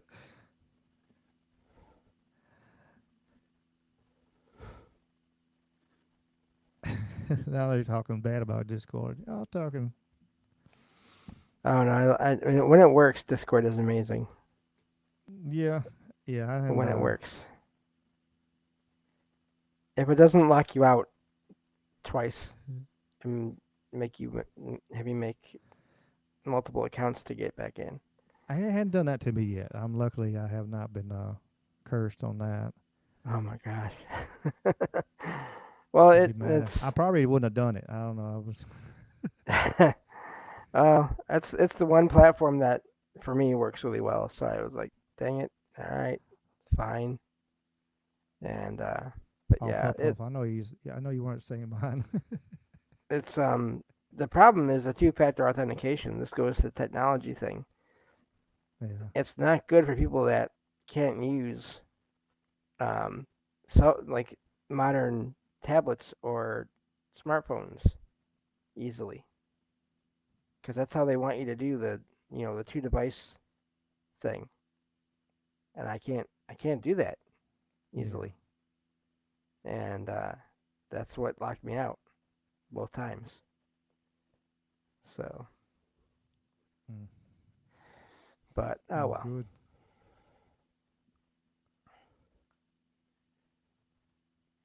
So yeah, but other than that, I do like it. Yeah, like I said, I haven't really dug too deep. I mean, I've heard like people talk terrible about things, like all kinds of crazy stuff going on. But like, I don't know. I'm Trouble Minds Discord, and then a few others like your Discord and a couple others. It's like Right. you know, I'm, I don't I don't wander into the extremes either. I don't try to uh, looking for trouble in the wrong places. I don't. Yeah, I know. It's like a I like, I've been pretty good at that. Like, it was like even at work, man, we had people getting hacked at work all the damn time, and they were sitting there, and I'm like this email, I'm like, why the hell did y'all even click on that shit? Yeah. Like that looked funny as hell, and like, or even I get an email and it's from our place, and I'm like, I'd forward to our IT people. I was like, what the fuck is this? And they're like, well, that's or sometimes like, oh, thanks, Ricky, because that was, it's somebody trying to hack us. Right. And then sometimes like, oh, that's it's just funny looking. You can click on it. It's okay. And I'm like, okay. I was like, so I always was like, man, I'm not That's a clicking good on. idea. I ain't clicking on that, or uh, random links on Facebook or something like. I'm good. Yeah. Yeah. I ain't clicking on that either. I ain't clicking on none of that. Like if I see a product on Facebook, that's how just anti, like I don't want to have to deal with that shit. Is um if I see a product like, hey, that looks like a cool product, then I'll go on there, and then I'll either, like if I'm on a computer, I'll pull up another tab and start searching for it. Like, okay, let me find that product and find it. I'm not clicking on the website on Facebook. I'm finding, searching that product and see the actual real website, and the link probably is good, but I don't trust it. Right. So I've gotten so annoyed now with just the whole concept of advertising that on Facebook, whenever there's anything from any company, automatic click on that X, get it out of there. I'm just like, I I know have no patience. I know my poor mom has gotten like, she's like, somebody got my debit card again. I'm like, Mom, stop clicking on that damn shit. Stop. Yeah. Stop, for love of God, Mom. I know it looks cool. Stop. And like me and my brother are both like computer, like we build computers, we know computers, we can like my brother's better than me. He really is. Um and he really is. He has all kinds of stuff. He get that new he just bought that new Commodore 64 that came out. They just released. He just bought it. Hmm. Um but he and then like and then mom was turning around and like, what are you doing? Stop. And then she'll text us or whatever in the group chat. Yeah, I got my debit card. I got it. I got my money back, but Mom, stop clicking on that crap. Yeah. Stop clicking on Facebook links. No, Yep. they are the devil. They are. I like Mike Strange's message here, Pin. I just noticed that it says if the hearts are in the right place, it's hard to go wrong. That's true. If you are your heart is in the right place, it's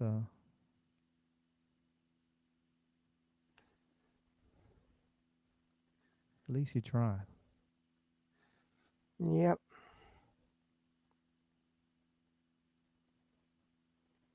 That's like I've talked about this before with people. You know, people. I've had some people ask me, why don't you put in all the every paranormal experience you find on your show? Like just put everything in there. And my answer is always, well, so much of it of what I find online is negative, and whether it's sometimes it's fairly easy to see it's someone writing a story, even though it's supposed to be a non-fiction place.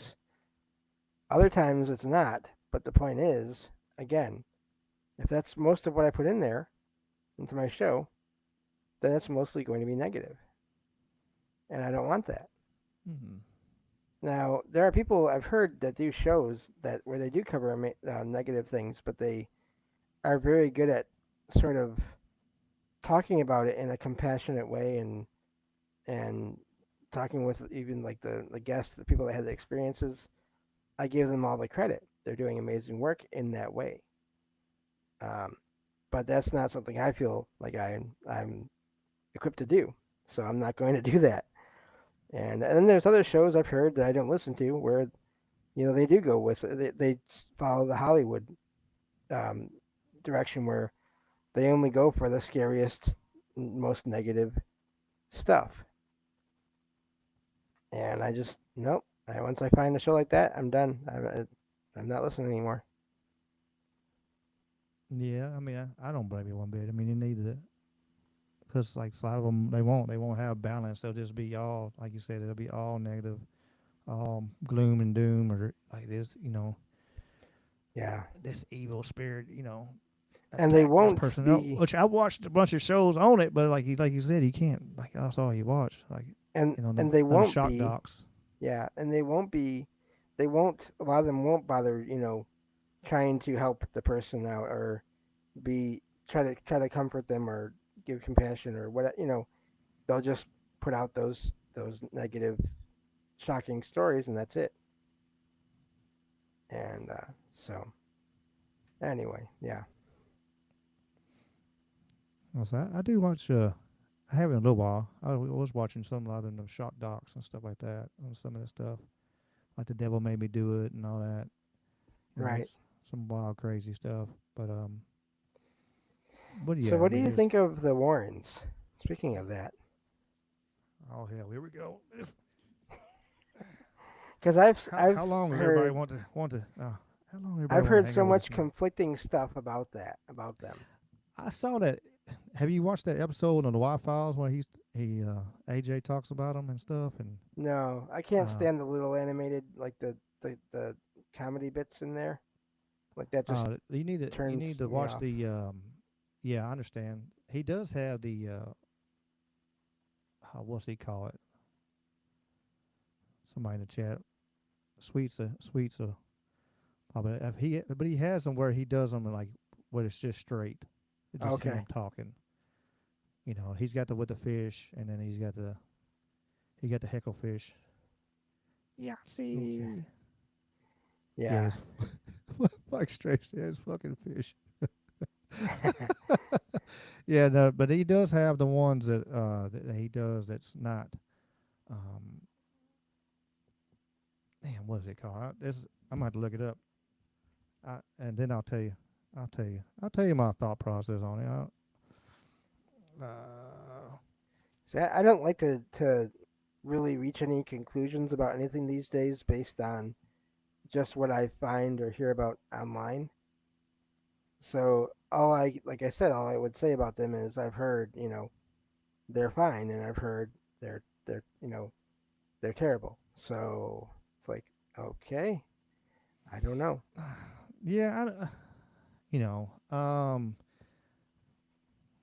I don't think they were terrible whatsoever. I don't Mhm. think they were. They were um,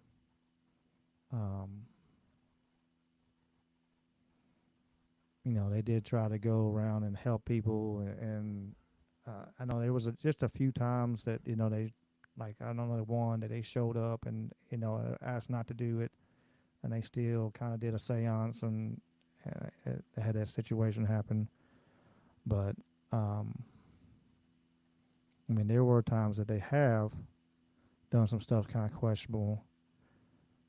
I know Okay. the whole thing with the woman that lived with them and all that looked funny, but you know, Right. people have weird living situations. You never know. Yeah. Everybody has a different situation. Like, hey, uh, just just because your mind goes south and goes dirty, don't mean that's.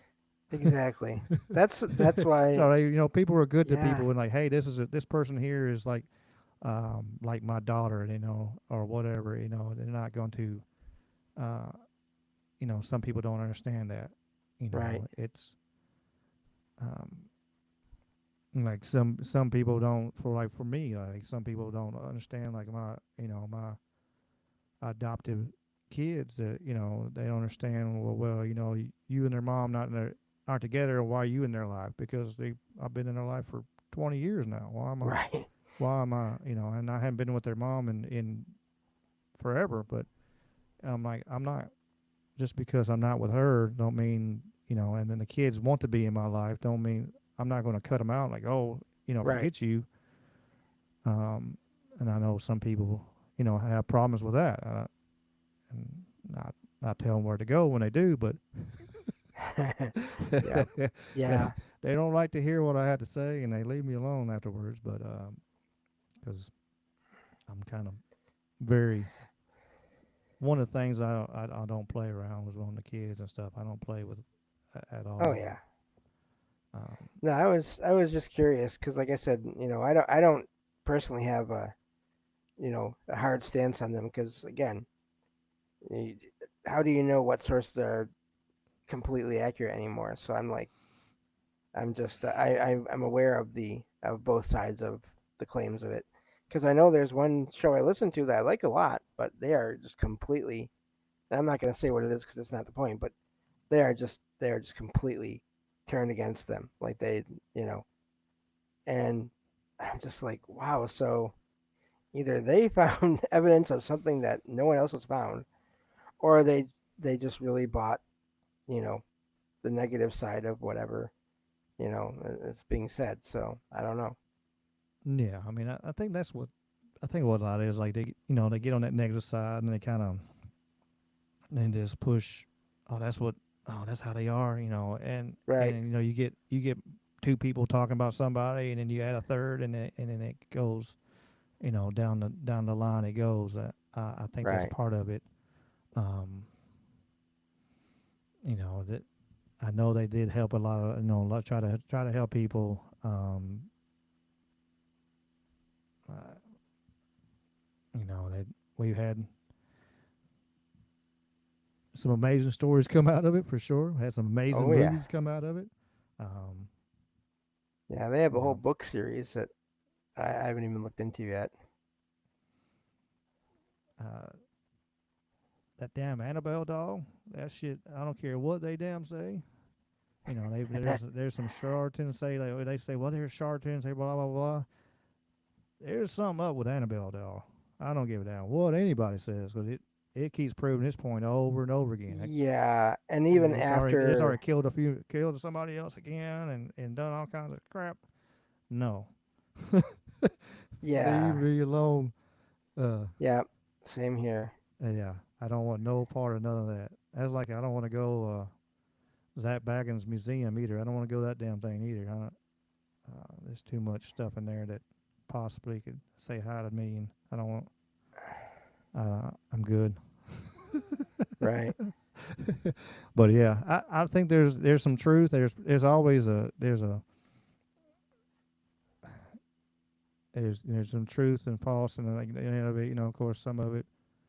But yeah, there's Okay. some people. I think some people just jump on the bandwagon kind of deal, and what we see a lot of times, especially with social media, and Oh especially yeah. with all these kind of platforms, like even like this, people jump on a bandwagon, and because it gives them clout. Well, if they're on the same bandwagon as this other person, well, they'll listen too. Yeah, F the Warrens, and we'll all be on here on this side saying F the Warrens, and it's Right. And that's uh, that's why I don't want to do that because I don't know. yeah, I I, wasn't me I me wasn't either. there. So how am I gonna you know? So it's funny though talking about the getting on and making comments. I cracks me up now, but I'm glad I didn't do it. There was this. Speaking of Facebook, there was a post I saw quite a while ago about a UFO sighting, and I thought, oh, this is interesting, and looked at it, and of course I didn't intentionally do it, but I happened to I happened to see the comments, and the first comment in the thing was someone making a analogy to politics with the UFO, and that is like one of two times I've ever been so close, closer than any other time, to typing in a response.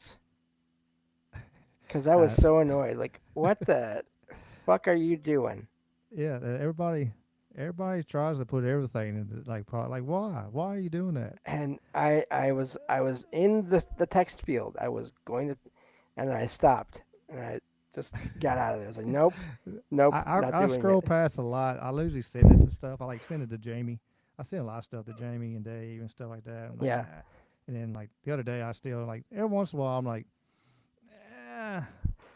The the old Ricky comes out every once in a while, and I gotta sit there and put my point down. But hey, Mike, they do have a Teddy Ruxpin. They have a doll that's got chat AI in it for kids already out right now. So they already got that.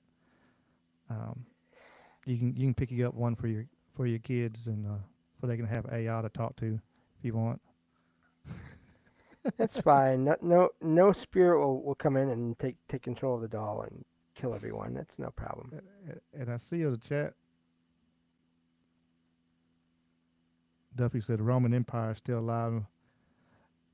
I think so too. I think just man, we're just ADD tonight. It's all right. It's first one. Hell, we're gonna let her rip. Um, we're sitting there. Um, I think I think you're right. I think it's the. I think it goes with the three popes. I think the Roman is the religion. England is the bank, and of course America is the military. You know, you got the three powers. Um, you know, because that why else did like England um, give away? You know, like a lot of the places. They're like, okay, you can have your land back, but they're like, wait a minute, but we can look, we'll give you money. We can transact money and turn it into the banking of their old territories and places they owned and they conquered or whatever. So it only makes that's the only way it makes sense. Like especially that time, like why is England just giving land away? Okay, I don't need this no more. I don't need this no more. And when you go look into history, though, that's because they became the banking industry over them, and now to the point of what we have now. And look up the three popes. Now I'm sounding like Sam Tripoli, but but we're not trying to get. Man, we're putting 5 hours in. it's it's midnight here. Holy hell! All right, this has been fun though. Like I said, it don't seem like. Tell you what, Jane, I'm gonna go run grab me a drink. It's just across the room, but let me grab me a drink because I'll be thirsty. Yeah, no problem. So yeah, thanks everyone for being here and putting up with me for 5 hours. That's a very long time. Sometimes I can't even put up with myself for 5 minutes. So, but yeah, so I guess I'll just mention for anyone that hasn't checked it out yet. Um, I am the host of a podcast myself, Salsido Paranormal. Check out salsidoparanormal.com for everything related to Yay! that. And I I have a haven't drank Substack. in 15 years, Mr. Strange. I Or have 16 or something like that. 14. It's I have a double sub digit.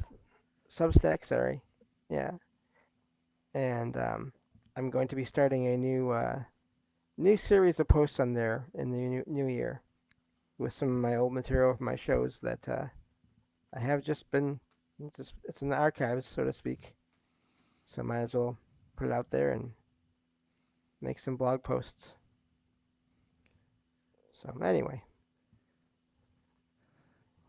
My bad. I didn't mean to talk over you, Mike. Mike. I'm looking at Mike Strand. James, I didn't mean to talk over you. It's all good, Mike. If you didn't know, you didn't know. It's all good. I got me a glass of sweet tea and a Dr. Pepper, so I'm good. we Sweet are tea's probably got has more sugar than the Dr. Pepper in it, so yeah, I'm good. yeah, we are completely different in our soda tastes, our pop tastes. I cannot. I've tried Dr Pepper. I cannot get into it. I don't know. I started as a kid. I got a little baby picture of me, with the Dr Pepper little shirt on. I got brought up on it. That was me with Pepsi and then later Diet Pepsi. That was. Hey, you're good, Mike. He's bad influence. You're good. I got them bottles still. I got them. I got the alien head bottle, and I got the Crystal Skull bottle of vodka that's never been opened. I got bottles. I got liquor here. Like it's one of them things. Like I don't even have a urge to want to even drink it. Like I have liquor on hand. Um,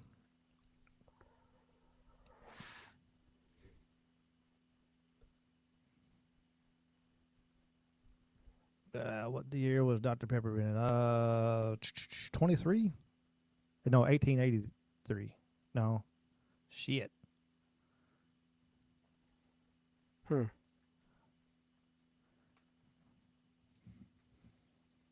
Yeah, I got hooked on Pepsi. I mean, I can drink Coke. 85. And, oh, okay. 1885. I don't know what I was thinking. 23, but yeah, 1885. I knew it was 80 something. 140 years ago. Hmm. It was a doctor. A doctor. It was.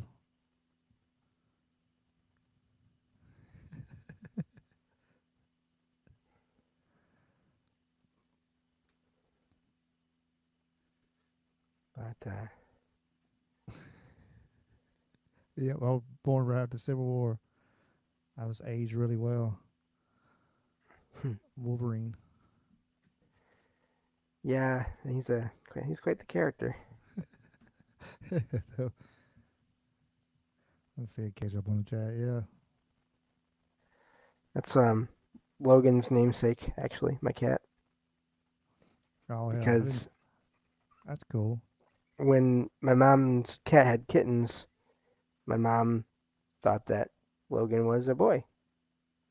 So I named, at the time I thought was him, Logan.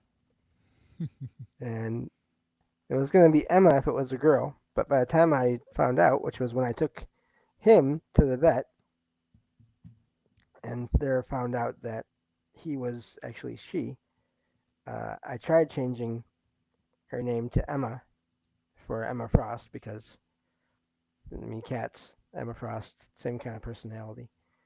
Um, I tried, but it was too late. I had already gotten used to calling her Logan. She was used to it. So I actually know a lady that's named. Her name is Logan. So a few people have said that they know, ladies that named Logan. So it still works. It's just kind of funny. yeah,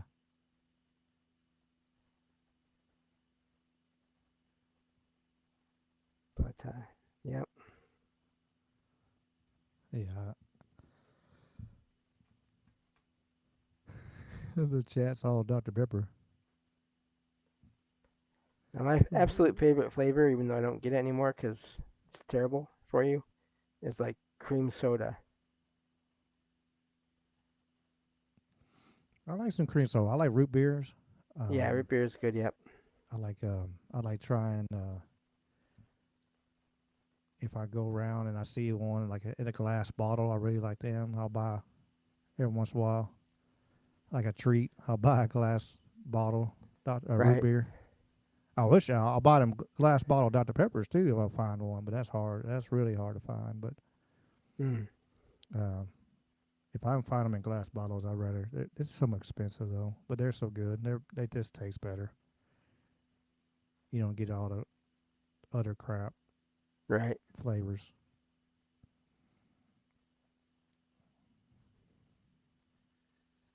Yep. Well, both chats at the same time said something about Zevia cream soda. Mm. Oh, that could be dangerous. I don't think I should not look into that. That's wild. That Like nobody, they're not talking to each other, but it's on both chats at the same time. oh, that's that energy. It's that collective consciousness network. Hell yeah. Yeah, you gotta But have root beer sometime and cream sodas, especially with ice cream. Make some Oh, floats. yeah. Once in a while, if I buy ice cream, I will get some root beer or something like that, and put some. Cause I'm terrible because I live alone, so like I'll get the big carton of ice cream and I'll just have some ice cream and then pour some pop in there and then have some of the ice cream with the pop in it and then pour some more pop in there and just keep on working through it like that because no one else is gonna have any, so it doesn't matter. So and it's easier to it's less work to do it that way because you're not trying to get a separate bowl and just scoop things out and nah. Oh, for sure. Yeah, it's so good. I hadn't had one in forever. You gotta make sure you're not getting frozen dessert product now. You gotta make sure you get actual ice cream. Mm. Seen a lot of I'm that, lot of them videos now. People are fussing about it, and you look at it's frozen dessert product. I'm like, I'm like I can't. Mm. And I'm so I love ice cream. yeah. I'll eat ice cream. I haven't bought any in a while because I just don't want to spend the money on it, whatever. But I don't care what it could be wintertime. I'll eat ice cream. I don't Oh care. yeah. At this Which point, there's so much like there's always so much back and forth when this is great for you. Oh, it's terrible for you. Oh, it's great for you. It's terrible for you. And any given thing, I'm just like, forget it. I'm just gonna eat what I want. As long as it's not being recalled, I'm fine. yeah, for sure. I pretty much do that. Like a lot of some of us like man, you want to do good, you want to eat like kind of Yeah. better or whatever, and it's like you can only do so much. And but yeah, I still eat kind of. I don't eat. I do not eat clean whatsoever. Absolutely not. But yeah, I'll mess up some. I'll mess up some ice cream. It was. I was had him in there for a while, and a little. My grandson, he come up, and I had a deep freeze and stuff. Yeah, he was little. Even when he was smaller, hell, he knew he'd come to my house. He was getting ice cream. He'd come over there, and he all of a sudden you hear what? What the hell? And he slung that damn freezer door open. Once it got to a certain point, the spring whatever took it, Oh. and he sprang that door open, and he's off in the deep freeze over here grabbing ice cream.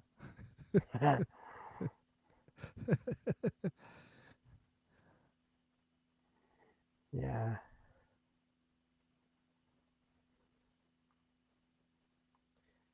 But yeah, Yeah. yeah, I still eat novelties and stuff during the winter time. I don't care what. I know that's like when I was in the grocery business. Fun. There's a fun random fact of factoid like novelty sales drop like 300% during the winter, but actual ice cream sales actually don't drop, only like 10% or something like that, because like there's so many parties and Oh yeah. get-togethers and all that, so people still use ice cream like even through the winter and stuff like that. But it's just novelties drop. But um, Yeah. I tell you, Sometimes though. I tell you, Oh, some of the sorry. best ice cream I had was we had there was a festival out there in Somerville, and they had the Mennonites out there. They had a steam engine pump it with a churn, Oh. and it was making ice cream. They had an ice cream maker, but the engine that turned the ice cream maker was actually a steam engine, or whatever. It was neat, and man, that's some of the best ice cream uh, I ever had. Was like right there was that ice cream there. It was man, we ate good that day. We went out there and we brought some. I think we brought some lunch meat with us, and then we went. They had fresh baked bread, and we bought some of that, and we bought some cookies and ice cream and cake, and then we took all that and had a picnic with it. Nice.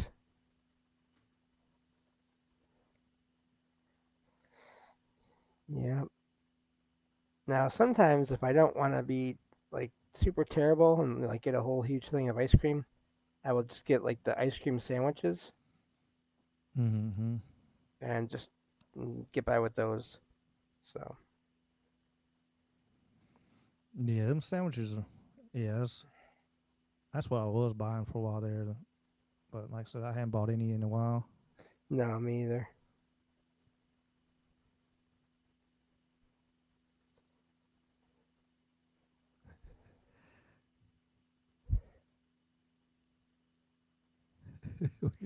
We got both chats talking ice cream and food.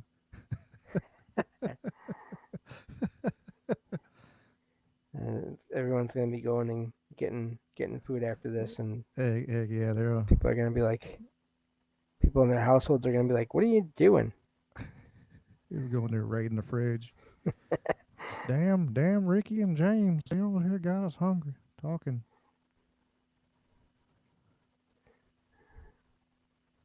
ice cream and all this random stuff.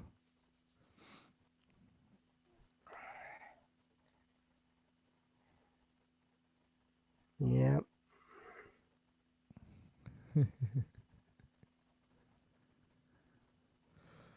Goodness gracious.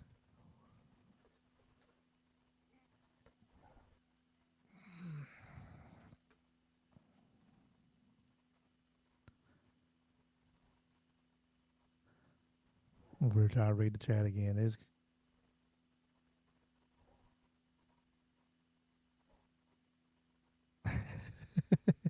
I was thinking about that, Duffy. Oh yeah, I ain't gonna. Now I was listening to people talk the other day, and they were talking about it was like they were talking about they went 18 hours on a live stream or something like that. I'm like, hell with all that. Oh, I'm not doing all that. Yeah, I might. James, you got any shout outs? Anything you wanna? oh, I need to get I've me some food myself. I keep talking about food. I yeah, gotta heat up something over here. same.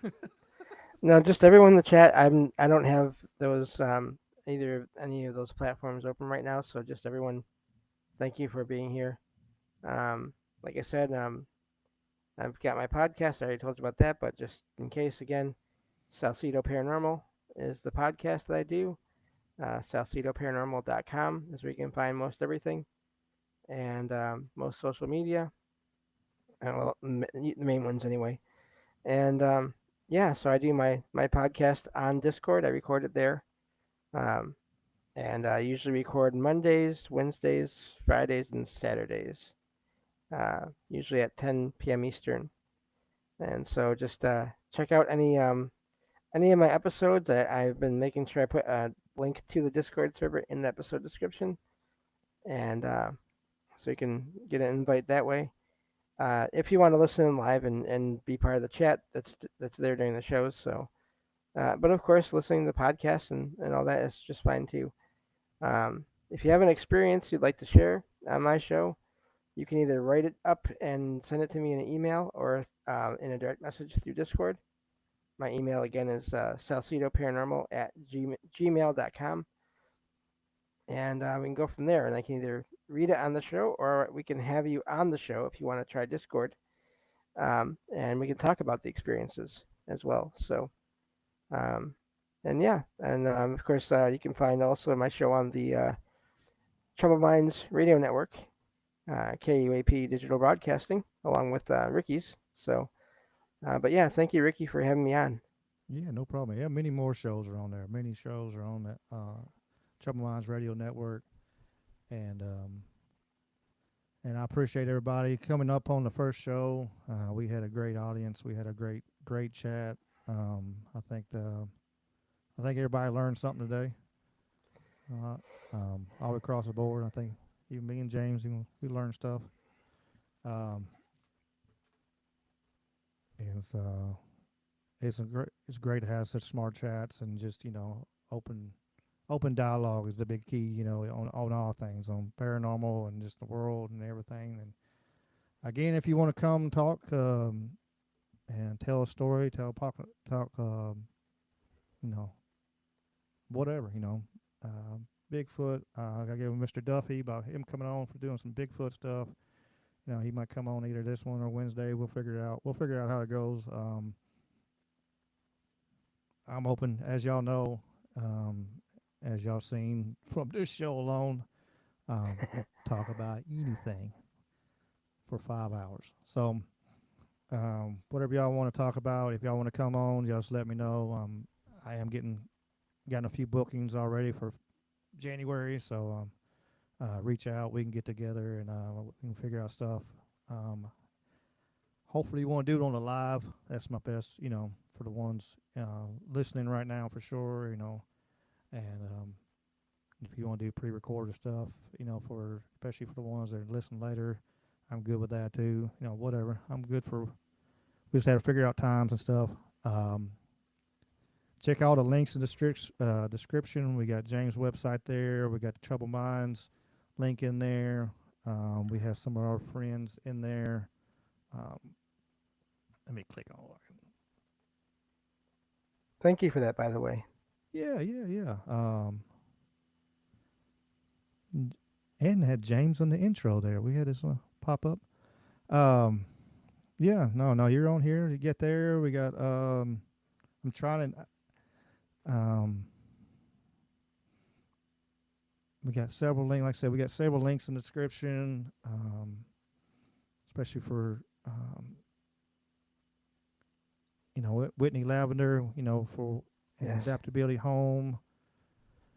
And others. We got Primal Cage Warriors, who I'll be commentating for MMA fights coming next year too. So I'm just expanding and what I'm doing all the way around. So I'll be podcasting. I'm gonna be commentating. I'm gonna be doing anything, whatever. Um, Much love to all y'all. I appreciate y'all. Y'all check out Knights of the Storm too. I've seen Jason and Karen in here and Ashley. They're amazing. Every Saturday at 1 p.m. Central Time. They have some great guests, and like I said, and I guess they had this last Saturday or yesterday or day before yesterday. Now I guess I don't know what the hell. He's gonna come on in a couple weeks on here. We'll figure all that stuff out, and for real, much love. I appreciate y'all, and I appreciate y'all keep coming back for real. It's I didn't know if I'd be able to do this kind of thing, and people told me I should, and here we are, and it's it's crazy.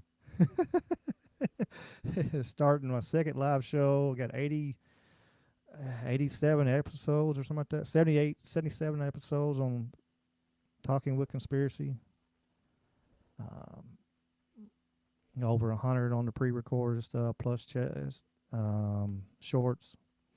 So make sure I'm gonna ramble the whole damn night.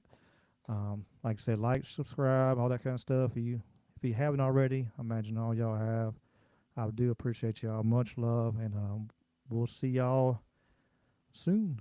Oh yeah, indie shows tomorrow night, tonight, whatever the hell it is. I guess it's always tomorrow until after you go to sleep. I think that's what the saying is.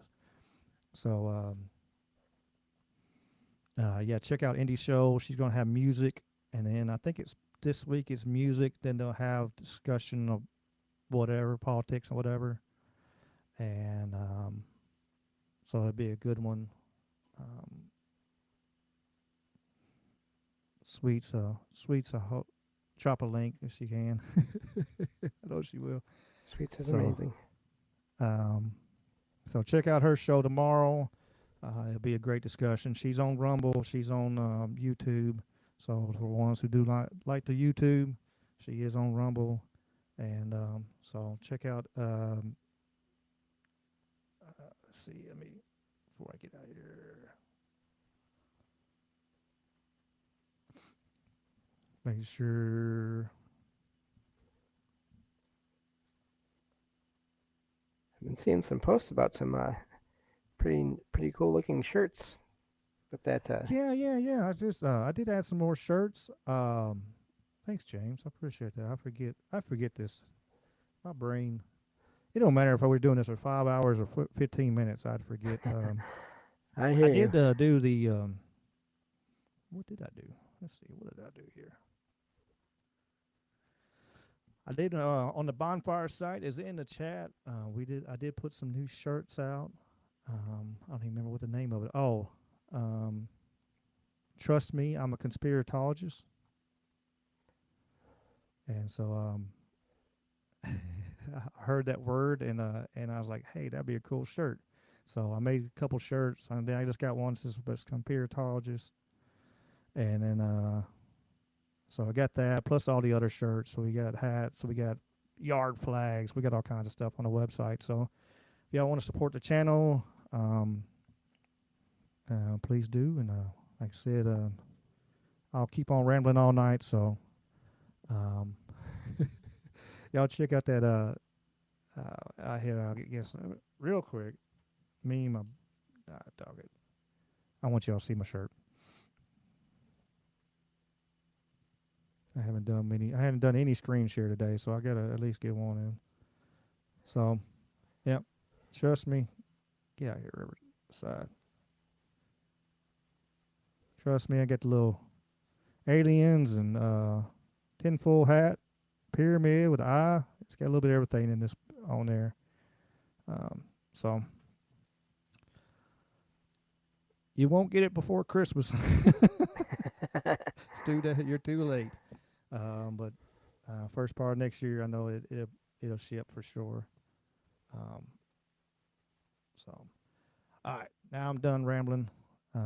Merry Christmas for the ones I haven't. I don't see until. I'm sure a lot of y'all talked to before then, but if I don't, Merry Christmas, y'all, and please, hopefully y'all can join us, and we'll see y'all soon. Y'all take care. Oh, let me hit the. I hit the. Hey, we'll hit the outro. We'll hit the other outro.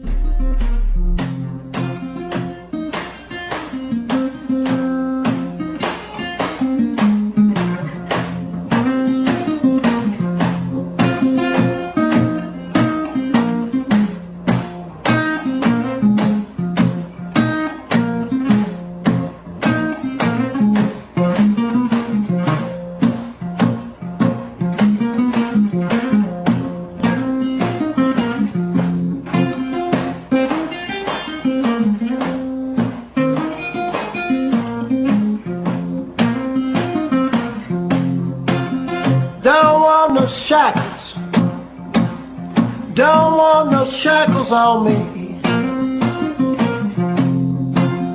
Don't want no shackles, don't want no shackles on me. I sat down with Big Brother, don't like those RFIDs. Got the blues about my freedom. Got the blues about tyranny. I got the blues about my freedom. Got the blues about tyranny. I sat down with Big Brother and the national ID. Don't want a chip in my wallet, chip in my car. And if I want to travel, it's nobody's business how far. Don't want no shackles. Don't want no shackles on me. I said shame on Big Brother, always tracking and tracing me. Don't want a chip in my mother, chip in my wife, a chip in my babies. Stay out of our life. Don't want no shackles. Don't want no shackles on me. I sat down with Big Brother. No more slavery. Play it for me, baby.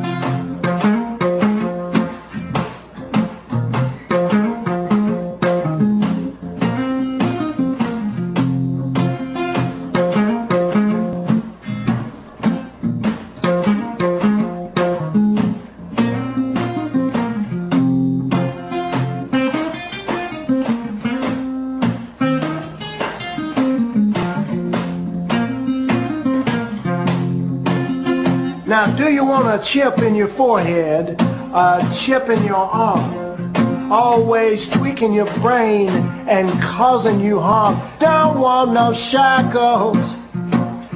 don't want no shackles on me. I sit down with Big Brother in the good old USA. I sat down with Big Brother, down with Big Brother, down with Big Brother, down with Big Brother, down with Big Brother.